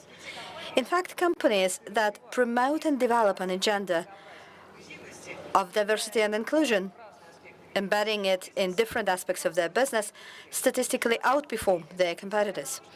In fact, and despite the fact that humanity has made giant breakthroughs in promoting diversity and inclusion, 75% of employees of companies still believe that even more diversity is needed, which suggests that we have to evolve and work even harder on this agenda. We now have a co-founder of the Foundation Association of Women in Nuclear Industry joining us. Her name is Alexandra Rybich, and she is the female face of the president of the industry that is traditionally very male, although we could argue with that because we have Marie Skłodowska-Curie, and her name is almost always accompanied with the word first, the first woman to win the Nobel Prize, the first to receive the prize twice, the first woman to teach at Sorbonne. So, Alexandra, good day. Good day, Elena. So my first question, why are you saying gender balance in nuclear industry is relevant? Thank you. That's a wonderful question. I love this question. Actually, everything that I do outside my professional activities is related to project initiatives in our Foundation Association of Women in the Nuclear Industry. And what we are seeing today is that companies, more and more companies, especially high-tech companies, do take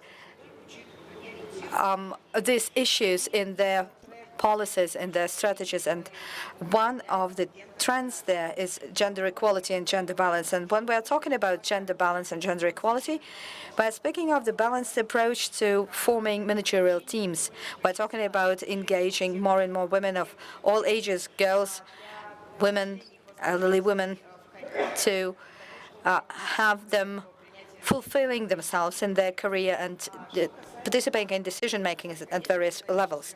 As far as nuclear industry is concerned, the dynamic development of the nuclear sector, including next-generation technology, is something that stimulates the necessity to prepare more and more highly qualified human resources and women of all ages attracted to the nuclear industry. Rosatom State Corporation has joined the United Nations Global Compact. It's the largest corporate social responsibility and sustainable development initiative for businesses across the world. So for the nuclear industry as the global technology leader, the focus on engaging women and the policy of inclusivity and equal opportunities is something that is very important. It's one of the most important focuses for us. So our association is instrumental in that, because actually forming industrial communities is really helpful. We were formed by our own initiative back in the year 2016, and now we're seeing the market and the society to form more and more such communities, such associations. So when women are included and when management is done via sustainable, balanced principles, using these principles, we can see the effects. So do we need gender balance and what it is? Well, the companies that are managed by diversified managerial teams increase their financial metrics very substantially, socially and not only. Well, it would be logical to assume that everybody would just compete to be diversified and inclusive. Well, I would say differently. It's not mainstream. It's rather not the result of hype, but a conscious step in strategy building. Building the strategy fit for the future. I wouldn't say that companies would compete in this area, because big businesses, especially nuclear industry, the global industry, is rather a platform to exchange best practices and form common vision and common approaches to the topic. We are developing tools that would allow everyone to participate and achieve the metrics and the goals that are necessary for gender balance. Speaking of experience, there were precedents in the global nuclear industry of women who have reached career heights. For example, the Director General of the World Nuclear Association, the former head of the French company Areva. Or is it just exception? Well, no. Year on year, we are saying that more and more women leaders, CEOs of major companies is emerging, and it's not by coincidence. Rather, it's the result that we're already seeing, the result of introducing gender-balanced teams in our strategies in our companies when we engage girls in those processes. Speaking of role models, this is a very important aspect, because sometimes women are indeed lacking the opportunity to see this role model, to tell them of their success and achievements, and to show that it's doable. Yes, exactly, to show that it's doable. And by the way, we have this project. It was one of the first projects of ours. It's called Female Faces of the Nuclear Industry. It is there to increase popularity to certain jobs in nuclear industry. Ladies tell each other about their achievements and success, and we can see that it is received very, very warmly, and it engages truly. So it's really an opportunity to lend one's shoulder, that everything is possible. Do come and try yourself. It's also worth mentioning that in Russia, there are high percentages of highly qualified female resources, scientific resources, but you need to help the girls. We have career guidance part to our activity, and through survey, we noticed that big numbers of girls do start their science and tech specialties. They start to study it, and then after first and second years, they lose their confidence, and they leave this industries, this arena. And this is not me saying that; it's the data. So it is very important for them to overcome the stereotypes and barriers. Stereotypes are there. We can close our eyes on those or not, but they are there. So those companies who do support the equal opportunity policy and gender balance policy, I think they would want to accentuate mentoring. Speaking of education, your foundation helps attracting women to STEM, this being science, technology, engineering, and mathematics-related jobs. What are your success there? Well, one of the main areas is international cooperation, and let me tell you a few words about international cooperation first, and then I'll answer your question. So we have variable formats of cooperation that have become traditional, and it creates a very important impetus that allows us to assess our opportunities and to create synergies with the international community, because we can do more when we do it together.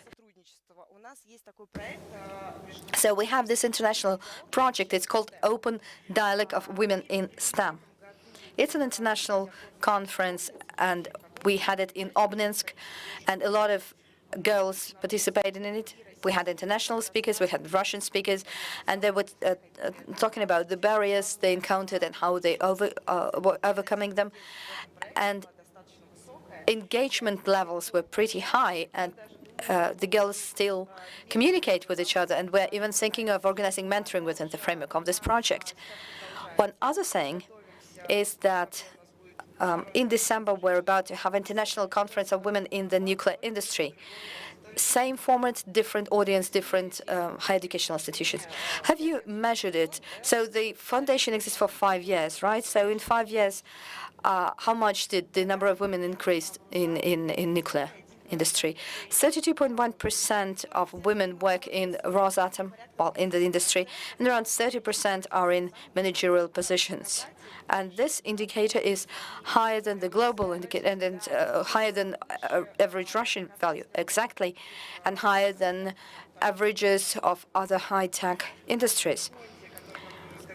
Our foundation, and indeed it started 5 years ago, and we initiated this foundation, now has more than 700 participants from 28 regions of our country, and from some other regions and also from other countries. And we created it also in Turkey and Singapore. And thanks to the horizontal network and thanks to interaction, and we interact in common platforms where we don't have any ranks or anything. It's just common space, very supportive environment that allows ladies to really boost their initiatives.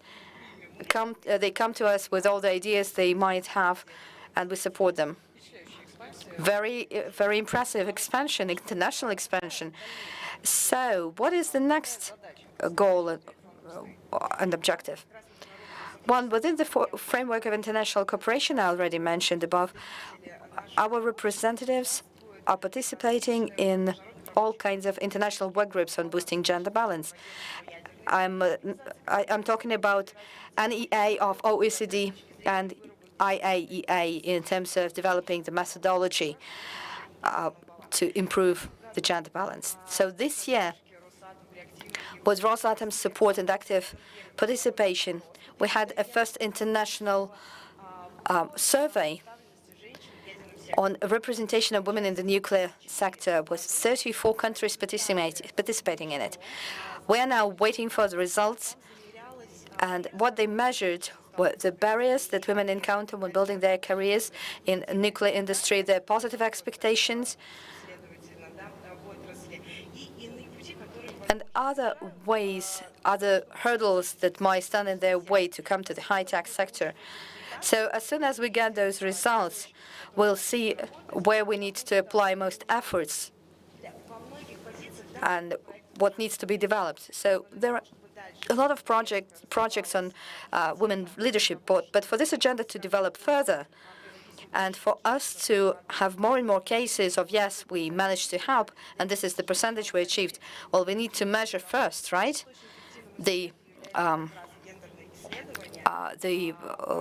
base values. So gender surveys are very helpful. The agency helped us do it, and we are now expecting the results to understand where we're going and where we should go. And we are expanding geographically. We develop international cooperation because this is one of the most important directions, exchange between scientific communities, women exchanging their meanings and ideas in developing nuclear technologies, and also career guidance of the young. Thank you, Alexandra. Thank you very much. So hopefully you'll tell us about the results of this study. It would be really interesting to see. And thank you for your inspirational experience. Dear viewers, let me introduce to you our next expert in the session devoted to diversity and inclusion.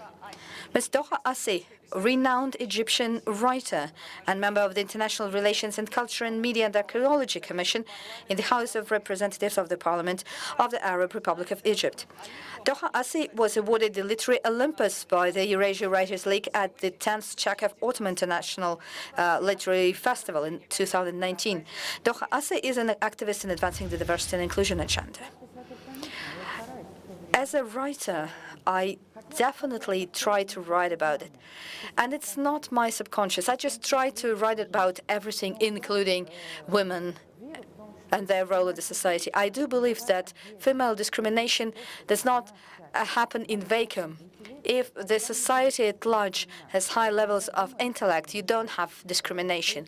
What I'm thinking, I don't think I'm a feminist, in fact. I actually believe that the society is made out of one matter, one tissue, if you wish.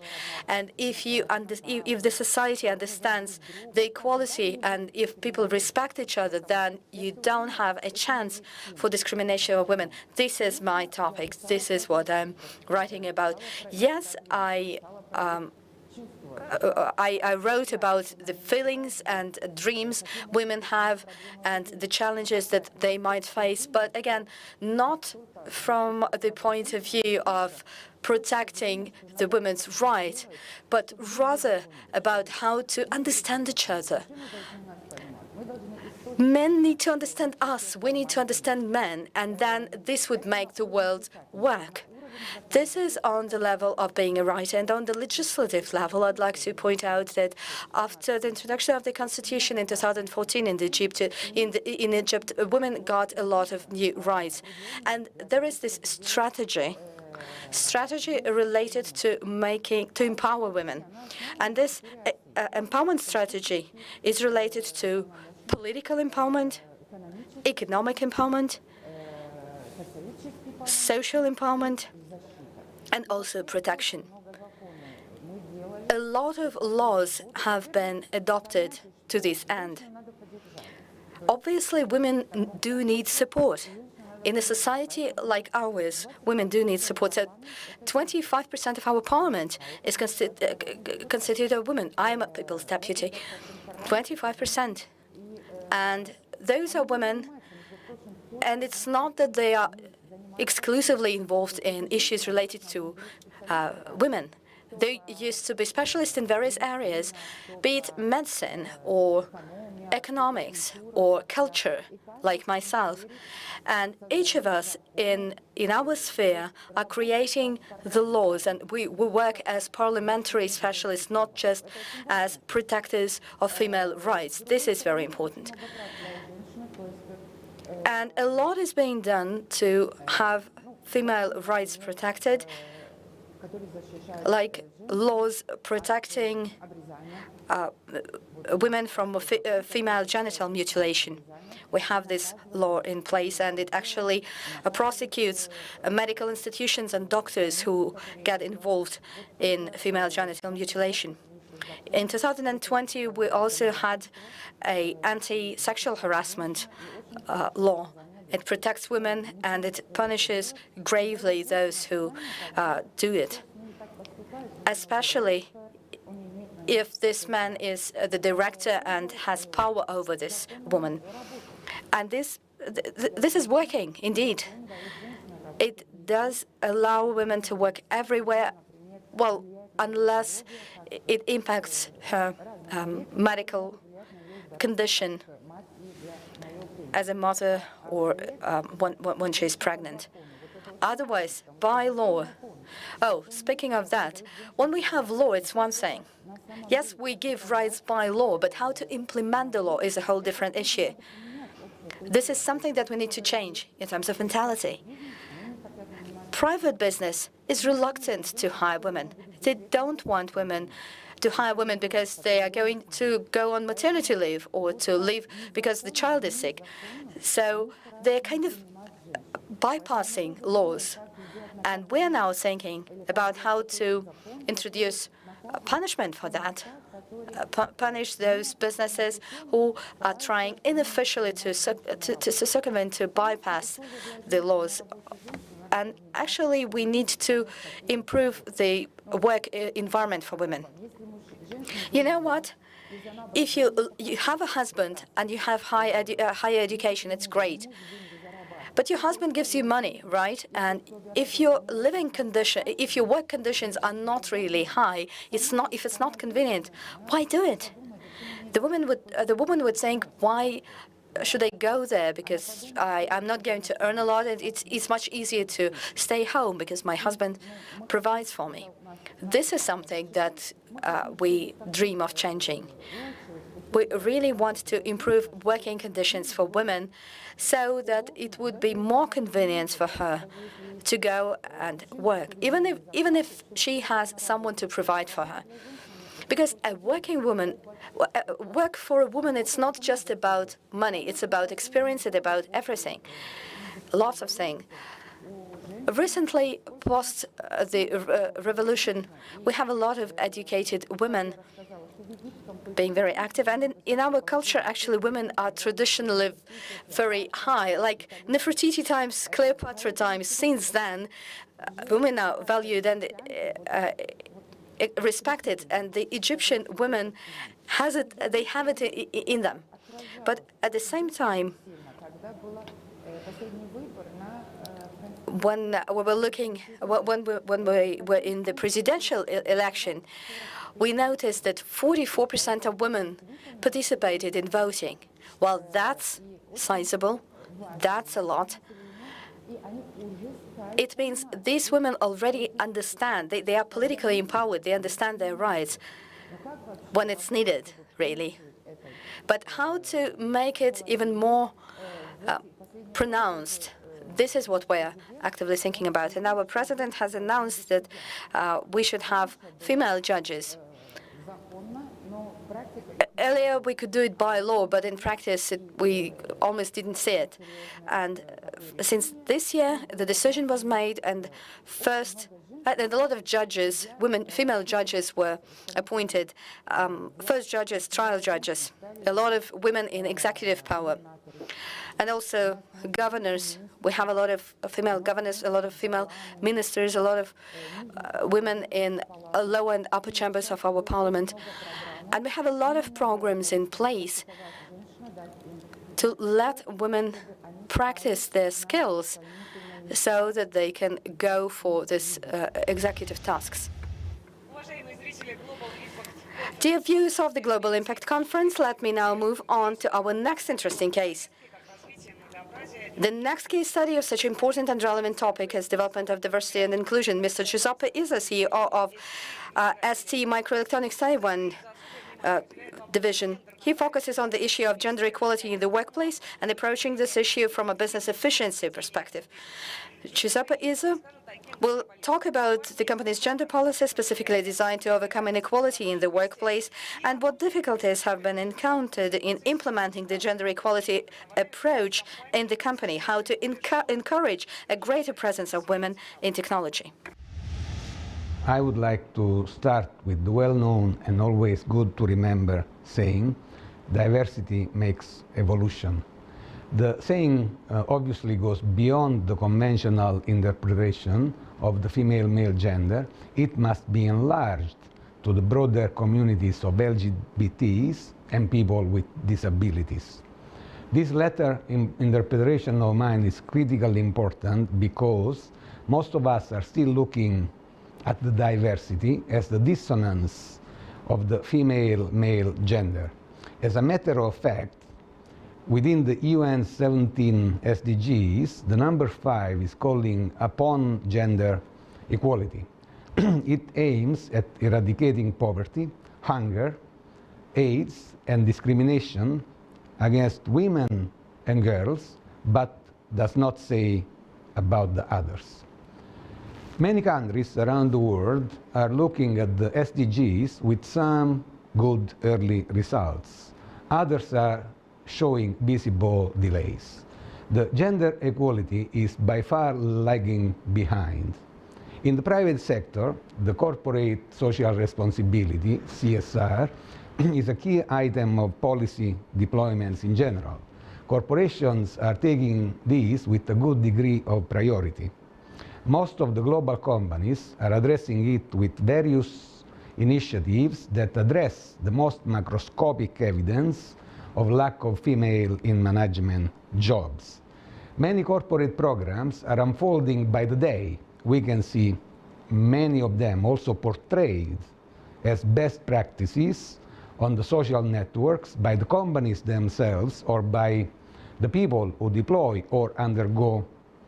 In Taiwan, in my company, for example, we are doing better than the rest of the world with 33% women in professional or technical jobs. It is a long way. I remember that in the far 1996, I hired the first lady in sales and marketing job for an Asia-Pacific regional activity. I still remember the difficulties she encountered when meeting engineers and managers in China, Korea, and Japan. We have definitely moved forward, but a lot more needs to be done. When we come to the definitions of DEIA, we have to take into account that diversity is a fact.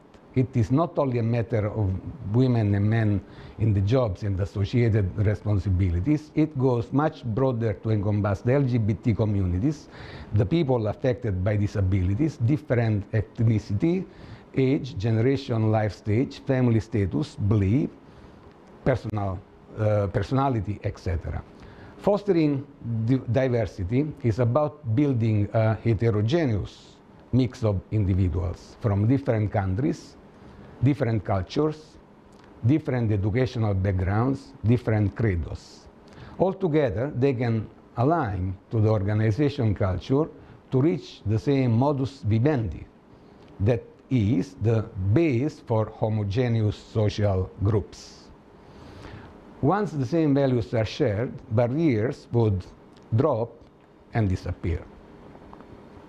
Equity, on the other side, is a choice that goes well beyond the slogan of equality and addresses the fairness of treatment for individuals according to their respective needs. Fairness is a major value of moral psychology in society and much advocated in many democracies during political campaigns. A good start is always to understand the difference between equality and equity. In companies, equality is achieved when everyone is given the same initial conditions. Results here depend on the individual resources that include culture, educational and social backgrounds. Equity, on the other side, is achieved when everyone is brought to the same level of knowledge required by the job. In this case, training or educational programs make sure that everyone can reach the same result. In addition, diverse people also need to be given the same income schemes, the same career evolution roadmaps, and the same recognition. From this point of view, the IT industry is still behind. Inclusion is a behavior. It is about getting the right mix of individuals to work well together to create business value. Accessibility, in the end, is the openness to allow to reach their full potentials. When we come to deployed in companies to address the DEIA, in many companies there are ambitions to achieve full gender equality and to become leaders in cultural and disability inclusion. For example, in my company, our goal by 2025 is to have 20% of women in all management levels. The strategy is to attract diversity, grow equity, develop inclusion.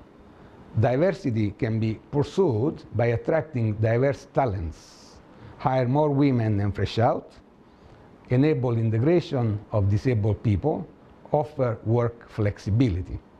Equity can be reached by ensuring equal pay and benefits, growing equity in all people processes, empowering women to become leaders, supporting career management for all. More inclusion happens when we create more education and awareness to diversity, equity, inclusion. When we develop and recognize inclusive leadership behaviors, when we secure safe environment and monitor it. Accessibility happens when we communicate in a diverse, equitable, and inclusive way, and when we make sure that the opportunities are given equally to everyone, including people in very remote areas where they may be working by themselves. How could we leverage technologies to achieve DEIA goals? Technologies are generally developed to improve the life of people and to spread wealth and well-being in society. Unfortunately, as we can see from the undergoing global digital transitions, the very digital technologies create large accumulation of capitals in few hands and a large inequality whose extent is so large that cannot be ignored any longer. The divarication is now bringing about a new issue. A group of people that can be as large as 75% of the world population, gets no opportunities. This number keeps increasing to the point that we now see the new poor as a generation of unsuspected people with the high education that once were selected as the leaders. Apart from these dystopic results, technologies can help reduce diversity, equity, and inclusion issues. If we take as an example the voice technologies, we may easily figure out the use of them by blind people or people affected by other disabilities. Equally intuitive is the progress in wheelchairs or exoskeletons. Beyond these, technologies can and do enable remote work situations. As we have been learning during this COVID-19, working from home is the new reality of the different normal that is unfolding in our lives. Working from home could also help women in pregnancy or could bring about new virtual working models that could benefit both the employees and the companies. In the past decades, many critical jobs were outsourced to people in remote locations. Those were typically well-defined tasks that would be part of a larger mechanism supervised centrally.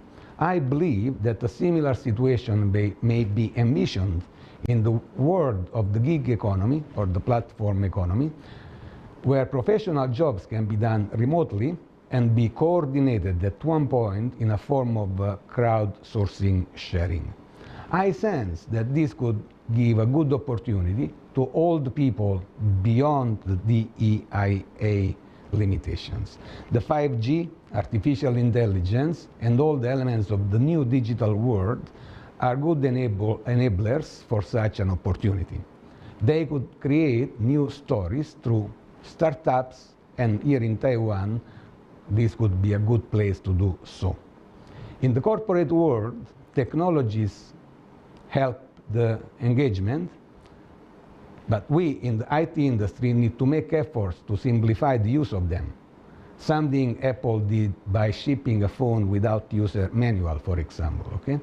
We always need to keep in view that while the IT industry comes from a history of male engineers caused in the past by the lower number of female students in engineering schools, it is now time to move forward to bridge the gap.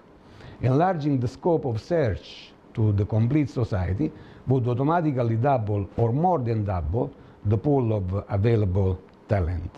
In particular, there are some estimations saying that for a company, when looking at the increased pool of talents among the DEIA groups, the innovation can improve by 6% and the productivity by 8%. So we need to move forward and make sure that all the people who have been marginalized in history become our colleagues. The case of ST Microelectronics inspires hope that inequality can be overcome sooner than in 130 years. Hopefully, other companies will follow the example of implementing gender equality and equity policy in the workplace. According to a Microsoft study, 58% of girls in Russia dream of building a career in the so-called hard sciences, but only 38% end up associating their lives with technical professions. As a rule, the main reason is gender stereotype. Alena Babushkina, director of Microsoft Consumer Business Group for Russia and CIS, will talk about Microsoft programs to fight gender discrimination in Russia, as well as about existing initiatives and educational campaigns within this company. In general, we see that the statistics on gender equality in Russia in recent years, unfortunately, have been declining. In 2020, experts of the World Economic Forum published a report, Global Gender Gap Report 2020, in which Russia ranks only 81st position in the global ranking. In 2021, the World Bank has ranked Russia at 129th position of the ranking of gender equality, women, business and law 2021 report. Two African countries, Burundi and Uganda, are Russia's neighbors in the ranking. The worst situation is with employment, salaries and pensions. This is the World Bank data. there is still a gap recognized in equality in running a business as well as in marriage and parenthood. One of the main reasons for discrimination is stereotypes about women's role in career and families. It is important that companies, businesses support and motivate women education, trainings and career development, and support the reduction of gender stereotypes influencing women's choices. At Microsoft Russia, attracting and developing women is one of the strategic priorities. We look very carefully on keeping the diversity on the healthy level. In Microsoft, we have metrics. We make sure that there is no gender imbalance. And you know, this is working pretty well. The head of Microsoft Russia is a woman, Kristina Tikhonova, and about 50%, half of the directors on the board of directors are females. In Microsoft globally in corporation, we actively invest in programs to support career development and create conditions for productive work for women in the company. Additional career development programs, opportunity to work remotely using our technology, super, valid thing right now at the moment. For example, through Teams from home, you can join any meetings from any device, send working emails, documents from mobile device from any place. The way how our work is set up right now, called hybrid workplace, to make sure every person gets same experience during the meetings, regardless of the attention, if they attended this meeting face-to-face or virtually. We also have support programs for employees in a difficult situation. We also providing for people opportunity to become a member of one of the employees' communities in Microsoft to stay close together. We pay, of course, special attention to the work-life balance topic. We have created conditions that allows young mothers to combine career and motherhood, from the mother and child room in the office to special programs and flexible working hours. Before the pandemic, when we've been working from the office, we have held Children's Days, where moms and dads can spend time with their kids in the office, show them where and how they usually work. Another important aspect that I would like to touch is Microsoft recruiting culture. We do have a commitment to ensure a gender-balanced workforce, as we believe our workforce must reflect our marketplaces where we run our business and current landscape to serve our customers and partners the best. That's why we are establishing internally very transparent recruitment and hiring process that includes following principles: all roles to open internally and externally, and applicants to be evaluated objectively to achieve our mission to attract exceptional talents to the company. We need to ensure we have female talent actively pursued in the pipeline of candidates. For all roles, we ensure diversity, gender, and all other dimensions of diversity, and in each team as well as in the list of interviewers. Talking about external initiatives, I'd like to share with you 3 great projects supported by Microsoft. The first one is about, for more than 5 years, Microsoft has been running a global Make What's Best initiative for girls ages from 11 to 18. Its goal is to attract them to the sphere of science and technologies, in particular to IT. In Russia, it is called Girls in IT. And for example, during the last 3 years, more than 16,000 schoolgirls all over Russia took lessons on data science in different spheres of society, both online and offline. Microsoft Educational Initiative covered more than 35 cities in Russia and arranged 700 educational meetings, masterclasses, and lessons for schoolgirls. Women and girls are also one of the key audience for our large social program to develop digital skills. This year, Microsoft, together with IT Development Center, IT Planet, and WorldSkill Russia Academy, supported by Russian Ministry of Science and Higher Education, launched Pro-Skilling program. In Russian, Pro Навыки. This program is about providing basic digital and professional knowledge in the areas of sales management, internet marketing, project management, graphic design, IT administration, data analytics, all those relevant jobs on the market.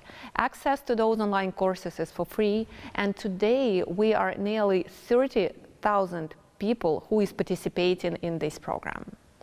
And the third interesting project that I like a lot was created for women on maternity leave. Microsoft, in partnership with an educational project Self Mama, held an online webinar, Mom and Work, how to restart your career after the maternity leave. The guests of the joint online discussion were successful entrepreneurs, top managers, business leaders, and at the same time moms who shared their own experience and described ways to restart their career after their break. Over 1,000 women have watched the online discussion. And that's really interesting that for women, education and training courses can be an excellent bridge between maternity leave and full-time job, allowing them to learn new or update existing knowledge and skills. To help women understand the skills they need when entering the workforce, Microsoft and Self Mama have organized 200 personal career consultants and sessions to answer their questions about career expectations after maternity.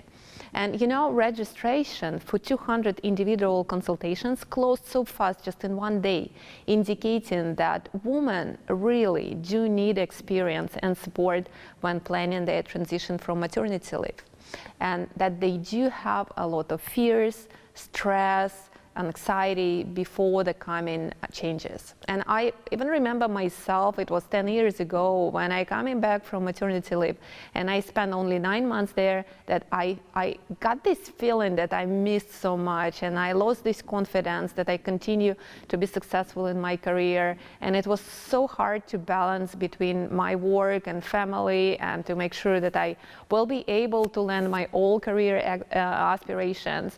But it worked really well in Microsoft that time, but now it's even better. And this is so great to see how improved technologies are today. And also access to the different learning programs is much easier for females than it was even 10 years ago. So that's it. And in closing, I just would like to say that today many companies around the world, including Microsoft, have D&I programs that encourage diversity among employees. And what I really love about working at Microsoft is that diversity and inclusion is embedded in everything we do, into our corporate culture, our mission, our expectations with managers and leaders, how we recruit and engage with employees, and how do we run our business.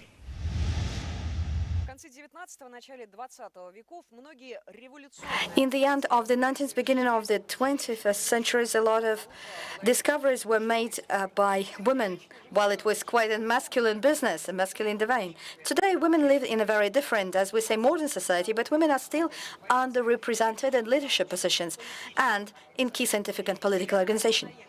Helena Manayankova, Deputy Secretary General at the World Meteorological Organization, promotes the gender equality agenda, talks about the benefits of gender mainstreaming in weather and climate services, and works to develop specific actions and formulates new mechanisms to provide weather and climate services that meets specific needs of both men and women. Thank you. Thank you really very much for inviting me to speak on behalf of the World Meteorological Organization and the Global Impact Conference. Actually, we met with organizers during the COP26 in Glasgow in one of the WMO events on gender equality. And organizers were quite excited with what we have said and what we have presented. So I'm very happy to have a chance to speak a little bit about how did we make it success, gender equality in the WMO. It was not success from the beginning. Some 20 years ago, 25 years ago actually, there was a last United Nations Gender Conference in Beijing. And there was a sort of activities in the United Nations about gender mainstreaming or gender equality starting in 1975. However, in my view, the real change started happening when the United Nations created UN Women in 2010. They had become quite a focus of the gender equality and started finding the way how to break the glass ceilings and how to change the situation. WMO, World Meteorological Organization, is a United Nations specialized agency.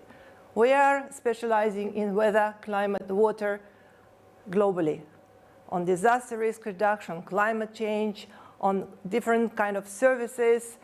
But we have, as a part of United Nations system, of course, we also joined the UN Women call to look how gender equality can work better in different organizations.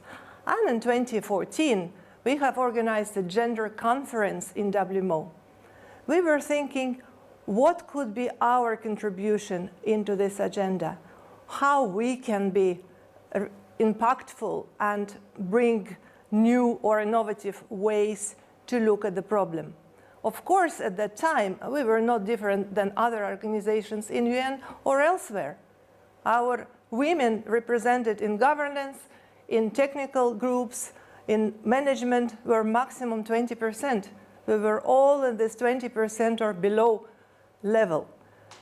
It doesn't mean that women were not out there in the research institutions or in national med services, which WMO works with, but they were not coming into the system and into the leadership.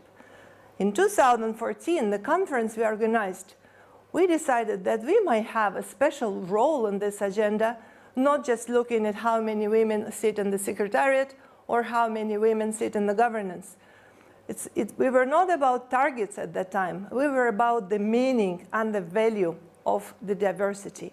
And we started looking at the gender-specific aspects of the weather, climate, and water services, how it is different for women or for men to receive warnings or to react on the warnings, for instance. So that was the area which no one looked before us. And I think we have made quite a lot of the progress in diversifying the products which our organization and our members create for their people and for their governments in terms of gender-specific possible impacts and adaptation or mitigation measures. Inside the organization, we thought, okay, in order for us to make it really gender-specific services, we really need to have a good diversity of the experts working with us. And this 20% target was not fantastic for us. So we talked with UNESCO and with other partner organizations. What are their insights? How many women we have out there in the science and in the STEAM, science and technology, natural science type of disciplines? And you know, the answer was actually not very encouraging at that time. UNESCO was talking about leaking pipes. They had the statistics that girls and boys are equally good in math and physics at the school. But then there is many girls and as many boys in the early grades in the higher schools and university. But the higher you go, the fewer women you would have in the next scientific grades. So there is some dilemma here, how to resolve.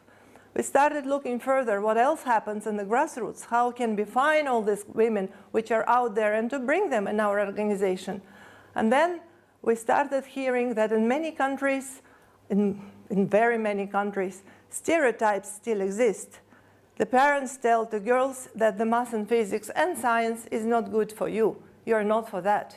So as a result, in the world globally, you can see more women in medical services or in social type of disciplines, but less so in the technical science. Whether there were no women at all, no, of course. There were brightest women, which everyone knows, Marie Curie or Valentina Tereshkova, who are inspirational for many girls today, but they were really very few. So the stereotypes should have been broken. The encouragement and mentoring of the young women and the girls should be there to encourage them to take scientific professions and to look at the more technological areas, but also networks where they can feel that they are comfortably part of the community which works on certain topics, and so on and so forth. Most recently, we saw the results of COVID, which impacted much more severe the women researchers than the men. Much less papers were published from the female researchers, and much less new projects were submitted by female researchers. Probably because most of us were teleworking, working remotely from home, and the combination of family duties and the work duties is becoming even more difficult when you're at home. So another issue we needed to look at, it's a work-life balance, how the women can combine their scientific interests and their professional careers with their work at home or with their duties at home. So all these many social and stereotypic things which exist in the past society are no longer helping us in the modern society. And the most important message is that for the modern, innovative, forward-looking organization, diversity is the must. So what WMO did to overcome these barriers? First, 8 years ago, WMO adopted policy on gender equality. This policy doesn't only look at how many women work at the Secretariat. It looks on the inclusive and gendered balance in all our expert groups, in the technical commissions, in the governance, and also in the management. Secondly, it looks what happens in the national meteorological and hydrological services, where all these women are, what they're doing, are they empowered, do they have a chance, do they have opportunity to come forward and to work in our groups in particular. So gender policy had a very, very precise and focused, layered approach, targeted approach, how to bring women into the organization structures and in its leadership. The second, we looked specifically in the women's leaders. We have organized a number of specific workshops, women leadership workshops. We invited several hundreds of women perhaps, in the different technical disciplines, in oceanography, in climatology, and we trained them for the leadership. As a result, in those technical commissions where we have organized those trainings, the number of female participants in their governing body sessions increased by almost 20%. And we started seeing much more talented women coming, not shying away from nominating themselves to serve in different groups. So this is very important and simple, actually, way how to find the ladies out there and to bring them into the light of the governance and management. And finally, that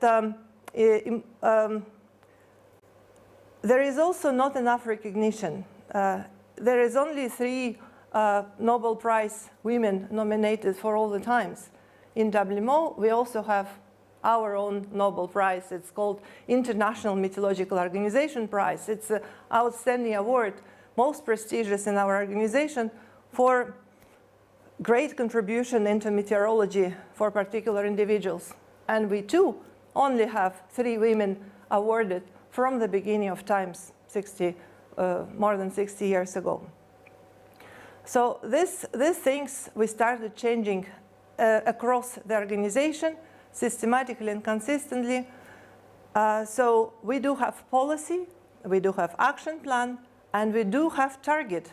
40% women should serve in all our bodies across the organization, from the bottom expert groups to the top management groups and the governance structures. 40% target. Also, every body of WMO, every constituent body, has a requirement to recruit experts from the countries based on expertise, regional and gender balance. So they are proactively looking at the talented women out there to invite them and to encourage them to serve. That will give them additional empowerment.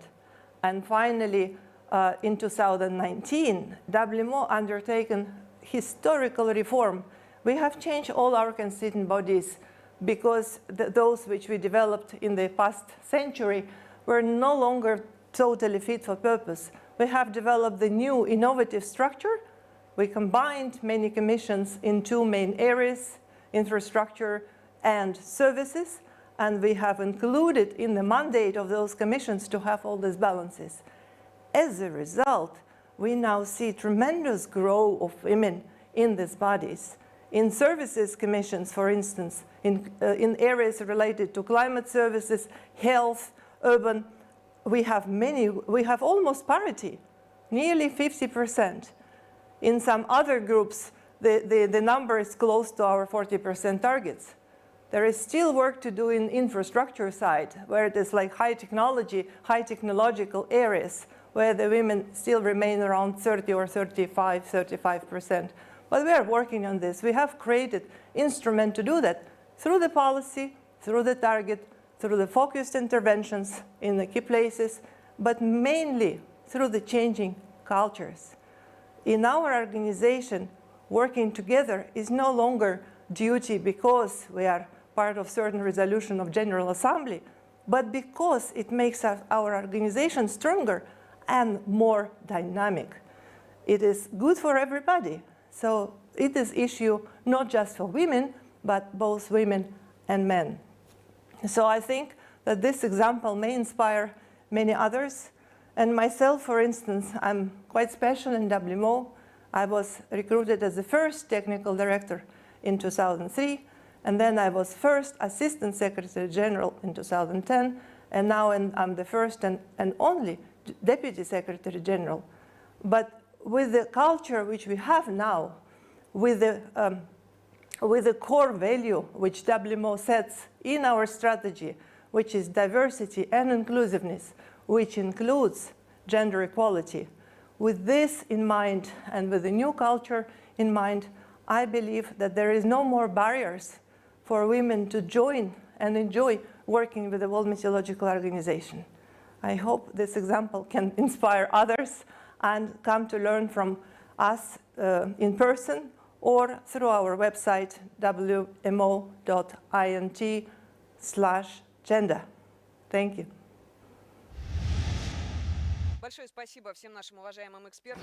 Thank you to all our esteemed diversity and inclusion experts who are dedicated to working to overcome gender inequality. The fascinating cases in our session show us that creating diversity in the workplace is something that is possible to do already now. Development of diversity and inclusion agenda undoubtedly contributes to bringing together people of different backgrounds, minds, skills, knowledges, and ideas into a strong team that can successfully address the challenges of today and at the global level. Thank you. All these fascinating initiatives are aiming to create vibrant diversity in workplaces, to combine people of different backgrounds, mindsets, skill sets, knowledge, and ideas into one strong team that can successfully solve problems globally.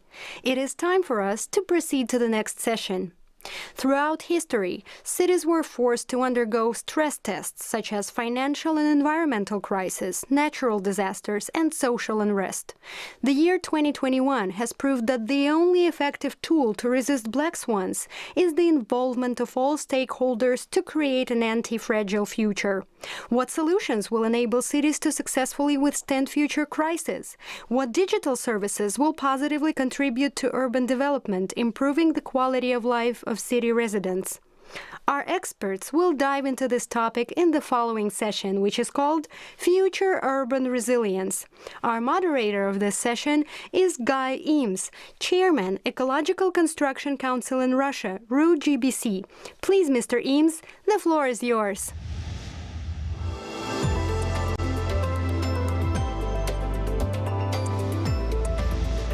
Thank you, Jaya. I'm pleased to be here today with our renowned experts and viewers who are joining the Global Impact Conference 2021 from all over the world. According to the anti-fragility concept developed by Nassim Taleb, stressful situations are the main drivers for urban growth and future resilience to crisis. The main resilience test in 2020 and 2021 was the COVID-19 pandemic, which united the whole world and made governments, business leaders and international organizations rethink urbanization plans, economic strategies and climate programs. Let's welcome our first speaker, Mr. Gert Leonhard, who is considered to be one of the top 10 futurist speakers worldwide. With a combined audience of over 2.5 million people, Gert has been listed by Wired magazine as one of the top 100 most influential people in Europe and as one of the leading media futurists in the world by the Wall Street Journal. Mr. Leonhard, during the pandemic-related crisis, you said that we were not going back to normal, but heading towards a series of new normals. Please tell us, what are your predictions for the new normal in a post-pandemic world, and what new opportunities have emerged from cities dealing with the pandemic, and how can they be developed further? Greetings, I'm Gerd Leonhard, futurist in Zurich, Switzerland. It's my great pleasure to be a keynote speaker today for you guys at the Global Impact Conference. I'm going to speak about the future, technology and humanity, my special topic, and how we can live in a world where everything is smart and connected and we're still the same humans. Let's dive right in. I mean, we're clearly living in a world where normal is no longer really an option. We're going to go back, even the COVID rebound, to traveling and to restaurants and hotels and all of that. But our mindset has changed in terms of what we believe and what we want. And now there is not just one normal, there's many new normals. New rules are being made, new priorities are being set, people think of the future as different. This is kind of a reset point, like in many ways like 1968 may have been in the past. Today is 2020, 21 is the reset point for the next decade. We're going to think of things differently, and we're shaking up the world in so many pieces now. We're rethinking tourism, we're rethinking traveling, we're rethinking capitalism, and of course climate change, very, very big change. It's going to change more our world in the next 10 years than the previous 100 years. New paradigms, new stories, new opportunities, and a new way of looking at what we are, what humans are.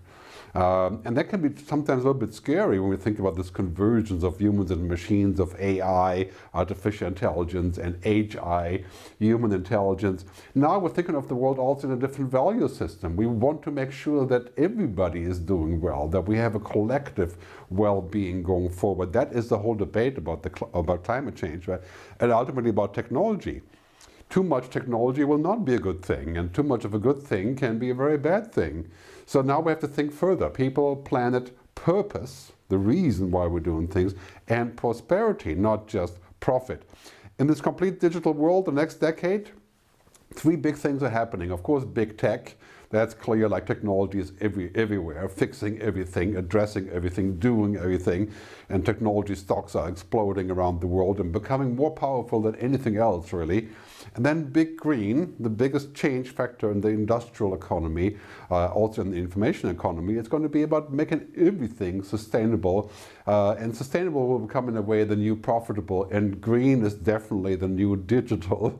And then the next one is big purpose, right? The idea of saying, well, why are we doing this? And what do we want to have? What kind of future do we want?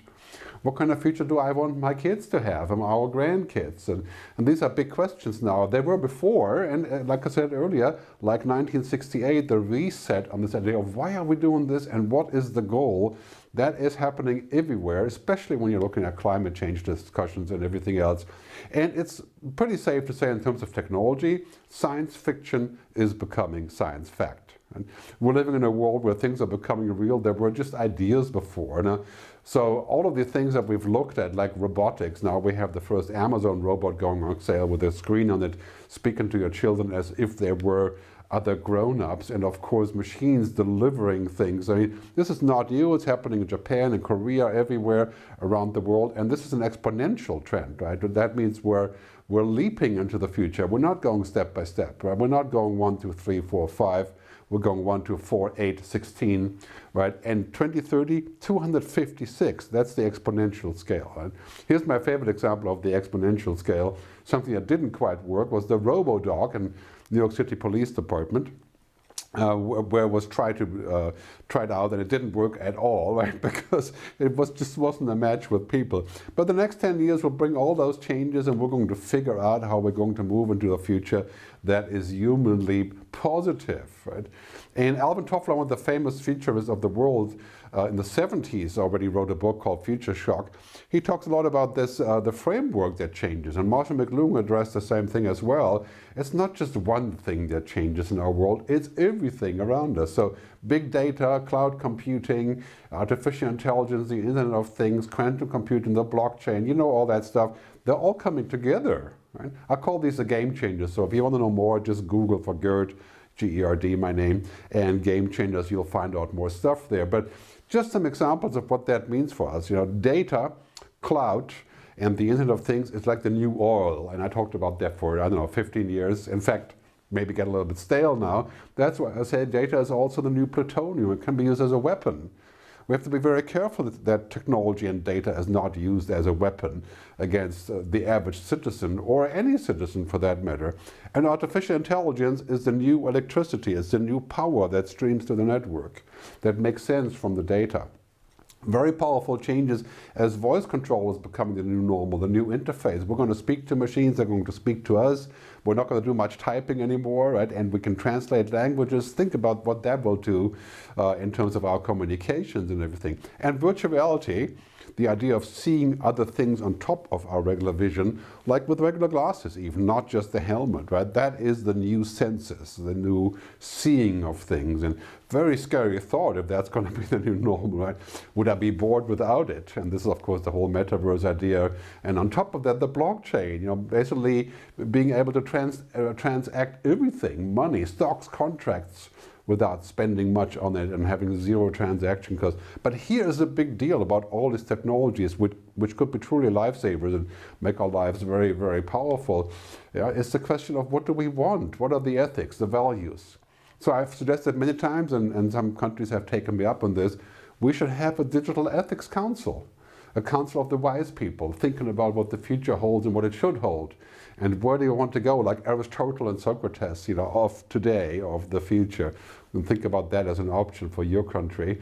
Because here's the bottom line. Technology can be heaven and give us great things like free music and free phone calls and God knows what, but it can also be hell, right? I call it hell then. Yeah, hell and heaven, right, combined. And this is something that we have to work on. We have to figure out how do we keep it mostly heaven and as little as possible hell.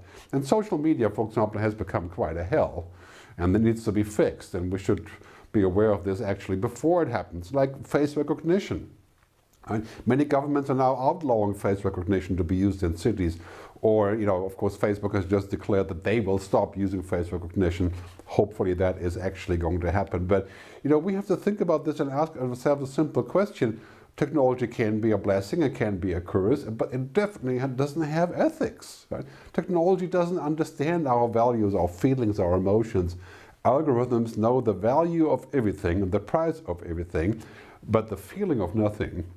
And so this is really important when we think about smart cities and smart governments. And, you know, at a certain point, we still have to have the human in the loop, because technology doesn't know the values and it doesn't care. It's just all about practical things, this convergence of humans and machines, and the possibility of becoming superhuman. Technology can make that happen, right? So as Tim Cook, the CEO of Apple, said, technology can do great things, but it does not want to do great things. It doesn't want anything. So we want good things, and we have to think of what that means. We have to think of laws and social contracts and how we can collaborate to bring that to fruition. And, you know, when we're looking at things that Mark Zuckerberg is suggesting, the metaverse, we're going to live in this virtual building which will be rented out by him, of course. Great example of how we're going to really have to think about what that means in terms of controlling and ethics. You know, it looks amazing and it's great for geeks, obviously. Yeah, but the real question is, how are we going to live in there, and what are the terms going to be? By 2030, everything is going to be smart and connected. Governments, agriculture, food, medicine, everything smart, everything remote. That seems like a gift and very powerful. But at the same time, we should ask a question. How smart should it be? I think everything should be as smart as possible, or necessary for that matter, but not more. And it should give us room for mystery, for serendipity, for discovery, for being human. And that is so true of smart cities. It should be there to serve us, not to dictate us, not to run our lives, because the bottom line is, you know, in this transformation, we're moving into a whole different class of shifts. I call them the mega shifts. This is chapter 3 in my book, Technology versus Humanity. You can download it for free at megashifts.digital, but basically it's robotization, cognification, things are getting smart, automation, changing our jobs. You should read more about that. I think you'll find it quite entertaining and interesting for our future. But these mega shifts are happening everywhere, and we have to control them, and we have to be able to essentially to use that sort of handshake idea, right? I mean, we're going to be in a world where machines and humans are going to interact more and more and more. And what are the rules, and who's running it, and who can we trust? Right? But here's the bottom line: technology drives our societies, our progress, our revenues, our business models. But ethics define it. Right? And ethics is really all about knowing what is the difference between what we have the right or the power to do and what is the right thing to do. And how would you know what the right thing to do is? Right? How would you know what is right in that moment, or maybe in a later moment? That is a difficult discussion where we have to look at basically all around us and say, well, technology makes all these great things possible, but I really believe that the more that we connect with technology and devices, and with each other, of course, the more we must protect what makes us human. So our civil rights, our digital rights, our privacy, right? And that is going to be so important in smart cities and smart environments. We need the benefit of it, but we don't want all the side effects to overpower the benefits like we've seen in social media. So here's the recipe for the future. We're going to use lots of technology and smart technology and analytics and robotic process automation, all that stuff. But in the end, right, being human requires a lot more than data and logic, and being happy requires a lot more. And basically real-life success requires intellectual intelligence and emotional intelligence and social intelligence, which machines don't have. And I don't think we should give that to machines. We should retain that for ourselves. The recipe for the future, as I was saying earlier, is really this: the good future is awesome humans on top of amazing technology. Awesome humans means we do the things that make us human: creativity, imagination, values, empathy, compassion. Right? All the things that come together, awesome humans on top of amazing technology. That to me is the recipe for what I call the good future. And in fact, I made a movie about this, The Good Future, which I would like you to watch if you have a minute. It's 12 minutes long. thegoodfuturefilm.com. That explains a lot about technology and humanity as well, and why I believe that we can have a good future. The good future is entirely possible. It's just up to us to create it today and to make the right decisions. So, embrace technology, but don't become it. Thanks very much for tuning in, and I hope to see you in the future. Bye. Thank you, Mr. Gerd Leonhard. I really like the fact that you're positive about our future and see it as an opportunity for us all. Let's move on now to our next speaker, Mr. Jorn Veerbeek, Head of Research and Innovation at Global Covenant of Mayors for Climate and Energy, the largest global alliance for city climate leadership, built upon the commitments of over 10,000 cities and local governments. Mr. Veerbeek, welcome. Please share with us what main challenges urban areas are facing now, both in terms of direct climate risks and in terms of resources for creating and implementing climate adaptation programs and risk mitigation strategies. I think today important is that what has been stressed already a couple of times at this COP is that cities now really start to see the impact of climate change. I think compared to the last couple of years, cities are really the places where all the tangible outcome really becomes visible, where actors also start to raise their voice, to start questioning on what is actually happening, what is on the table. And I think their cities have really an important role to play as the innovation is really happening within cities, as all the partners meet in cities, but also to feel how can we scale up action. I think a lot of the solutions are already available, a lot of research and innovation will still be needed, but to better understand what can we scale up, what is the speed and the scale of action that will be needed to make sure that we reach net zero cities, but also the nationally determined contributions to arrive at the climate neutral horizon in time. And I think the role of cities there when it comes to finding on the missing links on whatever elements we need to do further research or action on, for example, on data, on finance, on partnerships, but also what is the governance model, working together with public and private partners to really see how we can combine priorities, agendas, and to make sure that we talk the same language, that we look at the same outcome, but also have the same investment frameworks, time horizons, to really make sure that we get all on the same track.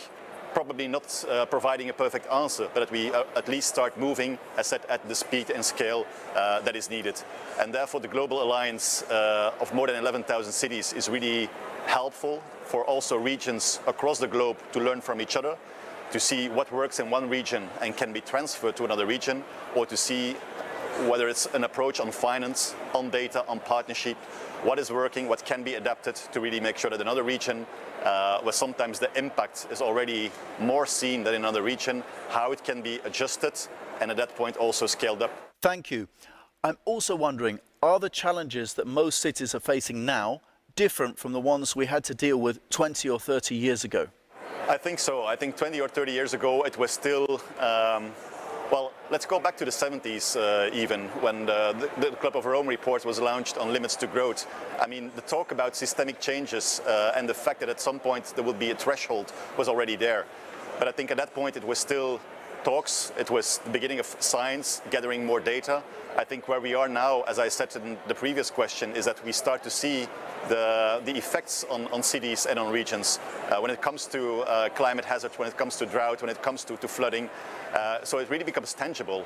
And I think people also start to realize that if we talk about 2050, that's in another 30 years. It's really this generation of young people, which we also see at this conference, that will see the effects of climate change. And I think therefore in cities, it's really the open forum to see what are we going to do, not only what the plans and commitments are, but what is also action on the ground. How can we go to large-scale demonstrators, whether they're from the public or the private sector, or joint initiatives?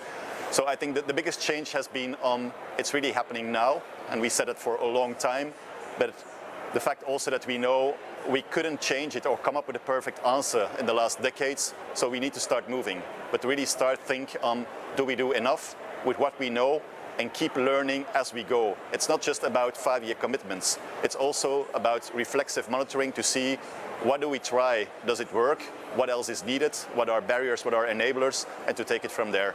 But to start, as said, with an imperfect solution to really keep moving. Thank you. Can you highlight the best tools and practices to support local responses to climate change? And how do we support research projects and data collection programs that help better understand what different cities and regions need to boost urban resilience? I think there's a number of aspects. First one is on data. So from the Global Covenant of Mayors point of view, we have invested a lot in data gathering, sometimes seeing which local data is available, but also which national or international data can be downscaled, just to make sure that we have the right framework, that there's a plan, that we know what priorities are, where to invest, which actions, initiatives to take. But also on finance, how to unlock finance available. What are projects that can be supported? How can we have them talk the same language? How can we bring together all those different partners that have the means, but also have the solutions and the capacity to put them on the ground? So these are elements that are really important. And the last one, apart from data and finance, is the whole idea of research, innovation and partnerships. Research and innovation on seeing what are gaps where we don't have the science yet, where we need both top-down and bottom-up action. But also, what is then the way that we bring together partners that have a number of the solutions, that have done a number of experiments, to see how we can adapt them to the regional disparities, to make sure that we go towards implementation, that we go beyond commitments and really start implementing with all the partners, roles, responsibilities, funding and data involved. And what I said a couple of times also there, it's about detecting the gaps, see where we can help cities, find a standard solution where possible, as it will be more efficient, freeing up time for implementation. But if there's still a gap, to also point towards the gap and see what can be done to start filling it. You're joining us from the COP26 summit, the United Nations Climate Change Conference that aims at bringing parties together to accelerate action towards the goals of the Paris Agreement and the UN Framework Convention on Climate Change. How do we involve other stakeholders, in particular businesses and citizens, in developing climate resilience plans? What possible conflicts of interest can arise and how can we prevent them? It's a really good question. I think important there, it's to really see what's their narrative, what's their agenda. It's not just coming from COP and saying like, this is the talk we've been negotiating or discussing. It's also to understand in terms of business, what is the changing market? What is the business model? What is the investment time and framework behind, to also address them in their language. Same for bottom-up stakeholders, to also see how do they connect to the story? How can they really add, what's their responsibility, what's their role? How can we connect to them?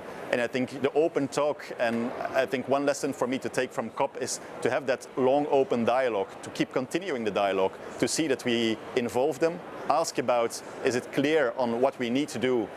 What's in it for us, what's in it for you, that we're clear about the joint agenda and that we can take action together. Integrated action oriented towards a systemic level, that it's not just about climate, but also about the other societal challenges that we face, whether it's on the migration, whether it's on sustainable housing, whether it's on the new finance markets, that we bring all these challenges together and see what is a co-benefit to what is integrated or what is intricately linked, that we know if you pull on one string, what else will be moving.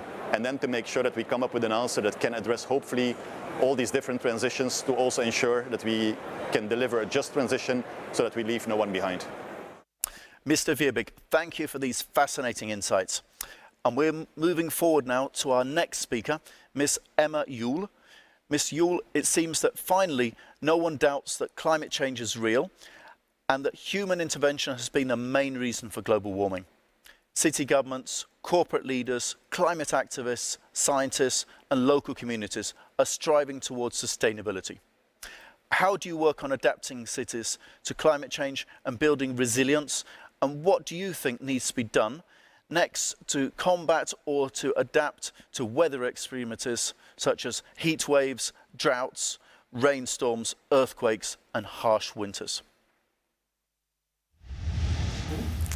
My name is Emma Yule and I'm speaking at the Global Impact Conference. I'm a PhD researcher and tutor at the University of Edinburgh.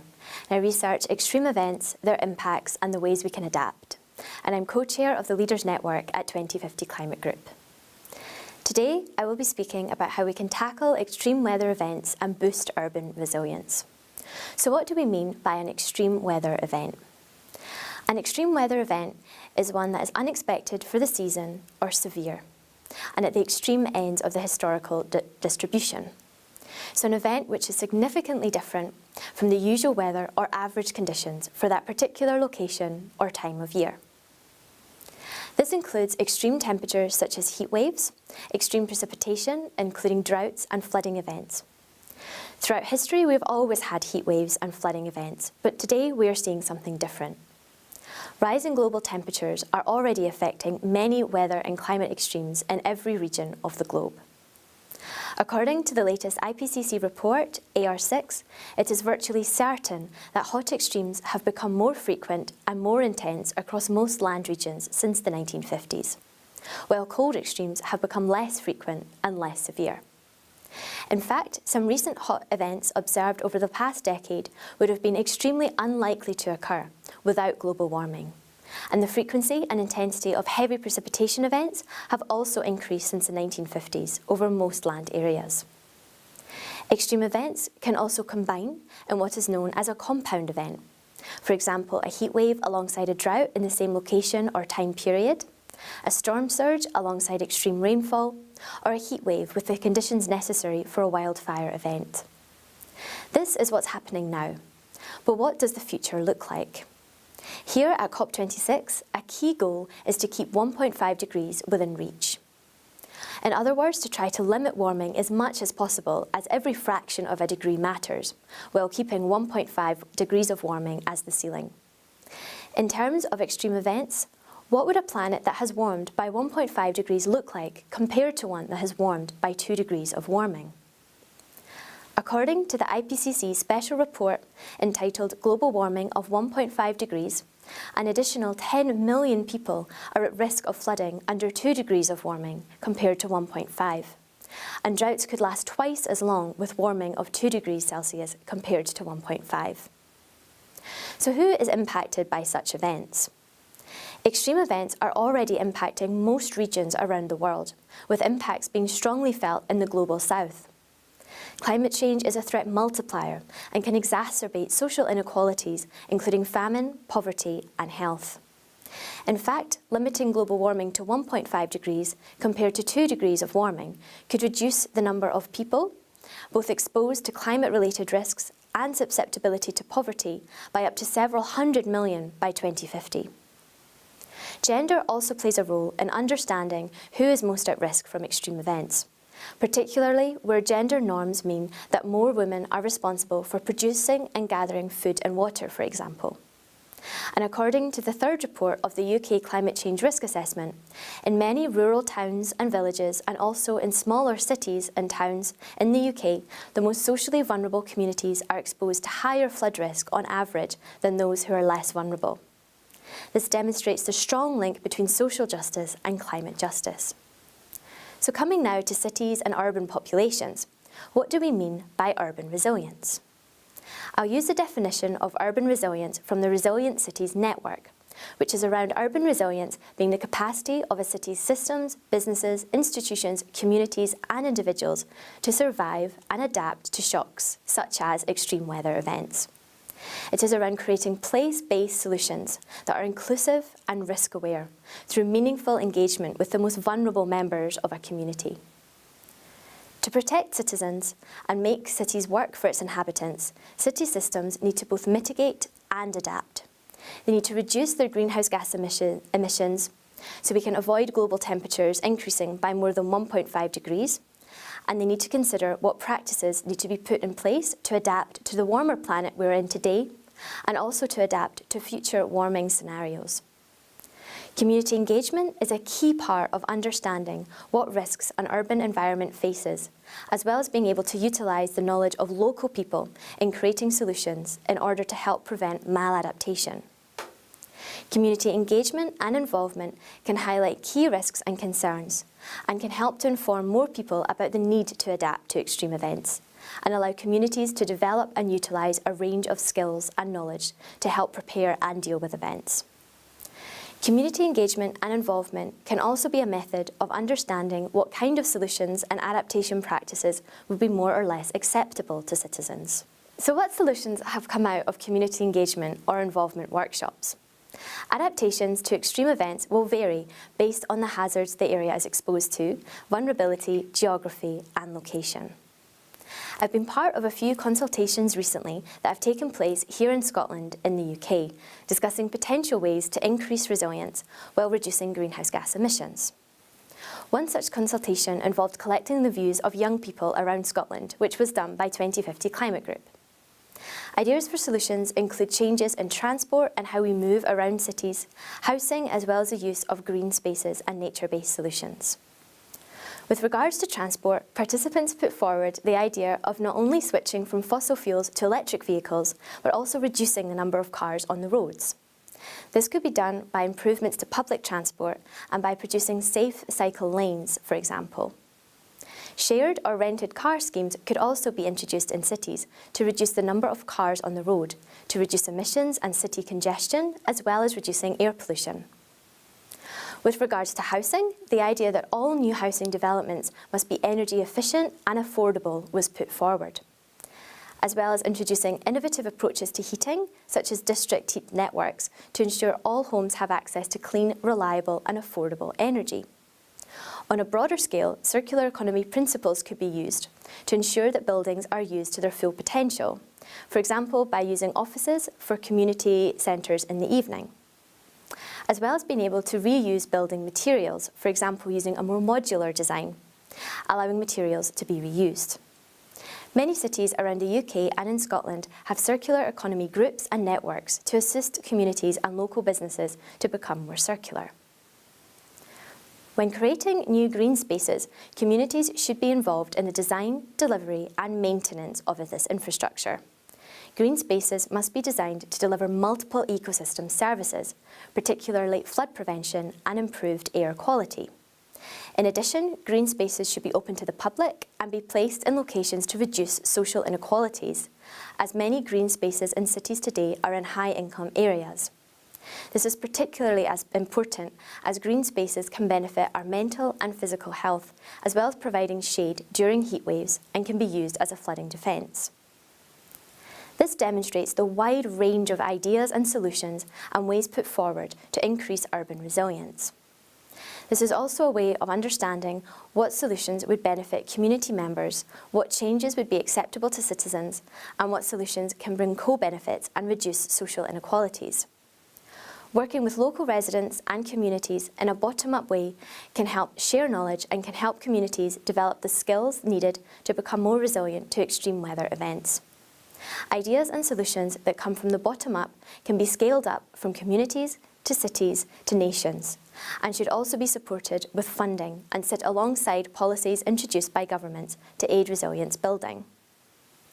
In summary, urban areas around the world are suffering and will continue to suffer from extreme events, including heat waves, droughts, and flooding, as global temperatures rise. Cities must engage and work alongside local communities and residents to implement solutions that reduce greenhouse gas emissions and increase resilience, while reducing social inequalities. Solutions must be place-based and inclusive, increasing the standard of living and protection offered to extreme events. Thank you. Thank you, Ms. Yule, for giving our audience valuable insights on climate adaptation tools. Our next expert is Ms. Nora Bera, who served as the Minister of Seniors and then as the Minister of Health in France, helping to build one of the most successful and resilient healthcare systems in the world. Today, Nora Bera is President of the Union of Global Health, an international organization that she founded with former Ministers of Health from Africa during the COVID-19 crisis. Ms. Bera, the floor is yours. Please share with us the approaches to making it possible to prevent future healthcare crises and make public health programs accessible to all population groups. Ladies and gentlemen, in this 2021 Global Impact Conference, I must address the health context in which we are. A COVID-19 crisis that lasts for almost 2 years. A pandemic with multiple characteristics, a crisis that affected every country in the world and hurt health systems, even the most advanced, and revealed deep inequalities between our different systems. A crisis that revealed that health was the first priority that allows a society to stand.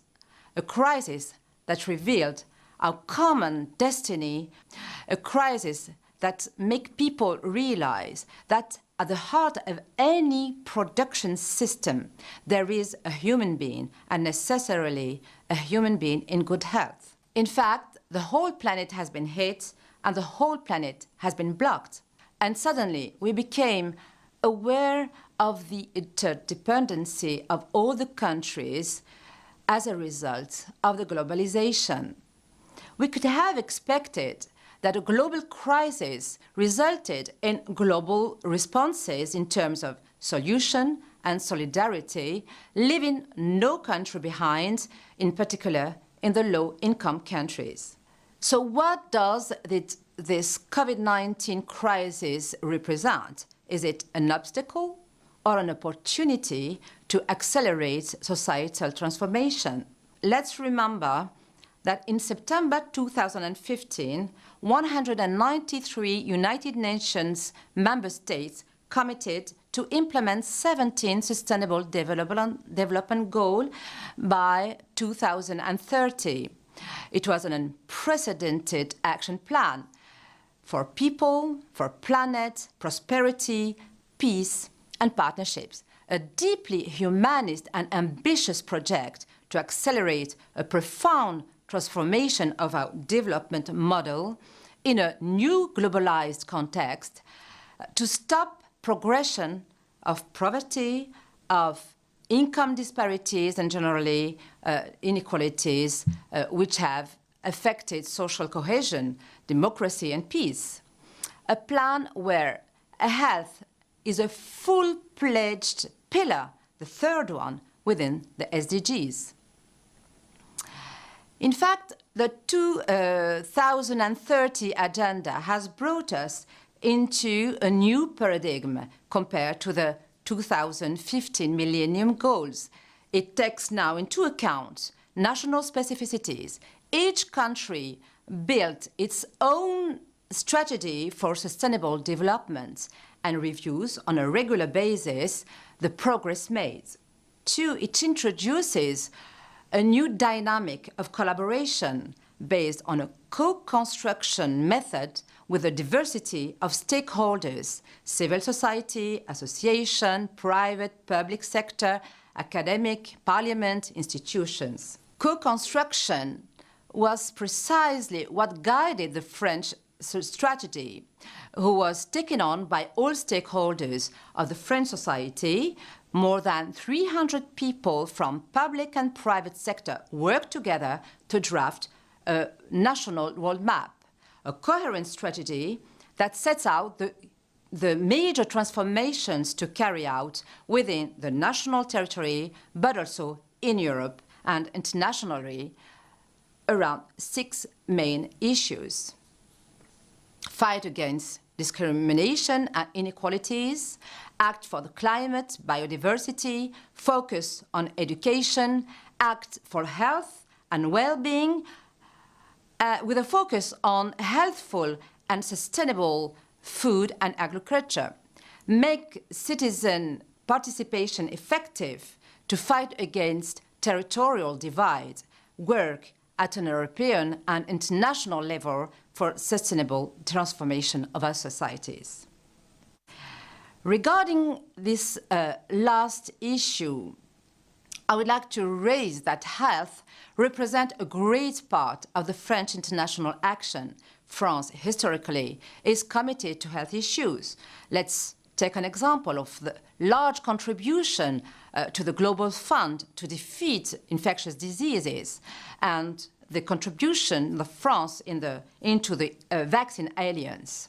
In addition, France has built its own strategy on global health, based on a cross-sectoral and concerted work with all the stakeholders of health, research, development around 4 priorities: strengthen health systems and support the countries in the establishment of a universal health coverage, strengthen health security, promote the health of populations, promote expertise, research, innovation, training.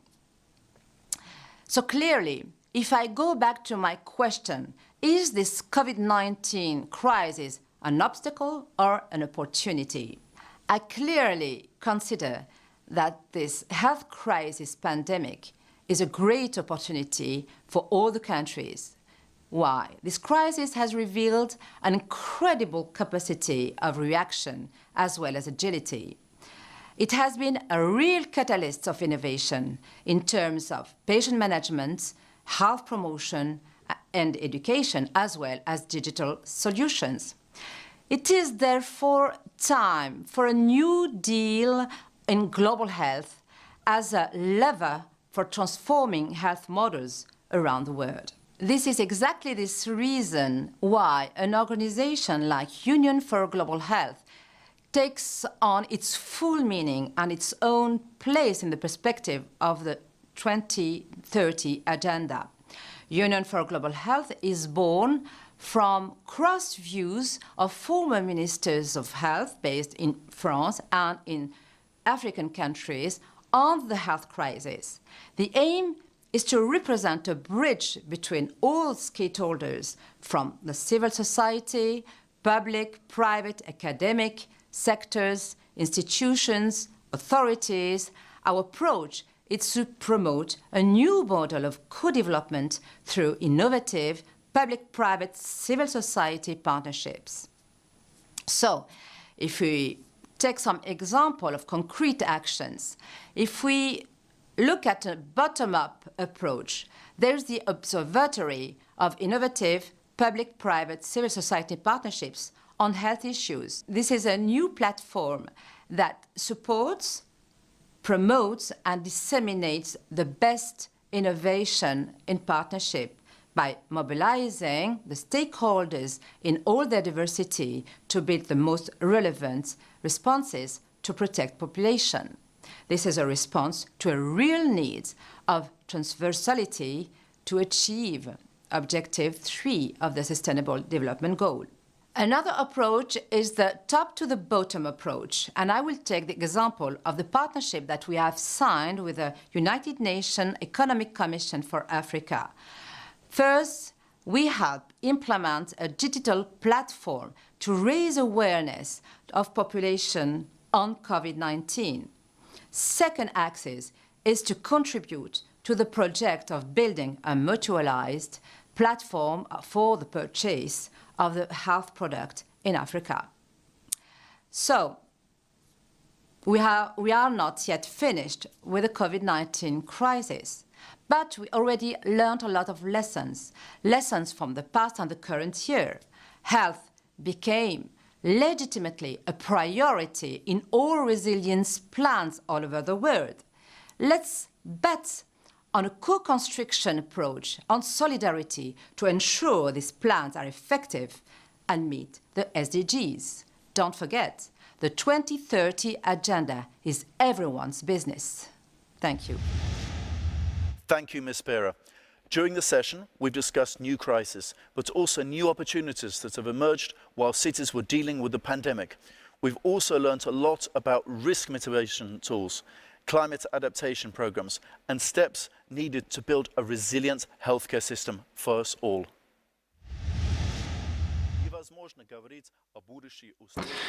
We cannot talk about the future of resilience of cities without discussing the smart city concept, which can be an answer to many challenges today. That's why it's my pleasure today to welcome Ksenia Sukhotina, Director General.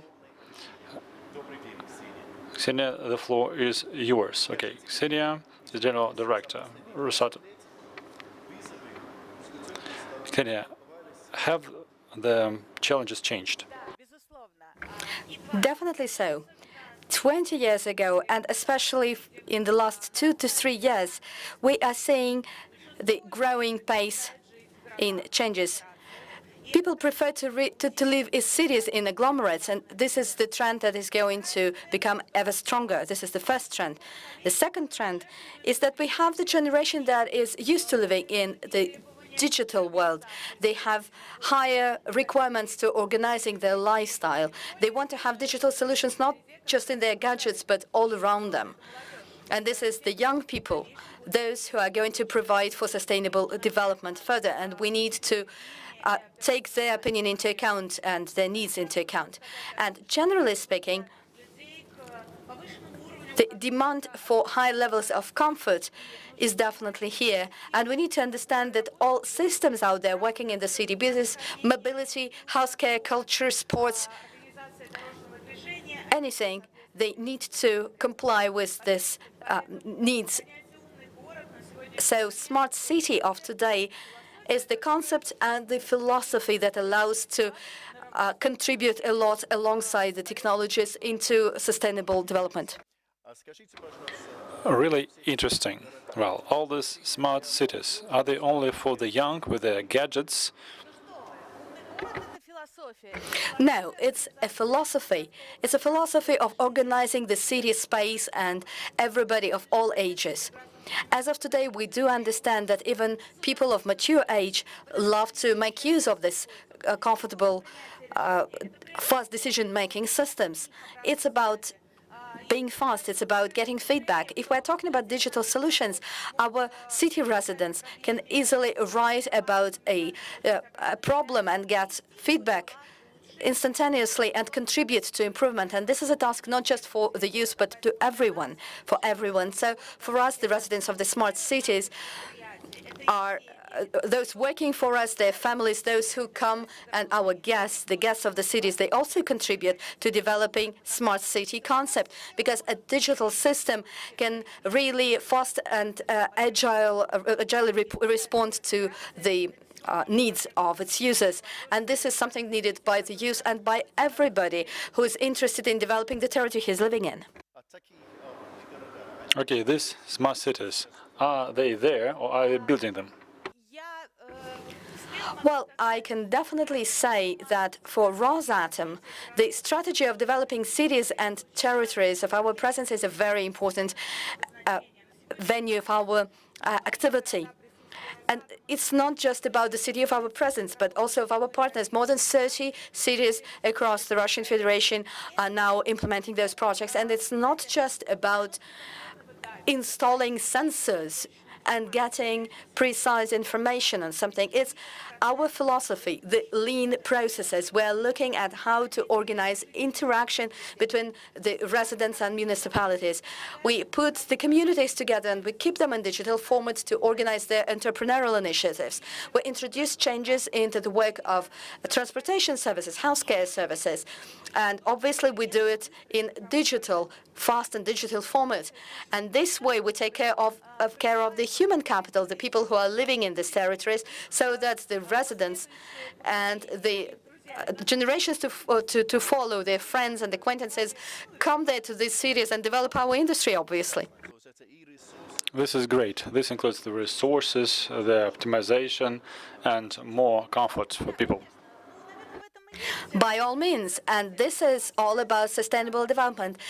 It's in interconnection between different elements. We're talking about environment protection, and this is indeed very important. We are talking about reducing carbon footprint, but at the same time we are talking of non-toxic relationships, right? Non-toxic for environment and not toxic in relationship. It becomes broader. And customer centricity, environmental friendliness, strategies for sustainable development, those are the principles that are part of our processes and part of our digital services that we create that do not let this process work in the old way. We can't fall back on the previous habits. This is the approach of our ecosystem. Really interesting. If you use less energy, is it good for Rosatom? Well, initially, remember, we started off by discussing the increasing demand for high levels of comfort. And more often than not, it's the energy responsible for providing us the comfort. So the demand for energy is about to grow. We do not see it going down. The life's dynamic prompts us where to go with technologies. And the buildings. Do you have smart solutions there? By all means, we do have solutions to have digital territories and digital office buildings. Because we do understand we have this manufacturing sites, office buildings. They need to reduce their OPEX, and we need digital solutions to do that. And it's economically beneficial and very convenient, and we make use of those systems and develop them. Great. Okay. So, environmental construction. By all means, definitely so. People thinking of the future, who wants best future for their children, makes their environment work. It's their apartment, their city, their country in terms of stability, in terms of sustainability, and the digital allows us to measure the results and have targets for the future. Great. And for health, well, I understand that this optimization and more comfort is also better for people. The world has encountered the need to act fast to combat the new challenges that loom over us. And digital solutions are there to put the barrier in place, to protect people and their surroundings. So the necessity for services of this kind, providing for safety at a particular territory, is really high. So the demand for it is very high. And we are seeing that digital solutions in the city in pandemic gives results. Ksenia, thank you very much indeed for sharing our conference. Thank you. Thank you, our viewers, and all the highly respected participants of this session. Failing to build multi-hazard resilience could cost cities worldwide $314 billion every year by 2030, according to the UN Habitat, putting the lives and livelihoods of half of the world's populations at risk. With well-designed, evidence-based urban actions for climate and urban resilience, local governments can prepare their cities to prevent damage and strengthen their urban systems to resist and recover, while generating economic, social and environmental benefits. Meanwhile, it's time for us to move to the next session that is very much connected with fast-moving city life. Thank you, dear speakers. Now we're moving forward to the next session. According to the World Health Organization, 1 in 4 people suffers from mental health issues, and the risk of depression is 40% higher for big city residents than for those who live in rural areas. The COVID-19 pandemic and its accompanying shocks, the need for self-isolation, social and financial instability, according to UN predictions, may be leading to a global crisis of mental illness. What corporate programs to support the psychological well-being of employees are being launched by leading companies? What strategies can curb the development of a global mental health crisis? Our next session is called Well-Being Beyond the Pandemic, and it will be moderated by Natalia Kanan, Head of Corporate Culture Development at Rosatom. Natalia, please, the floor is yours.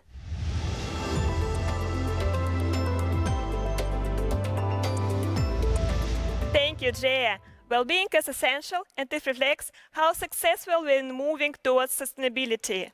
In contemporary world, when we are talking about well-being, we first of all think about mental wellness. And the pandemic has boosted this problem and made us pay more attention to mental wellness. I would like to start this session with a quote that is ascribed to Prince Harry.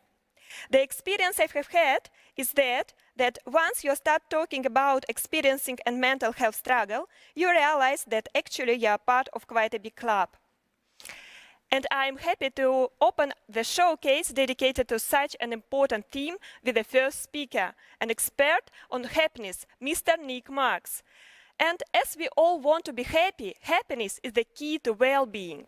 Nick Marks has been working in the field of well-being and quality of life for over 25 years. He has been exploring the question of how to make our workplace a happy place. He created the world's first global measure of sustainable well-being, the Happy Planet Index, and very popular 5 Ways to Well-being.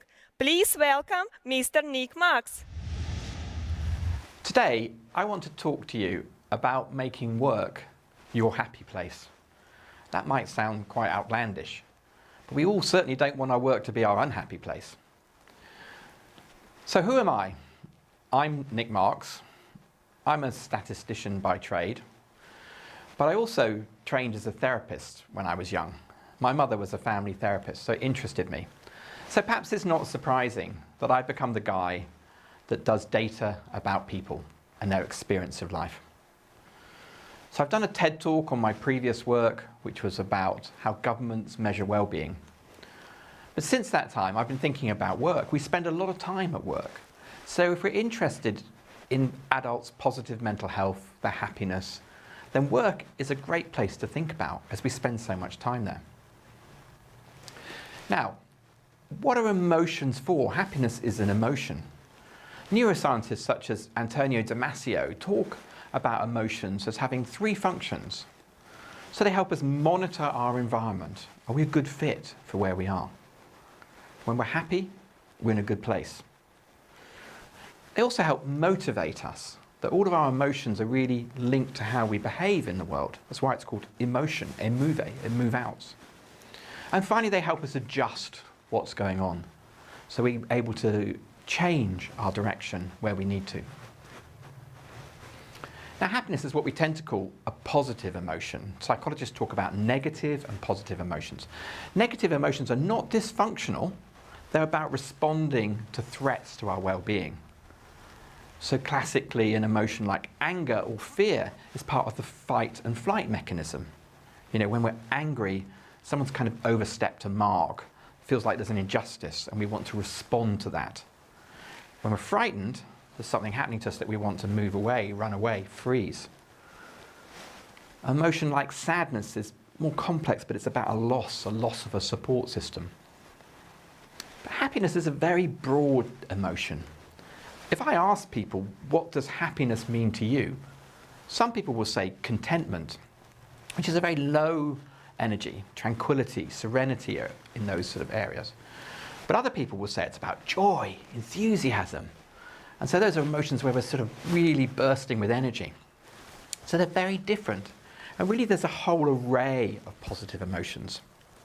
We can think of ones like curiosity, where we're exploring the world. Interest, where we're really focusing on what we're doing. Amusement, laughter, where we're sort of hanging out with people and sort of bonding. And in fact, some team leaders, they get worried about happiness at work because they start thinking, wow, if people are happy, not really going to be working, are they? And I think they're really focusing on that sort of amusement, laughter part of happiness. When actually, if you look at the data, we are slightly turning down our cognitive functioning. It doesn't pay us to be our most brilliant selves, most confrontational selves, when we're trying to belong to a group. So we turn that down. Now in a team, you want people to get on well. That helps collaboration, creativity, all sorts of things. But you also want people to be really focused on their work, sometimes to have differing opinions, because out of that creative tension comes new ideas. So you really want your teams to explore this whole array of positive emotions. Sort of have an emotional agility. At times, you know, have your headphones on and be really focused. At other times, be in a room with other people laughing because you're building those relationships that you need. So if you're going to build a happier team, if you're going to build back better after COVID, then this is the sort of space I think that people want in their work. This is building your happy place at work. But how do we do that? Well, Aristotle talked about how excellence was a habit. And I think happiness is a habit. Positivity is a habit. You've got to get it into your weekly workflow. So in your teams, I think you should meet every week. You should ask people, how was last week? Were you unhappy? Were you happy? What's gone well for you? So often at work, we just go to the next challenge. We don't stop and take time to notice what we've done well and what our colleagues have done well. Shout them out, call it out. Notice who we appreciate. You know, relationships are massively important at work, well, in our whole lives, actually. So appreciating other people, tell them, thank them, really important. But also give space for people to surface their frustrations, any concerns, anything they're stuck on. In tech teams, they often call this a retrospective, where they try and pick up on where the friction is in their team, where the flow is. And building a happy place at work is really about team flow, getting rid of the frustrations and helping people be their best selves at work. Now, I'm a statistician, so I kind of want data on this. And if we go back to that first point of Antonio Damasio, that emotions are a signal whether we're a good fit, it's monitoring our environment. You can ask people every week in a pulse survey about how happy they were this week, from very unhappy to very happy. You can turn those feelings into data. And when you have that data, you can start to see time trends. You can start to see differences between teams. Now, COVID is not an experiment that any of us would want it to have gone through. But with a huge global pandemic affecting everybody at the same time, it does produce interesting data. And we've seen all sorts of data about the pandemic. We've seen cases, we've seen hospitalizations, deaths, R values, exponential growth. It's all been there. But I bet most of you haven't seen the impact of COVID on people's weekly experience. It does exist, this data, certainly in the UK. I saw this graph in the World Happiness Report, which came out in March this year. And what it shows is the impact on workers' happiness in the UK. And what you see is in January, February, the graph going along as normal, and then a huge dip in March. It dropped 33% in the UK, which, and this is an overused word, but is unprecedented. Normally we see a small seasonal effects, but not a huge drop like this. But it was a genuinely scary time last March for everybody. It increased anxiety for most of the population. We then see a coming back. Over the summer of 2020, the UK started to open up again, maybe a bit too quickly and unwisely, because we saw further dips, further rises in COVID cases in the autumn, which led to another dip in happiness, mainly driven by boredom and frustration in the autumn. Now, this data was published in the World Happiness Report, But the raw data actually comes from a group called YouGov in the UK, who are a polling agency, and they release the data every week on their website. So I'm able to extend the graph right through to the end of the summer 2021. This is the same data. I've just done it here for white-collar workers, and I'll explain why in a minute. But you see the same curve, the dip in March, the rise, the fall again. You then see a blip at Christmas up. Even though we were locked down at Christmas, people were happier. And then we see it falling down again in January and March. The times that I actually found the hardest was the beginning of this year. And then rising back towards it. Now, when I saw this data, I thought, oh God, this is a great benchmark for our clients, because we ask a very similar question every week to our clients. So what I've done is I've overlaid the data here. I've equalized their starting points. It was difficult to know how the levels level up. My hunch is that our clients are much happier than the UK population, but the shape of the curve is what I want to show you. And you see the same dip in March 2020. But you see a smaller dip for our clients, and you also see them getting back towards where they were much more quickly. That is resilience in action. Resilience is the shape of the curve when you measure experience weekly. You see the bounce back. But there's another form of resilience, which is absorption, which is keeping out the shock. And if you look at the second and third waves, our clients didn't have them. They had the same peak at Christmas, but not the second and third waves. And I think what they were really good was making work their happy place for their employees, at least keeping the unhappiness of COVID outside. What a service to their employees that they managed to do. And of course, our clients were doing the same sort of thing that Damasio talks about. They were monitoring every week. They were meeting every week to talk about their data, and they were responding to it. They were adjusting their behaviors. And why did they bother? Because happiness is great for business, which is when you have a happy team, you have a productive team. We know that happier teams are 28% more productive. It does depend on the type of work you do, but it's a massive increase in productivity. We know they have better retention of their staff and their talent. And you know, retention or absenteeism and loss of employees cost businesses a lot of money.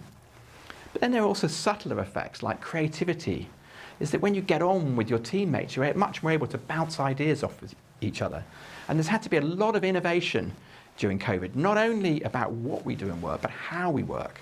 And the teams that trust each other more and work well together have been able to do that much better. And if you lead a team, then also there's this amazing advantage that happier teams have less conflict and less stress. So as a team leader, it makes your work a much happier place. And it makes you a much more liked, even loved boss, because your employees, your team are going to love it that you care about their weekly experience. And if you put this all together, you really do start to make people's work their happy place. Now, not only do we need that sort of weekly flow of people talking about things, Aristotle talked about how excellence was a habit and happiness is a habit, so you need that weekly experience. But you also need to have clues about what are the deeper drivers of people's positive experience at work. And if we go back to that sort of emotional array, where we got contentment, satisfaction, if you like, enjoyment, enthusiasm, curiosity and interest, and joy, even awe, then really they line up to 5 great energies. So we're talking, when we're talking about the amusement, laughter one, we're talking about connecting. When we're talking about contentment, we're really talking about things feeling fair and just. When we're talking about enthusiasm, where people are being empowered to do their work. Curiosity and interest, they're challenged, they're stretched. And when they're really enjoying their work and they feel inspired to do the work. And those 5 things, connect, be fair, empower, challenge, inspire, are what we also do at Friday Pulse once a quarter, where we do a deeper dive. We call it a culture profile. So you're basically understanding how the culture of your team and your organization is doing. And you put those 2 things together, the weekly check-in, the quarterly check-up. You've got a great system for your teams, your team leaders, your HR, your organization to get really, really aligned. Because if you get alignment between individuals in a team, teams and the organization, then boom, that's where the magic is in business. That's where things go really well, where you can deal with external threats, where you can keep the stresses of COVID out, you can respond to what's happening in your market, and you can build happy, highly productive teams. So I genuinely think we can make work our happy place. We can build happier teams. And I've designed Friday Pulse as a way of doing that. And if you want to find out more, well, we've got some things you can do. You can go to our website, you can download a paper on why happiness is a great KPI for business. You can go to a website called friday1.com and you can do your own personal checkup about your happiness at work, which will benchmark you against similar people. Or you could even go and use our product itself, fridaypulse.com. Anyway, as we all come out of the pandemic, hopefully we're coming out of the pandemic, let's build back better. Let's make teams a great place to work and make your work your happy place. Conferences like the Global Impact Conference are great for getting people to think differently about how the future can be. And we will all create the future together. So reflect on your own life, reflect on how you use your power in the world, whether it's your vote, what you do with your work, whether it's what you do in your communities. And it's a great opportunity for us over the next 10, 30 years to build a better world where good lives don't cost the earth, where people have good work that they enjoy, and that people lead lives that they're happy with. Thank you very much. Now I would like to introduce our next case presented by Ms. Lid Keldas, Global Belonging Lead working on health and well-being at Spotify. Spotify is a worldwide famous audio streaming and media service provider, taking good care of its employees and co-workers. Launched in 2018, Heart and Soul program committed to reduce the stigma around mental health within the company and became an important instrument in supporting people of Spotify in the midst of the pandemic. Ms. Keldas will tell us about Spotify's take on mental health and emotional well-being, and what role organizations have in supporting employees' mental health. What steps do companies need to take to support their employees emotionally and prevent them from burning out? When the pandemic hit, many organizations woke up to the importance of creating a safe environment where employees' mental health is supported. Still, most employees do not pay the same attention to our mental health as we do for our physical health. My name is Lynn Caldas, and during the past 4 years, Spotify has had mental health as a priority, which I lead globally. And everything we do within the sphere of mental health at Spotify goes under the umbrella name Heart and Soul, which you will hear during this talk. So after this 10 minutes, I hope that you'll walk away with a bit of inspiration and practical ideas on how you can address mental health in your organization. At Spotify, we believe that everyone's experiences of mental health should be welcomed, respected, and championed. We want our employees to feel safe and supported, both in good times and in more challenging times. We believe that it's important to create that safe, stigma-free environment where people feel like they can come into the office not having to cover parts of who they are. We want employees to feel like they belong, no matter if they're okay or not okay.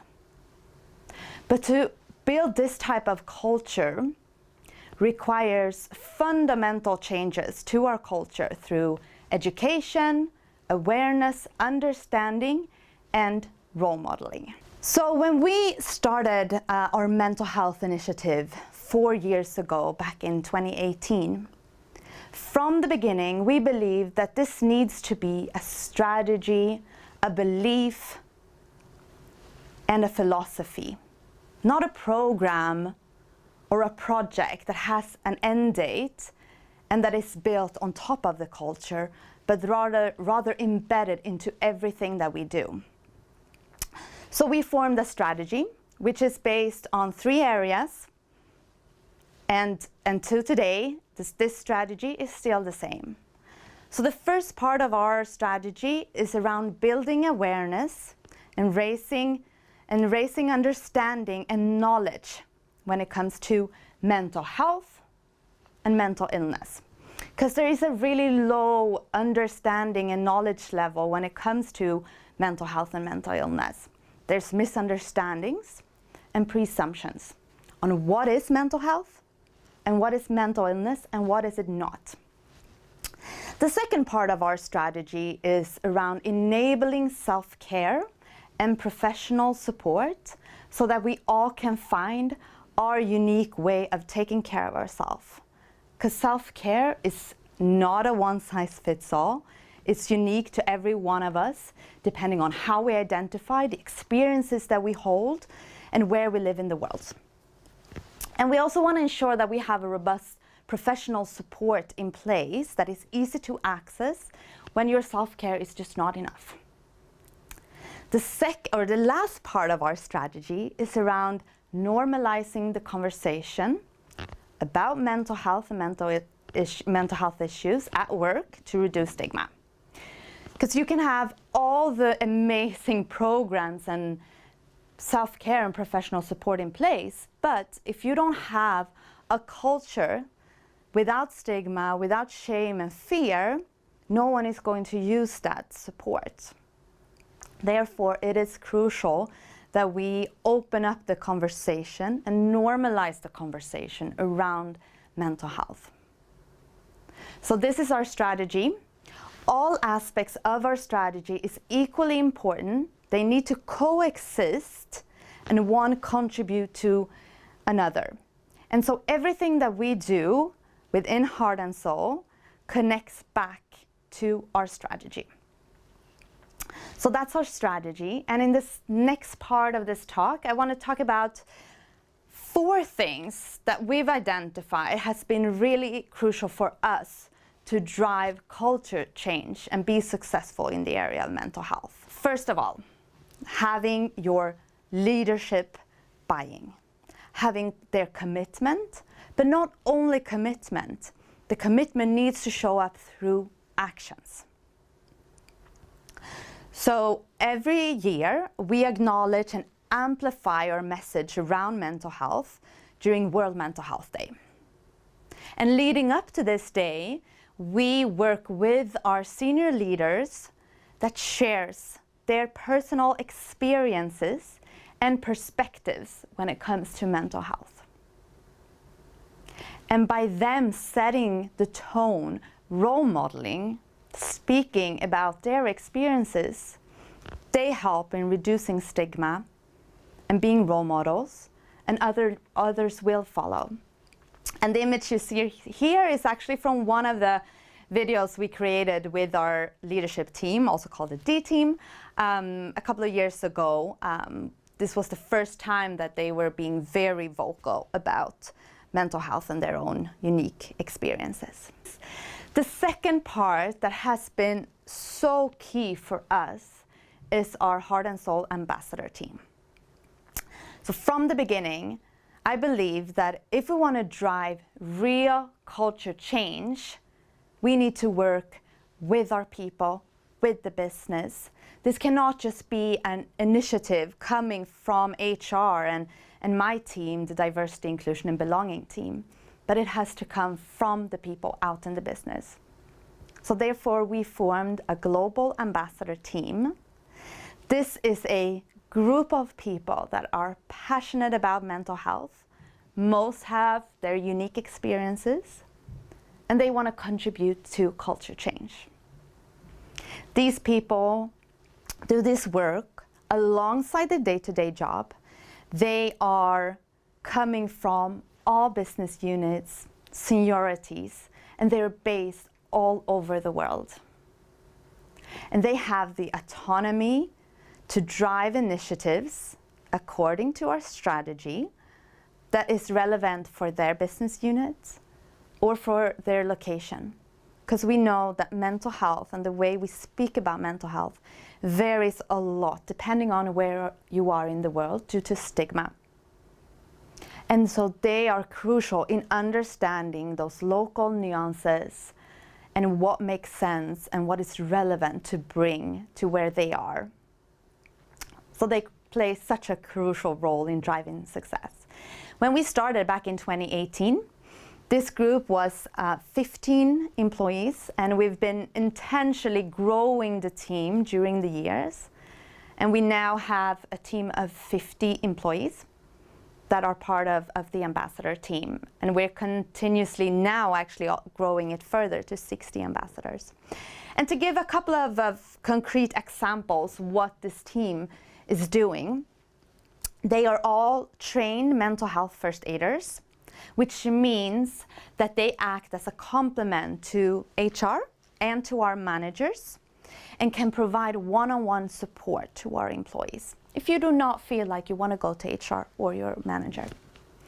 Another example, to make it very concrete, is that we had a couple of ambassadors in one of our business units who saw the need to further educate our managers on mental health. So they worked together with our mental health partners and drove a training program specifically for the managers in their business unit.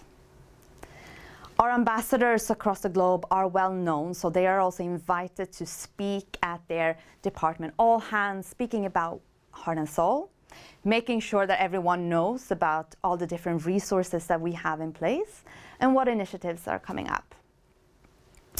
A last example I want to give is this year, back in March this year, we addressed eating disorders for the very first time, thanks to one of our ambassadors who has a passion and want to make a change when it comes to eating disorder because of their own personal experiences. But in the end of the day, this ambassador team, it's not about all the initiatives that they drive.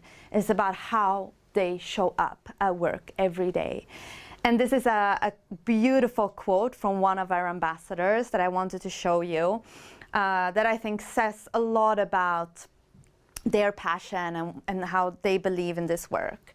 So they said, "For me, heart and soul isn't about attendance or engagement. It's about how I bring heart and soul into everything I do every single day." The third aspect that I want to cover that has been really important for us is to work very closely with partners. We acknowledge that we're not psychologists, we are not mental health experts. So we built a pool of experts that we work with that are based across the globe. And they do not only drive initiatives for our employees together with us, they also act as a sounding board for everything that we do to validate, cross-check. They help us keeping informed of trends, what's going on in the world when it comes to mental health. Our partners are based in Asia, Europe, and in the US, so they do really represent different perspectives. The last part that I want to cover that has been really important for us and where I'd like to end today is about being persistent and keeping momentum. Addressing mental health and mental illness in the workplace is still a rather new area that our employees are just starting to grasp. And it's important to be persistent. Start with setting the basics and the foundation first. And culture change takes time. Set the foundation first. We started by addressing less stigmatized topics that are very common across the globe, such as stress, anxiety, and depression. We also covered aspects of good mental health, compassion, resilience, the importance of sleep. Because mental health is all facets. It's living with a mental illness, it's experience good mental health, and from time to time experience poor mental health. And so now that we've built the foundation and been driving the agenda for more than 4 years, we are now addressing addiction, domestic abuse, and suicide, areas that we were not ready to speak about 4 years ago. Keeping momentum is also really key. It's not about acknowledging an awareness day once a year, but it's continuously driving the conversation, making sure that you embed the messaging around mental health in everything that you do. And in the end of the day, how you show up to work. I absolutely agree that the first thing that needs to be done is to raise awareness and reduce the stigma of mental health issues, and this is the first step to overcome the mental crisis caused by the pandemic. In this case, more and more people will be able to open up about their mental struggles and unite with others, which is already a big part of a solution. The next interesting case will be presented by Ms. Yulia Uzhakina, who is CEO of Rosatom Corporate Academy. Yulia has more than 15 years of experience in human resources, and her professional expertise includes in developing and evaluating personnel, leadership, and management training programs. Ms. Yulia Uzhakina will share with us the strategies that helped the Rosatom Academy with the pandemic. What practices are implemented to maintain the mental health of the company's employees during the crisis? Dear colleagues, dear friends, I am very glad to see you all on the Global Impact Conference 2021. Rosatom is guided by the global agenda in the field of sustainable development and follows the principles of the UN Global Compact. Safety of technological solutions, the environment, and labor conditions are the priority of Rosatom. Labor conditions at work nowadays are far from only physical safety. COVID-19 pandemic shows that failure to support employees' mental health not only influences the employees themselves, but it also weighs heavily on business results. A recent study of the World Health Organization shows that mental health has a significant economic impact. It estimates that depression of people costs the global economy $1 trillion each year in lost productivity. In 2019, Gallup examined the specific emotional needs people have to feel engaged and connected to the organization in their day-to-day work. The research has revealed 4 areas of focus: trust, compassion, stability, and hope. And we begin to focus on these important issues. So what is trust in Rosatom? For us, it means be predictable in an unpredictable time. Leaders don't need to predict the future, but they must be predictable and honest in their messages. That's why we've made this signal from the top managers fast and available at all employee levels. The first, we've been filming video messages from our CEO and sending it to all Rosatom employees. In these videos, our CEO gives the information about the COVID statistics and pandemic measures in Rosatom. The second, we've conducted a series of large-scale online conferences for different target audiences in Rosatom. They were devoted to specific functional topics, for example, legal, human resource, finance, and so on, and also cross-functional topics. For example, we discussed new types of leadership with our hypo leaders and deliver special sessions for managers about business perspectives and different business scenarios. It provides people with support and important information during the pandemic. Compassion is another key element in our open culture strategy. Good people relationship and emotional contact at work are available for enabling compassion inside the company. We did much to be sure that our people don't feel isolated during the pandemic. In spite of all the COVID restrictions, we provide our people with the tools for massive socializing. They are included in the corporate life by participation in various kinds of online educational and training programs. In 1 month, we've transferred all our educational and training programs into online format. These programs are based on innovative methods for interaction with our participants, mastermind and design thinking sessions, online marathons and online hackathons, professional meetups, and so on. More than 1 million participants took part in our online educational and training events starting from the beginning of 2020. There is also a psychological hotline. Every employee can dial a special number and discuss with professional psychologists he or her mental state and personal issues. If ever there was a time to show care, this is it. We organize open lectures on different topics available for all our employees. How to keep work-life balance, how to prevent burnout, and even how to meditate if you want, and much more.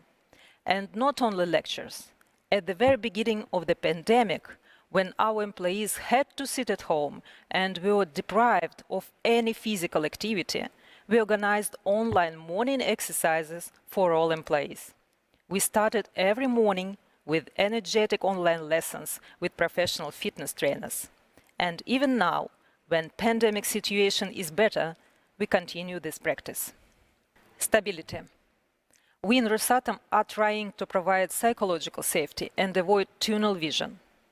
There are key elements of stability. The first, making sure employees have the information they need to work under rapidly changing environment and they have a broad understanding of what is going on in the world and in the company. The second, making sure employees know that their job position is secure. For that reason, we have special communication events, information days. The CEO of Rosatom presents industry main news, achievements and plans for the future. And Top Managers Days, a special dialogue between top managers of Rosatom entities and their teams. They discuss present situation at the company level and its connection with business results. These events help us clearly define and communicate our decision-making principles and our perspectives. The third, there is another key element of stability for employees' mental health, making sure the atmosphere inside our employees' families is fulfilling and supportive. For that reason, we've launched Kids Academy for children of our employees. We also organize special campaigns, for example, My Best Family Photo and My Family During the Lockdown. It helped us to support positive communications inside the families. Hope. We view hope as precious capital. Hopeful workers are more resilient, innovative, and agile. Tell people what you want to achieve this week, this month, this quarter, and why you are sure these goals can be reached. That gives people reason to hope and motivation to dig deep.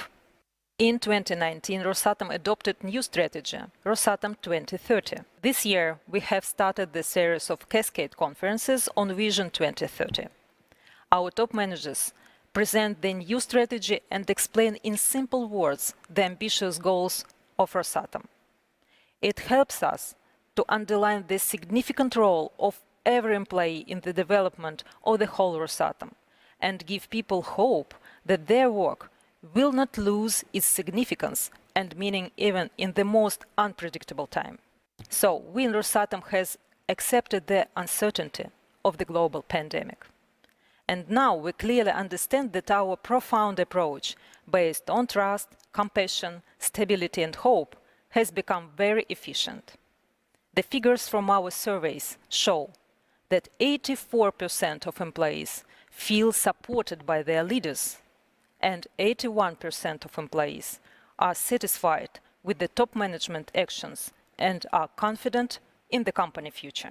Focusing on our employees' emotional needs really helps them go through their tough times. And we are sure it will also help us secure our company's future. Thank you very much. I wish you productive discussion. Be well and safe. The speaker who is going to close our showcase is Mr. Simon Blake, Chief Executive of Mental Health First Aid England. The MHFA England is a social enterprise working to improve the mental health of the nation. Experts from the MHFA England say that no matter which sector you work in, Coronavirus will be having an impact on you and your mental health and well-being. The organization is focused on providing support through adapted training and new resources.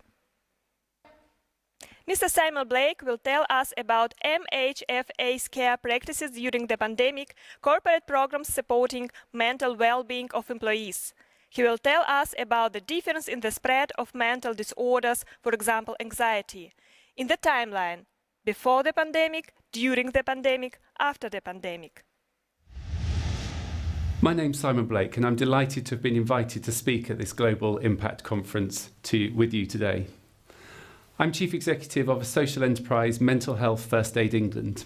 MHFA England is based here in the UK, and we have a vision to improve the mental health of the nation. Our specific focus is on workplace mental health, and we focus on the workplace because so many adults spend so much of their time in the workplace, and by building mental health literacy, building understanding about mental health in the workplace, we also know that that ripples out into the community and into families as well. So it's really important to start by saying that we all have mental health.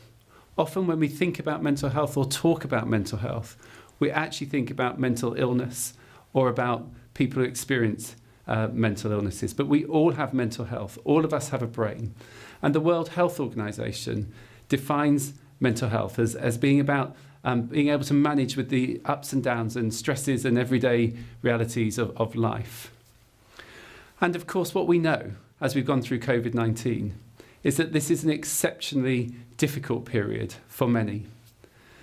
That whilst mental health is always a cause, poor mental health is a cause and consequence of inequalities. What COVID-19 has done is amplified and exacerbated those inequalities, as well as created more. Over the last 18 months, more and more people have experienced anxiety because they've experienced job insecurity. They've experienced financial insecurity. They might have experienced precarious housing, or they might have had worries about their health, or indeed have experienced bereavement of a loved one. All of those things increase the likelihood and the risks associated with poor mental health.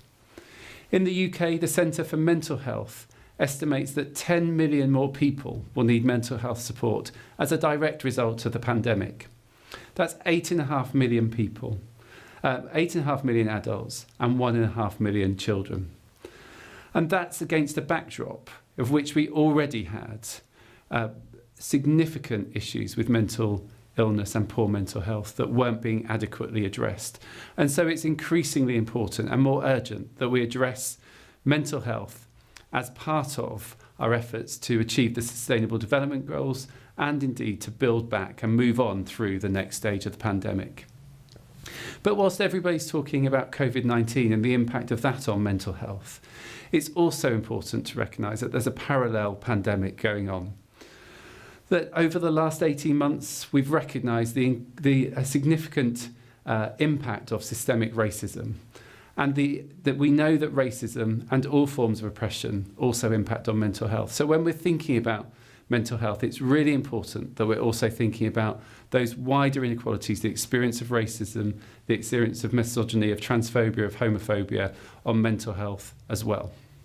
So at Mental Health First Aid England, we're part of a global network of organisations that are delivering mental health first aid training. Mental health first aid training was first developed in Australia and has gone on over the last 20 years to spread across the world, and there are over 4 million people that have been trained in mental health first aid. So what is it? Mental health first aid is a training programme which helps people to develop a better understanding about mental health, about their own mental health and well-being, as well as that of others. It enables people to understand signs and symptoms of poor mental health, and also the impact of mental health stigma on people's ability and willingness to get help and support. The training also builds confidence in having conversations with people about mental health and about mental illness, and identifies a 5-step process by which people can provide information and signposting to other forms of support, including clinical support. What mental health first aid isn't It doesn't train you to be a psychologist, a psychotherapist, a counsellor, or a clinician of any sort. It simply enables you to have those conversations and to signpost into other forms of support.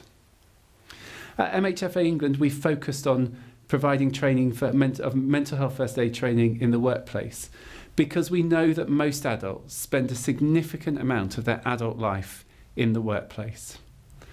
And that the workplace can also be a place that can cause lots of stress and all sorts of issues related to both work or outside of work can manifest themselves in the workplace. And so by providing that training in the workplace, we enable people to change workplaces, provide support in that context, but also that ripples out into the wider family and community as well.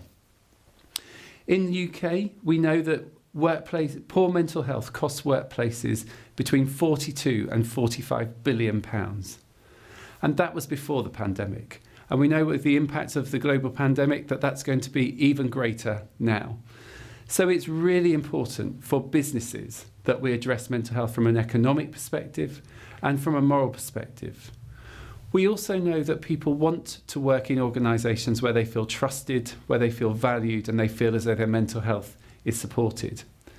So for workplaces up and down the country, it's absolutely business critical that they pay attention to the well-being of their workforce. And MHFA England has been doing that work with people for over 10 years and has worked with over 20,000 businesses. In training the people within those businesses, what we've seen is people both taking on a mental health first aider role and providing support to people when they've needed it, but also to take on a wider role of championing mental health, of holding a mirror up to the organisation to identify where things can be done better, and to try to build cultures in which mental health and performance sit side by side and really help to fuel one another. Time and again, we hear of people who are mental health first aiders, people who've been supported by mental health first aiders, and by managers and leaders who say that mental health first aiders have made a really significant contribution to changing cultures and to making mental health a more acceptable conversation in the workplace. A research study a couple of years ago found that more than 80% of people asked thought that mental health first aid in the workplace had improved the number of conversations that were happening and in the amount of support that was provided for people when they need it. So at MHFA England and the organisations that we work with during the pandemic, the focus on workplace wellbeing became even stronger. For those people that were working from home, who were expected to take their work into their homes, it became really, really important that we understood how people were doing, keeping them connected and supporting them to be able to keep well, keep motivated and to keep delivering. What we learned during that period have actually got a huge number of lessons for us as we move forward as well. So what did happen and what did we learn? The first is that we needed to create the biggest flexibility, the greatest autonomy, and enable employees to feel trusted and valued. Whoever they were, they needed to believe that they were valued and recognised and respected member of the team. We know that we needed to help people to connect, to stay connected to their teammates and to the wider organisation, but that we also needed to enable people to disconnect. With work being in their home, people could find those boundaries between home and work more fuzzy. And in a culture that's already always on, it's really important to enable and encourage people to disconnect as much as it was to stay connected.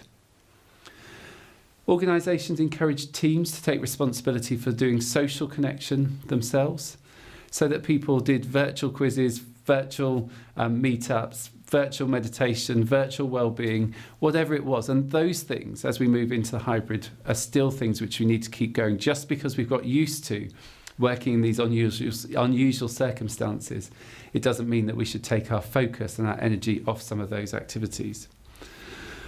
We also know that it's important to physically check in on people's mental health, to ask people over and over again about their well-being, to make sure that people know that you care about them, care about their well-being, and to encourage them to take steps, whether that's about taking their holiday, whether that's about ensuring that they're not working at the weekends or in evenings or outside of their regular hours. That really, really important that those ongoing, constant conversations about mental health were happening. Also, when people are really working hard, important to celebrate success. So again, none of these things are things which are new. They're all things which were important before the pandemic. But in the context of different ways of working, it became even more important for us to really focus on them. Some work that MHFA England did, some research showed that over a quarter of people had not had any engagement about mental health, any conversations about their well-being throughout the pandemic, and that those who did felt more connected to their workplace. As we look to the future, we've got a huge amount which we've learnt about mental health in the workplace, both pre-COVID, but also over the last 18 months. We know that there's going to be a significant amount of uncertainty and that there is inevitably going to be lots of change. And we've got to find ways to embrace and to encourage our teams to feel able to embrace it as well. So talking about our psychological contracts, our employment contracts and our well-being at work has to be a feature of every workplace across the world. We also know that we've got to really try to make sure that everybody, regardless of their gender, their sexuality, their identity, their ability, their disability, feels as though they are welcome, valued and respected in their workplaces. It may sound obvious, but too many people don't. And if we are going to really be a workplace that promotes well-being, then we're going to need to make sure that we address those inequalities which are so prevalent in wider society as well. Mental health and well-being needs to be a board level issue. We know that well-being and performance fuel each other. So often we talk about performance and well-being balancing one another. But if we can think about them as fuel, then it really, really is absolutely imperative that at senior levels, at the most senior levels within the organisation, people are recognising that relationship and really investing in and supporting mental health. We know that we need managers to be trained and supported so that they're able to do their role in supporting the mental health of their teams. Over half of people in the UK who are managers have not had any training in mental health. We can't expect managers who are absolutely vital to supporting mental health to do so unless they've had the training. Mental health first aiders play a really, really critical and important role as part of our whole organisation approach to supporting well-being. And then lastly, we need to make sure that we recognise that we're part of a community. We're part of an ecosystem that supports mental health. As workplaces, we're not islands. We're absolutely connected into mental health and wider health services, to community, to churches and wider support services. And we make sure that we build those bridges and those connections and facilitate access to support and other sources of help when people need it. So it's been an honour to be able to be part of this Global Impact Conference. Thank you for enabling me to talk about mental health and to think specifically about the role of workplaces in promoting mental health. Mental health is an issue which has become something which more and more people are talking about. And it's absolutely vital that we continue that conversation, that we continue sharing and we continue learning if we're really going to address mental health as a social justice issue and make sure that it absolutely reduce stigma and reduce the inequalities and improve the mental health for all. Many thanks to all participants of our showcase. The pandemic has put mental health and wellness into sharp focus, as well as our well-being in general. It is reassuring to see many initiatives doubling down on mental health awareness now.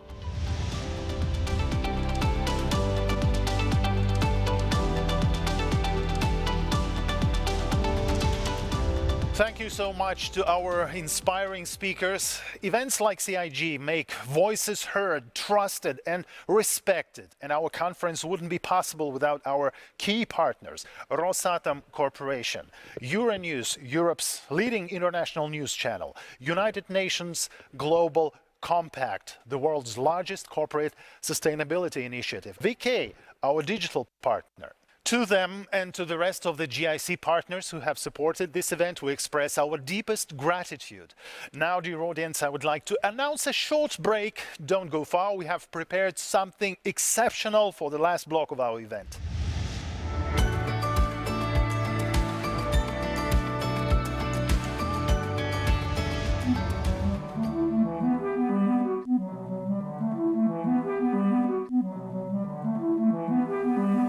Here, a poem in penance. You cannot enslave a mind that knows itself, that values itself. It won't listen to the blah, blah, blah. Scientists simply tell us to prepare.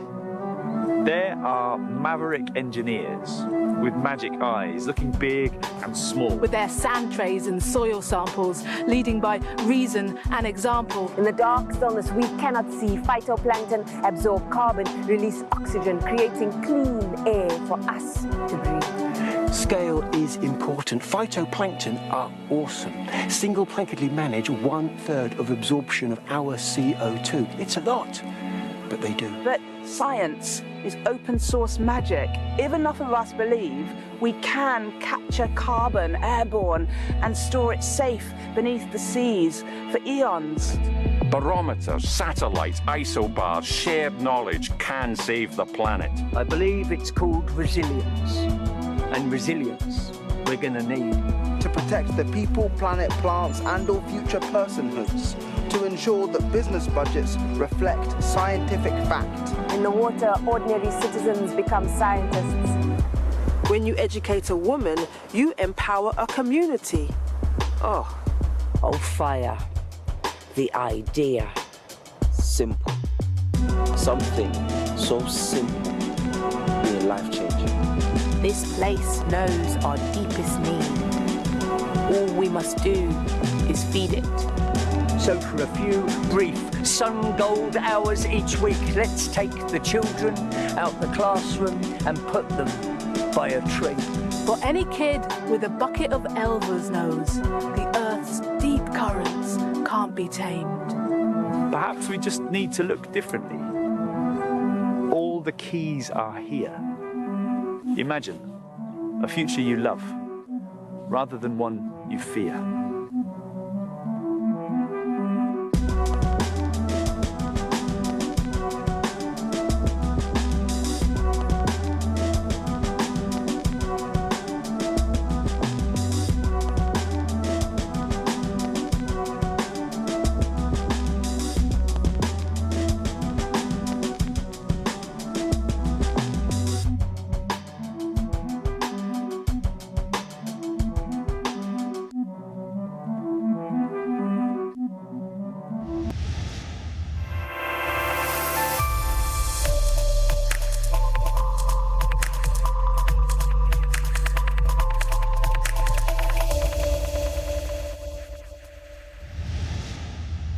Dear audience, we're coming back from the break and starting our next section. Last year's Global Impact Conference explored the role of a human-centric approach in achieving balanced economic growth. This year, we turn our attention to young people as the sparks that can ignite social change. Young people, whether millennials born during the 1980s and early 90s or Generation Z, as the youngest change makers, have shown themselves to be mindful and vocal about social and environmental justice. How can we ensure effective communication between idealistic youths and established business leaders, governments, international organizations, and make sure that an effective dialogue takes place? Seeing as they are the future of commerce and society, it's with a focus on young people we begin our conference session.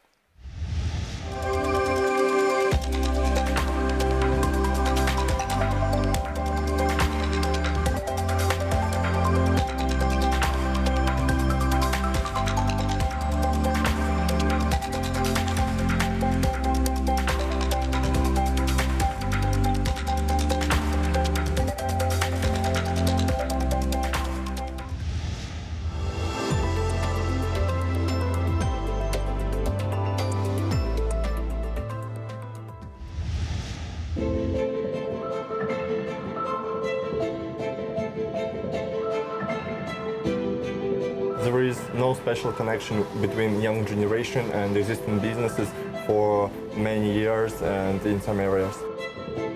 I believe that both young people and businesses are mutually unaware of the opportunities that each other has to offer.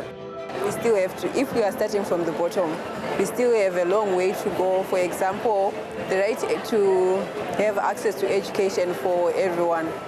I think achieving the SDGs is not a simple task.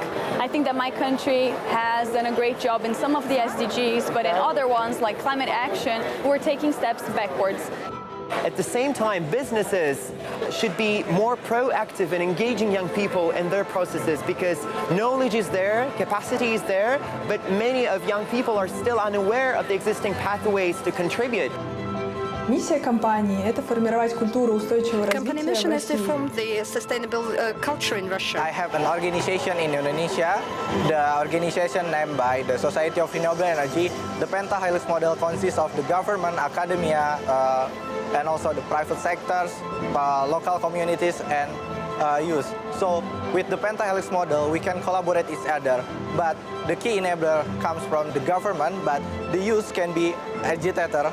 Мы, разрабатывая наши продукты, будь то инсталляции, какие-то предметы быта или какие-то физические или диджитал продукты, мы всегда ориентируемся на методологию именно рационального этого проектирования.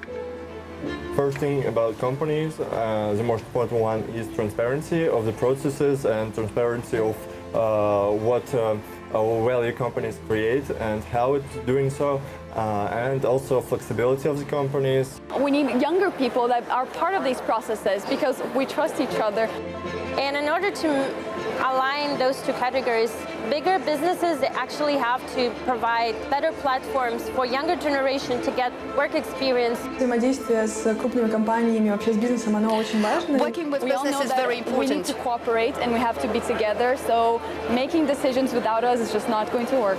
Почему сейчас очень важно работать совместно? To work together right now, because only by cooperating with social movements and in the framework of big companies' strategies is it possible to reach the goal of sustainable development on a global scale. Don't be afraid, just try and contact with companies, with people, and make collaborations. Since we're the next generation of leaders, we really have no time left to spare. So please, if you're listening to us, if you're leaders, you have to have us on the table. Hi, I'm Sophie Shevardnadze. So this pandemic has forced us to revisit our personal values, led us to soul-searching over our future as humanity. And I feel like awareness and personal responsibility, they have become the watchwords of our time. You know, environmental collapse and climate change are disasters of our own making. It's time to act, to come together to face these historic challenges that put us all in this danger. And I also think that trust and connectivity are the key to success here. And I'll tell you what, today I will be joined by true visionaries who have really fresh take on humanity's global problems. They're professionals, networkers, they know how to unite people around ideas and make their voices heard. Younger people have always been the driver of change, but today, really more than ever. Some of them are already bringing real solutions to the table. For instance, Maxim Kaplevich, a boy that I knew from very young age, a young friend of mine, someone we're very proud of, founder of Eco Platform Initiative. Max is also listed by Forbes among 30 under 30 leaders in social practices. Max, dearest, we're so glad to have you with us today. So tell us about the Eco Platform. Sophie, thank you for inviting me. It's really an honor for me to be here and to present our company. So what exactly we do in our company? We create solutions. So we combine ecology and technology in order for people to make it easy for them to collect their plastics and aluminum cans for recycling. So we develop reverse vending machines, which we place in supermarkets, in some residential areas. So we make really easy way for people to give their bottles and collect some rewards and to spend them for goods they want to buy or some services they want to use. As you describe it, if I place an empty can or a plastic bottle into a RVM, I not only help the planet, I feel good about myself, but receive reward bonuses or a discount. And that sounds pretty cool, you know, Max, but kind of mind-boggling. Do we really need to be paid somehow to help the planet? Actually, you know, everything works if there are some fines or rewards. We don't want any fines. We don't want for government to fine people who don't sort garbage. We want to create the environment where people get rewards, and it becomes economical for them to take their bottles and to give them for us. And the economic model works. That's why it's both. We are happy and our consumers happy. Everyone is happy. And also, some people, they're already thinking about environment. But what we want to create is a solution for everyone, for those who don't want to care about the environment, but they think about the reward and they understand, okay, I'm doing it. I think it's a great idea, Max. And I want to ask you a question about mutual trust between generations, because it's sort of a backdrop of our whole session today. Traditionally, young people are supposed to listen to older people's life wisdom and follow their advice. But see, what we have, it's millennials and Gen Zers, and we've been witnessing climate cataclysms more than anything during their lifetime that previous generations, and really it's just them now who are left to clean up the oceans, and they're choking in this plastic. What is the lesson they can teach older generations? Actually, I think we're the first generation which really faced the problem of waste, because you understand that waste, it wasn't forever. It became the problem with the growth of retail chains and the capitalism, the production of goods. And actually, we cannot blame older generations, because when they were young, they didn't have this problem. It's the problem we are facing right now. And that's why it's so important for us to tell everyone about it. And I think older generations are already also thinking about it, and they also taking their responsibility, because everyone wants to save the nature for future generations. What would be the best way, if you were to advise someone to how to explain to an older person why we need to take care of the environment? What would be the best, the simplest way to explain from a young to an older person why this is important? I think you just need to show them some pictures, because when you show the picture of a plastic beach, the beach where is no sand and it's only plastic waste, or if you show some garbage trucks around the city, and I think everyone doesn't like waste. It's not about your preferences. Everyone hates waste. Thanks a lot for your insight, and we wish you all the best of luck with everything that you're undertaking. You're very courageous. Keep it up. Thank you very much. Thanks. Well, I'm part of the generation that grew up when there was no internet, no smartphones, and there you have Gen Zers, and they're probably the most technologically savvy, the most connected generation ever. I mean, they pick up a device and they're just a few clicks away pretty much from any piece of information on a planet. Sustainable development is not some pilot concept for them. It's lifestyle they promote. And there's a global youth-led organization called Student Energy, which empowers the next generation of leaders who are accelerating the transition to a sustainable, equitable energy future. Let's find out how this is implemented from Alubumi Alajide, the Chief of Student Energy's Energy Transition Career Training Program. Hi, Oli. Great to have you with us today. Thank you so much. It's a pleasure to be here. All right, so your body, Student Energy, has been in place for what, like 10 years or so? Do you find it hard to actually build mutual trust with the companies that have been there for ages? Because you know what they say, with time comes wisdom, but also arrogance and skepticism. So something interesting, because I think it really tells a lot that organizations like Student Energy has been able to exist, and not just exist, thrive and grow so much in the last 10 years. really shows that there is this gap where a lot of companies that are active in the energy sector do want to connect to that next generation. They want that intergenerational collaboration, and they want to have those values that align with sustainable development. So really, Sterling Energy has really gotten very good at working with companies in industry, governments, and other stakeholders who want to engage youth, and more importantly, being that bridge that links all those incumbents and all those people who have lots of experience to people who are young and hungry and want to be part of the change. And right now at Sterling Energy, we've even taken that a step further with a program that I'm helping to develop, which is the career training program, which is geared specifically at youths who want to transition their careers to the clean energy sector, and really being proactive about that, because as we know, sometimes to start your career is hard, but in the energy sector, it's much harder because you don't have that access to the people and the resources that you need. So Sterling Energy is being really proactive to be that bridge and to connect them to the careers that are out there, but are just very difficult for you to know about unless you're in certain circles. So really prioritizing partnerships. Sterling Energy is very collaboration driven, and that has helped the organization go to so many new heights that nobody would have thought would be possible 10 years ago before Sterling Energy existed. Ollie, thanks a lot for this inspirational answer. I wish you all the best in everything that you're undertaking. Wish you all the best in attracting young people to this sector, because you guys are our future. Take care. Thank you so much. And just to round up, I have a point. So we have a career training program that's opening applications this month. So we really want it to be a program that attracts all the young people who are ambitious and excited about making a reasonable, like a sizable change in this world, but they don't have that bridge to get them into the clean energy sector. So if you're a young person listening to this and you want to get into the clean energy sector, please apply to our career training program. Just go to the Energy website or contact me on LinkedIn, and trust me, you can be a big part of this push, and it's something so exciting that I hope that you can get engaged in as well. So thank you so much for this opportunity. It's been a great time speaking with you. You've heard the men. You know what to do.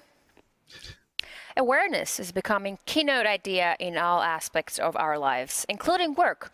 Technologies offer us more flexibility in terms of how and where we work. Younger people today, they approach the work itself very differently. They're rejecting the linear career path that tells them to put hours in, get promoted, do it all again. Instead, they're really looking for fulfillment and to make a positive impact on the world. Paul Marciano knows all about it. Paul, hi. All right, so you criticize the carrots and stick model in the workplace and offer a respect model instead. As far as I get it, there is much more behind this word, respect. Can you sort of walk us through? Yes, and I agree with everything you just said, and we all want respect. It doesn't matter of our age. Now, the respect model talks about how the more employees feel respected, the more they will engage in their work and deliver high levels of discretionary effort and be more satisfied. One of the reasons that people actually quit jobs and go where else is because of this loss of respect that they experience. So when people feel disrespected, they disengage. Now, the respect model is an acronym, and it identifies certain drivers. So the first is recognition. So the extent that people are recognized and acknowledged for their contributions. Empowerment, the extent to which people really feel as though they have the tools and the resources they need to be successful. Supportive feedback, so giving ongoing coaching and mentoring to employees. And I think that this is actually more important for the younger generation than for a lot of other folks that have entered the workforce previously. So partnering, developing those collaborative working relationships, setting clear expectations and holding people accountable, demonstrating consideration for people as individuals, really being thoughtful and caring about them, and then fostering this climate of trust. You know, these are the elements that lead people to really experience respect. Well, I feel like the younger generation sees large companies, industrial heavyweights, as the reflection of the old ways of doing things and retrograde thinking. Am I wrong to think this way? No, you're not wrong at all. There are many large companies, especially those in the manufacturing industry, who tend to be stuck in old ways of thinking, including more traditional processes and management principles. You know, especially when there is already an established hierarchy, a lack of transparency, lots of bureaucracy, the younger generation of employees become very frustrated and they disengage, including, of course, leaving an organization. employees that are entering the job market today tend to be more progressive and flexible in their thinking, and they want to work for organizations naturally who have philosophies and values and approaches that match their own. The ability to work at least somewhat remotely, flexible hours, more autonomy, and have that greater work-life balance has become critical for younger generation. Commuting and working that 9-to-5 job, it doesn't resonate for them. I don't see that as necessary in order to be effective in their roles. So companies that don't become more flexible and progressive are going to fail to attract or to keep their top talent. And we all know there's a talent war. This is an employee's market. So leaders have to remain open-minded and more collaborative with their employees. And this is probably going to require a shift in some organizations' culture. For years, we've spoken about the importance of cultural fit, and I believe that this is more important than ever. All right, Paul, thanks a lot for this talk. It's been great chatting with you, and good luck with everything. You're welcome. So, like we already mentioned, Gen Zers are the most connected generation ever. They communicate with their peers more electronically than face-to-face, via social media, texting, instant messages. Images and memes tell for them more than words. They digest information and take decisions faster. You know what? I'm really glad to bring in a beautiful young woman that for the past 10 years I watched grow into a wonderful leader in her field, Zera Chireshneva, VP Strategic Projects Chief. Zera, it's so great to have you with us today. Welcome. I'm really glad that we get to talk about this. And I'm so happy to see you, Sofiko, today. If you look back several decades ago, current means of communication like instant messaging, WhatsApp, Telegram, Zooming really would seem like a fantasy, especially if we're talking in a traditional corporate structures, right? Where you have the business correspondence ethics, a strict hierarchy of decision making. Are all these things slowly drifting to the past now for good? We have a lot of opportunities. This time is the time of talented people. What I mean, when you see somebody and you understand that this man is very talented, you don't need to wait for the years when he will start his career. Now you can just order him the job that you want. So now we live in a new time, and I'm very happy to be a part of this time. The difference is that our generation now has freedom, because our own life was a secret 10 years ago, and now it's okay to tell everybody everything about your opinion, everything about your own life, about your children, about your husband, and it's okay that we follow our bosses, our colleagues, and understand them. It's a new way of thinking, it's a new way of working, and social networks helps us to do it. Digital tech has facilitated communication and exchange of opinions, but it also gave rise to many controversial trends. For instance, cancel culture. For young people, these things are already innate, but what rules of digital ethics should older generations learn to navigate their new reality? What would you tell them and advise them? So at first, like a woman that is working in IT company in a big social network, I want to say that everybody need to respect each other, and we must be responsible of everything. That's why vk.com now creates a sustainable communication manifesto. We want to help people all over the world and all over Russia to understand how to speak with each other in a digital sphere. It's necessary because our mental health is very important for everybody, and we need to understand that every time when we're bullying somebody, it's very bad, and the consequences can be very bad. Every time when we try to say cruel joke or to write it in recommendation style or something else in social networks, is bad, and we need to understand it. Zera, it was so great talking to you. A real pleasure. Good luck with all your future endeavors. I hope we get to talk soon. Bye-bye to everybody. Many sociologists have this understanding that Gen Zers today have a feeling that the world is broken and it needs to be fixed. Well, they have an urgent desire to figure it out. on their own, do their part. And though our attention span is becoming shorter due to information overload, it's still really important that we don't miss out on the important things out there. Sustainable development is not only a thing of today, it is the only thing of tomorrow. Well, Mark Nelson is among many marching in his vanguard. His current research interests include tracking electricity system emissions. Hey, Mark. Good to have you with us today. Good to be with you guys. We talk a lot here about trust that should be built between the young generation and the older generation. And we said that, young people, they don't really trust large corporational structures. And I think it's not because one generation is bad, the other one is better. It's just that they live in a completely different paradigm. Young people live with quantum computers to come and virtual worlds. Older people still live sometimes in a Cold War paradigm. And if you look at all of this from the side, and if you're impartial, it's really clear that when you unite these two forces, the older generation and the young generation, that's like a real force of nature that can bring so much more, so much benefit to the world that we can know. What do you think should be some of the tools to connect this to generations so they can trust each other more and really find a common language to move forward together? That's a really difficult question. And the way at least in America, the way I see the war of the generations is that many of our elders have very poor taste, and I'll explain that. And many of the young people have almost no ability to follow through on projects, either because of the depression that we've heard about from other speakers or because of a lack of power. We use the word empowerment as a substitute for the word power sometimes. And in many cases, young people have a lack of wealth, which is the same as power in many ways.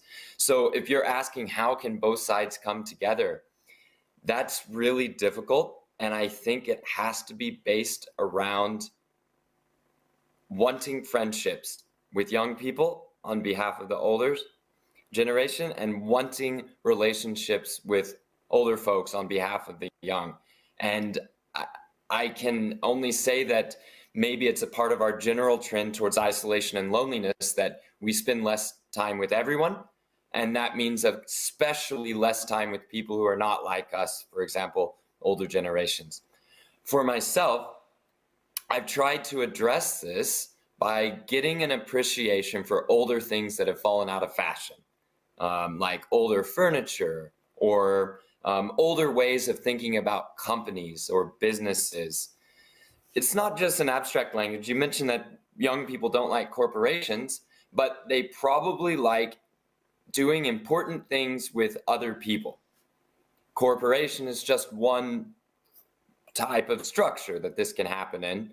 And to the extent that young people are disenchanted with words and disenchanted with entire generations, the only thing back is joy and hope that comes through appreciating things that have been lost. And in my opinion, optimism on nuclear energy is one of the most potent uniting forces I've ever seen. I've seen old folks, young folks, right-wing, left-wing, pro-corporate, anarchist. I've seen about every type of personality come together over the joy and the optimism that a technical solution exists to social and environmental problems for pretty much every country in the world, rich or poor. There we go. So the green energy is the solution. Green energy is what will bring all the generations together. Wait, I would caution you. Green energy, the definition almost never in America, for example, includes nuclear energy. Right. In fact, I would say that green energy, the way it's typically defined, has a very great danger in cutting apart rich and poor, cutting apart the old and the young. So I would sometimes have to say, if you mean carbon-free energy, I say maybe. There are carbon-free energy sources like wind and solar that, whatever their merits may be, cut apart the city versus the country folk. Mm-hmm. Cut apart the rich and the poor, and may in fact cut us off from achieving our climate goals and our development goals in countries that are not already rich. Thanks a lot for this wonderful chat. We wish you all the best in all your future endeavors. Thank you very much. You know, you can say, oh, it's so yesterday, it's so last season about a lot of things. But when you look closer, it's not that yesterday after all. For instance, grandma's vintage clothing are back in fashion, retro design, music are interesting in new interpretations, right?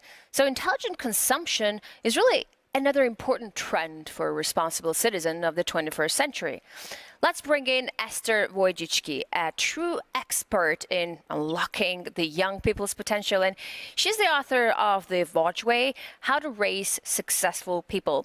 So, you know, I've just delivered a son 7.5 months ago or so. And to be quite honest, I have no idea in what kind of a world I brought him into.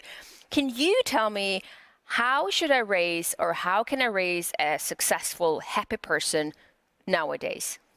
Number one thing you should do if you just had a son or a daughter is to give them as much responsibility as possible as early on. So instead of you, the parent, waiting on the child and always giving them something and always clearing the path for them like a snowplow, give them the opportunity to solve some of the problems themselves, because the world is going to be very different in just 5 years and in 10 years. And they need to be able to think quickly and not have to say, Mom or Dad, can you help me? They have to be able to think independently. So that is my number one suggestion for all parents.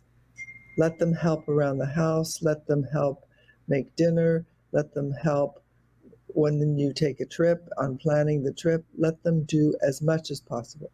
And how do we build trust between older and younger generation? It's a really important question. And the question is, how do you build trust?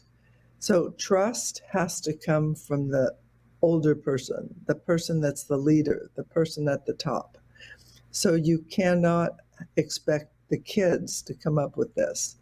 So you have to trust the kids, trust the younger generation, give them opportunities to do things independently and trust them. And if they violate the trust, if they make a mistake, give them the opportunity to fix it, to rectify it. And when people give trust, then what happens is that the younger generation feels empowered. They're like, wow, this really important person trusted me. I have to live up to their expectations. And so it starts when children are young, and it needs to be continued in school. So the main plea that I have is for the schools to make at least part of the time when students are trusted, because right now, all over the world, students aren't trusted at all. You can't even go to the bathroom without a pass. You know, there's so many things that are where students are distrusted, and we need to change that. And I know that it works because I did it in my classes. I was a teacher in Palo Alto High School for 40 years. And that program grew to be the largest media program in the United States. And it was because the main focus was trust, trusting the kids, trusting them, respecting them, giving them a lot of independence, collaborating with them, and always treating them with kindness. So this is called TRIC. It's my model that I talk about in my book, How to Raise Successful People, which is also in Russian, by the way. And I say that it works not only in the schools, but it also works in the workplace, and it works in parenting, because everyone wants to be trusted and respected. It's so important, and people will do so much to be trusted and respected. So let's start at home and let the schools help do that as well. And then please remember to forgive them if they make a mistake, because that is where mistakes happen, in school. If there were no mistakes, why would they have to go to school? You know, they could just go to work right away. So that's the most important thing. Let's change the culture of the classroom. Esther, thanks a lot for this chat. Thank you for your vision, and we wish you all the best of luck with everything. Younger people have always been the driver of change, but today more than ever. And no wonder different platforms are being created to give them the opportunity to show what they can do and what solutions they can bring to the table. For instance, Vladislav Kaim is a member of the UN Secretary General's Youth Advisory Group on Climate Change. Vladislav, it's really great to have you with us. Welcome. So climate change is going to affect all of us more and more. What can young advisory group like yours do to bring a real solution to the problem? First of all, youth advisory groups like the UN Secretary General's Youth Advisory Group, National Youth Climate Councils, or other youth engagement mechanisms like this primarily serve as a conduit for youth from different backgrounds who do not have necessarily an insider knowledge of the UN processes or the national processes of climate to channel their views and make them translated into policy proposals together with the colleagues who have such an insider knowledge of the process, and to demonstrate to those who are on the senior side engaged into this process that the engagement of youth is an engagement on co-equal terms, and that the competency of the youth engaged in the process in terms of how things work, how policy is made, is no less in terms of expectations and quality than their own process of policy making. Traditionally, young people are supposed to listen to older people's life wisdom, follow their advice, but it's kind of vice versa in your case. It's millennials and Gen Zers who have been witnessing climate cataclysms more often during their lifetime than previous generations. Wildfires, tornadoes, other natural disasters, they break out every now and then in different parts of the world, and they're going to happen even more often. What's the lesson they can teach each other? What's the lesson they can teach older generation in this regard? I think the first lesson would be for us to teach our elders is on the ability to act bolder, because unfortunately what we see in the decision-making logic of today's generation of leaders who are 30, 40 years older than us is that there is a lot of inertia, there is a lot of short-termism, and there are too many justifications for their inaction. For us youth, we have been taught by circumstances to do more with not just less than the previous generation, but with nearly nothing in terms of resources. So teaching them this nimbleness, the ability to act bold, and to be able to adjust fast when taking decisions that are the most consequential to climate change issues. I think it's extremely important. And last but not the least would be to also teach them the proper standards of inclusivity. I think youth spaces for everything that is happening there in terms of engagement in climate change are still a way better example of how you actually tackle multiple intersectional issues when it comes to climate change engagement. And those spaces are way more inclusive than the higher level spaces, which in fact was demonstrated by the proceedings of COP26 as well. Thanks a lot, Vladislav, for this wonderful chat, and we wish you all the best of luck. Thank you. I just want to thank you all for this amazing, insightful, interesting talk that we've had. I really hope that after this, we understand each other at least a little better. There's obviously a lot that we can learn from each other. Really, we need each other. I think, our speakers have proved this idea that every new generation is better educated, better informed, freer in their choices, freer than the previous one. But they're also more responsible about the choices they make. And I think the bottom line is we're all interconnected, and one person's actions define what our tomorrow, our collective tomorrow, will be like. Technologies, they give us equal opportunities to influence, whether you're just a regular person or a big corporation like Rosatom. But what if their efforts and mutual aspirations meet. I mean, just imagine. So let's see what young people think about it. We see a lot of asset managers and a lot of the financial companies that have the potential to fund youth strategies now making a lot of pledges. But we want them to be implemented. We want pledges to become action. So the youth can bridge the gap between all the elements. When we talk about the achieving some goals, we talk about the culture collaboration. So in Indonesia, we propose the pentahelix models.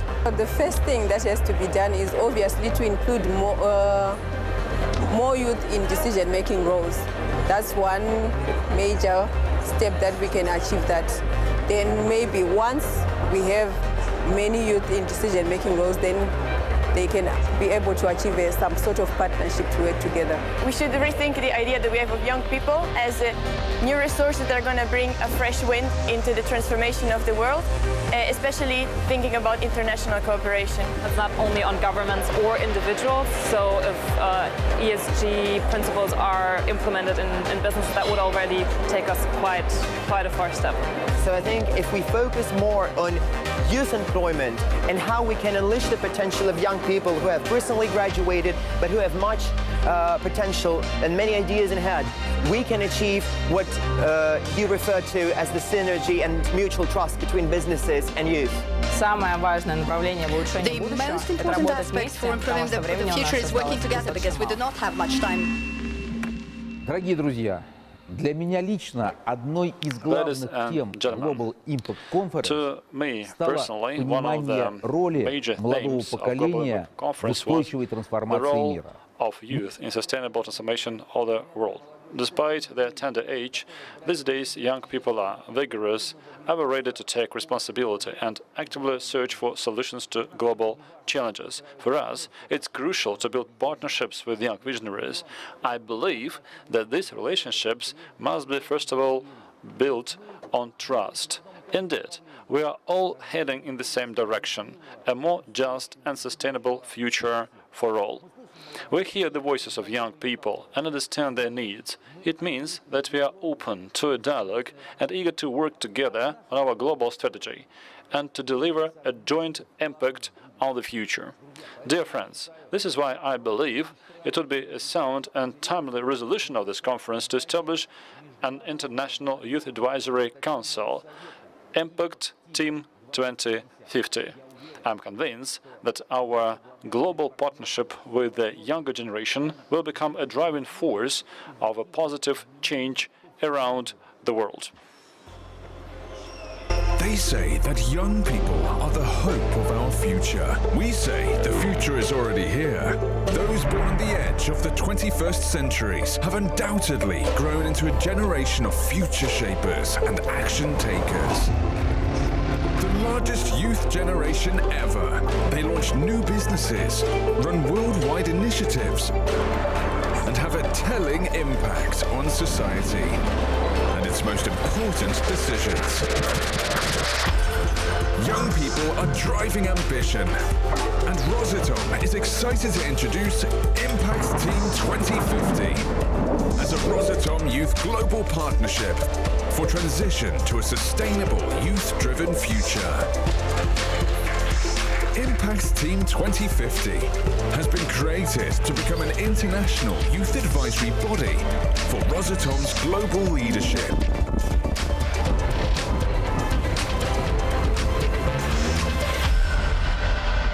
The team members will present a diverse and inclusive cohort of young visionaries who have proven their ability to make an impact. Lasting 3 stages, the comprehensive selection will define who will be a part of the bold corporate actions which will move us towards a youth-led impact. As a youth-based advisory, the team will bring young people's perspective to the Rosatom global strategy through a comprehensive Impact 2050 report.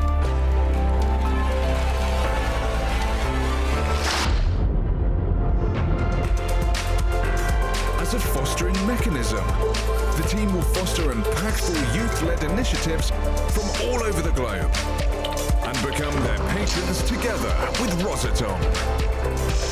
We believe in the essence of trust and partnership when delivering global impact. Impact Team 2050. We will challenge the world to be more just and sustainable for all.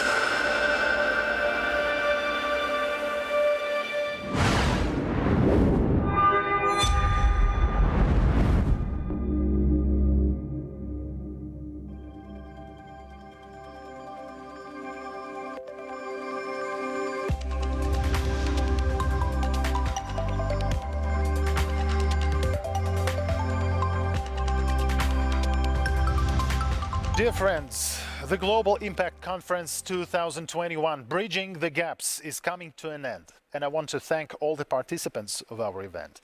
It was a very productive day, full of insights, revelations, innovative ideas and practices.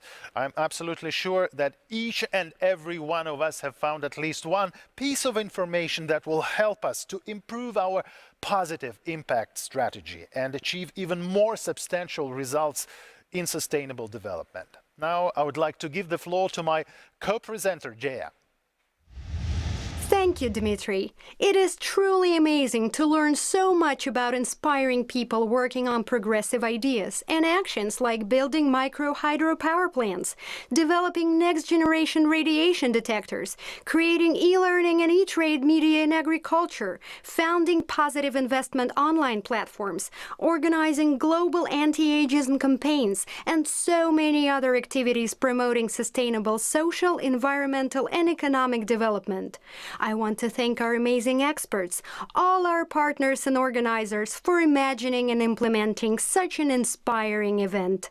We need to take any opportunity, any chance to advance the idea of sustainable development. Thank you.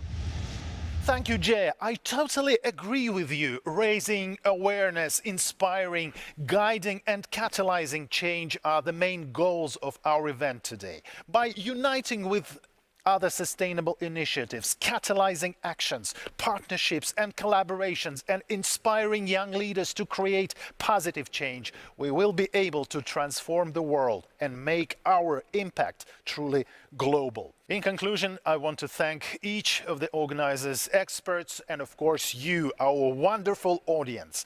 Once again, I thank the GIC key partners, Rosatom Corporation, Euronews, Europe's leading international news channel, United Nations Global Compact, the world's largest corporate sustainability initiative, VK, our digital partner.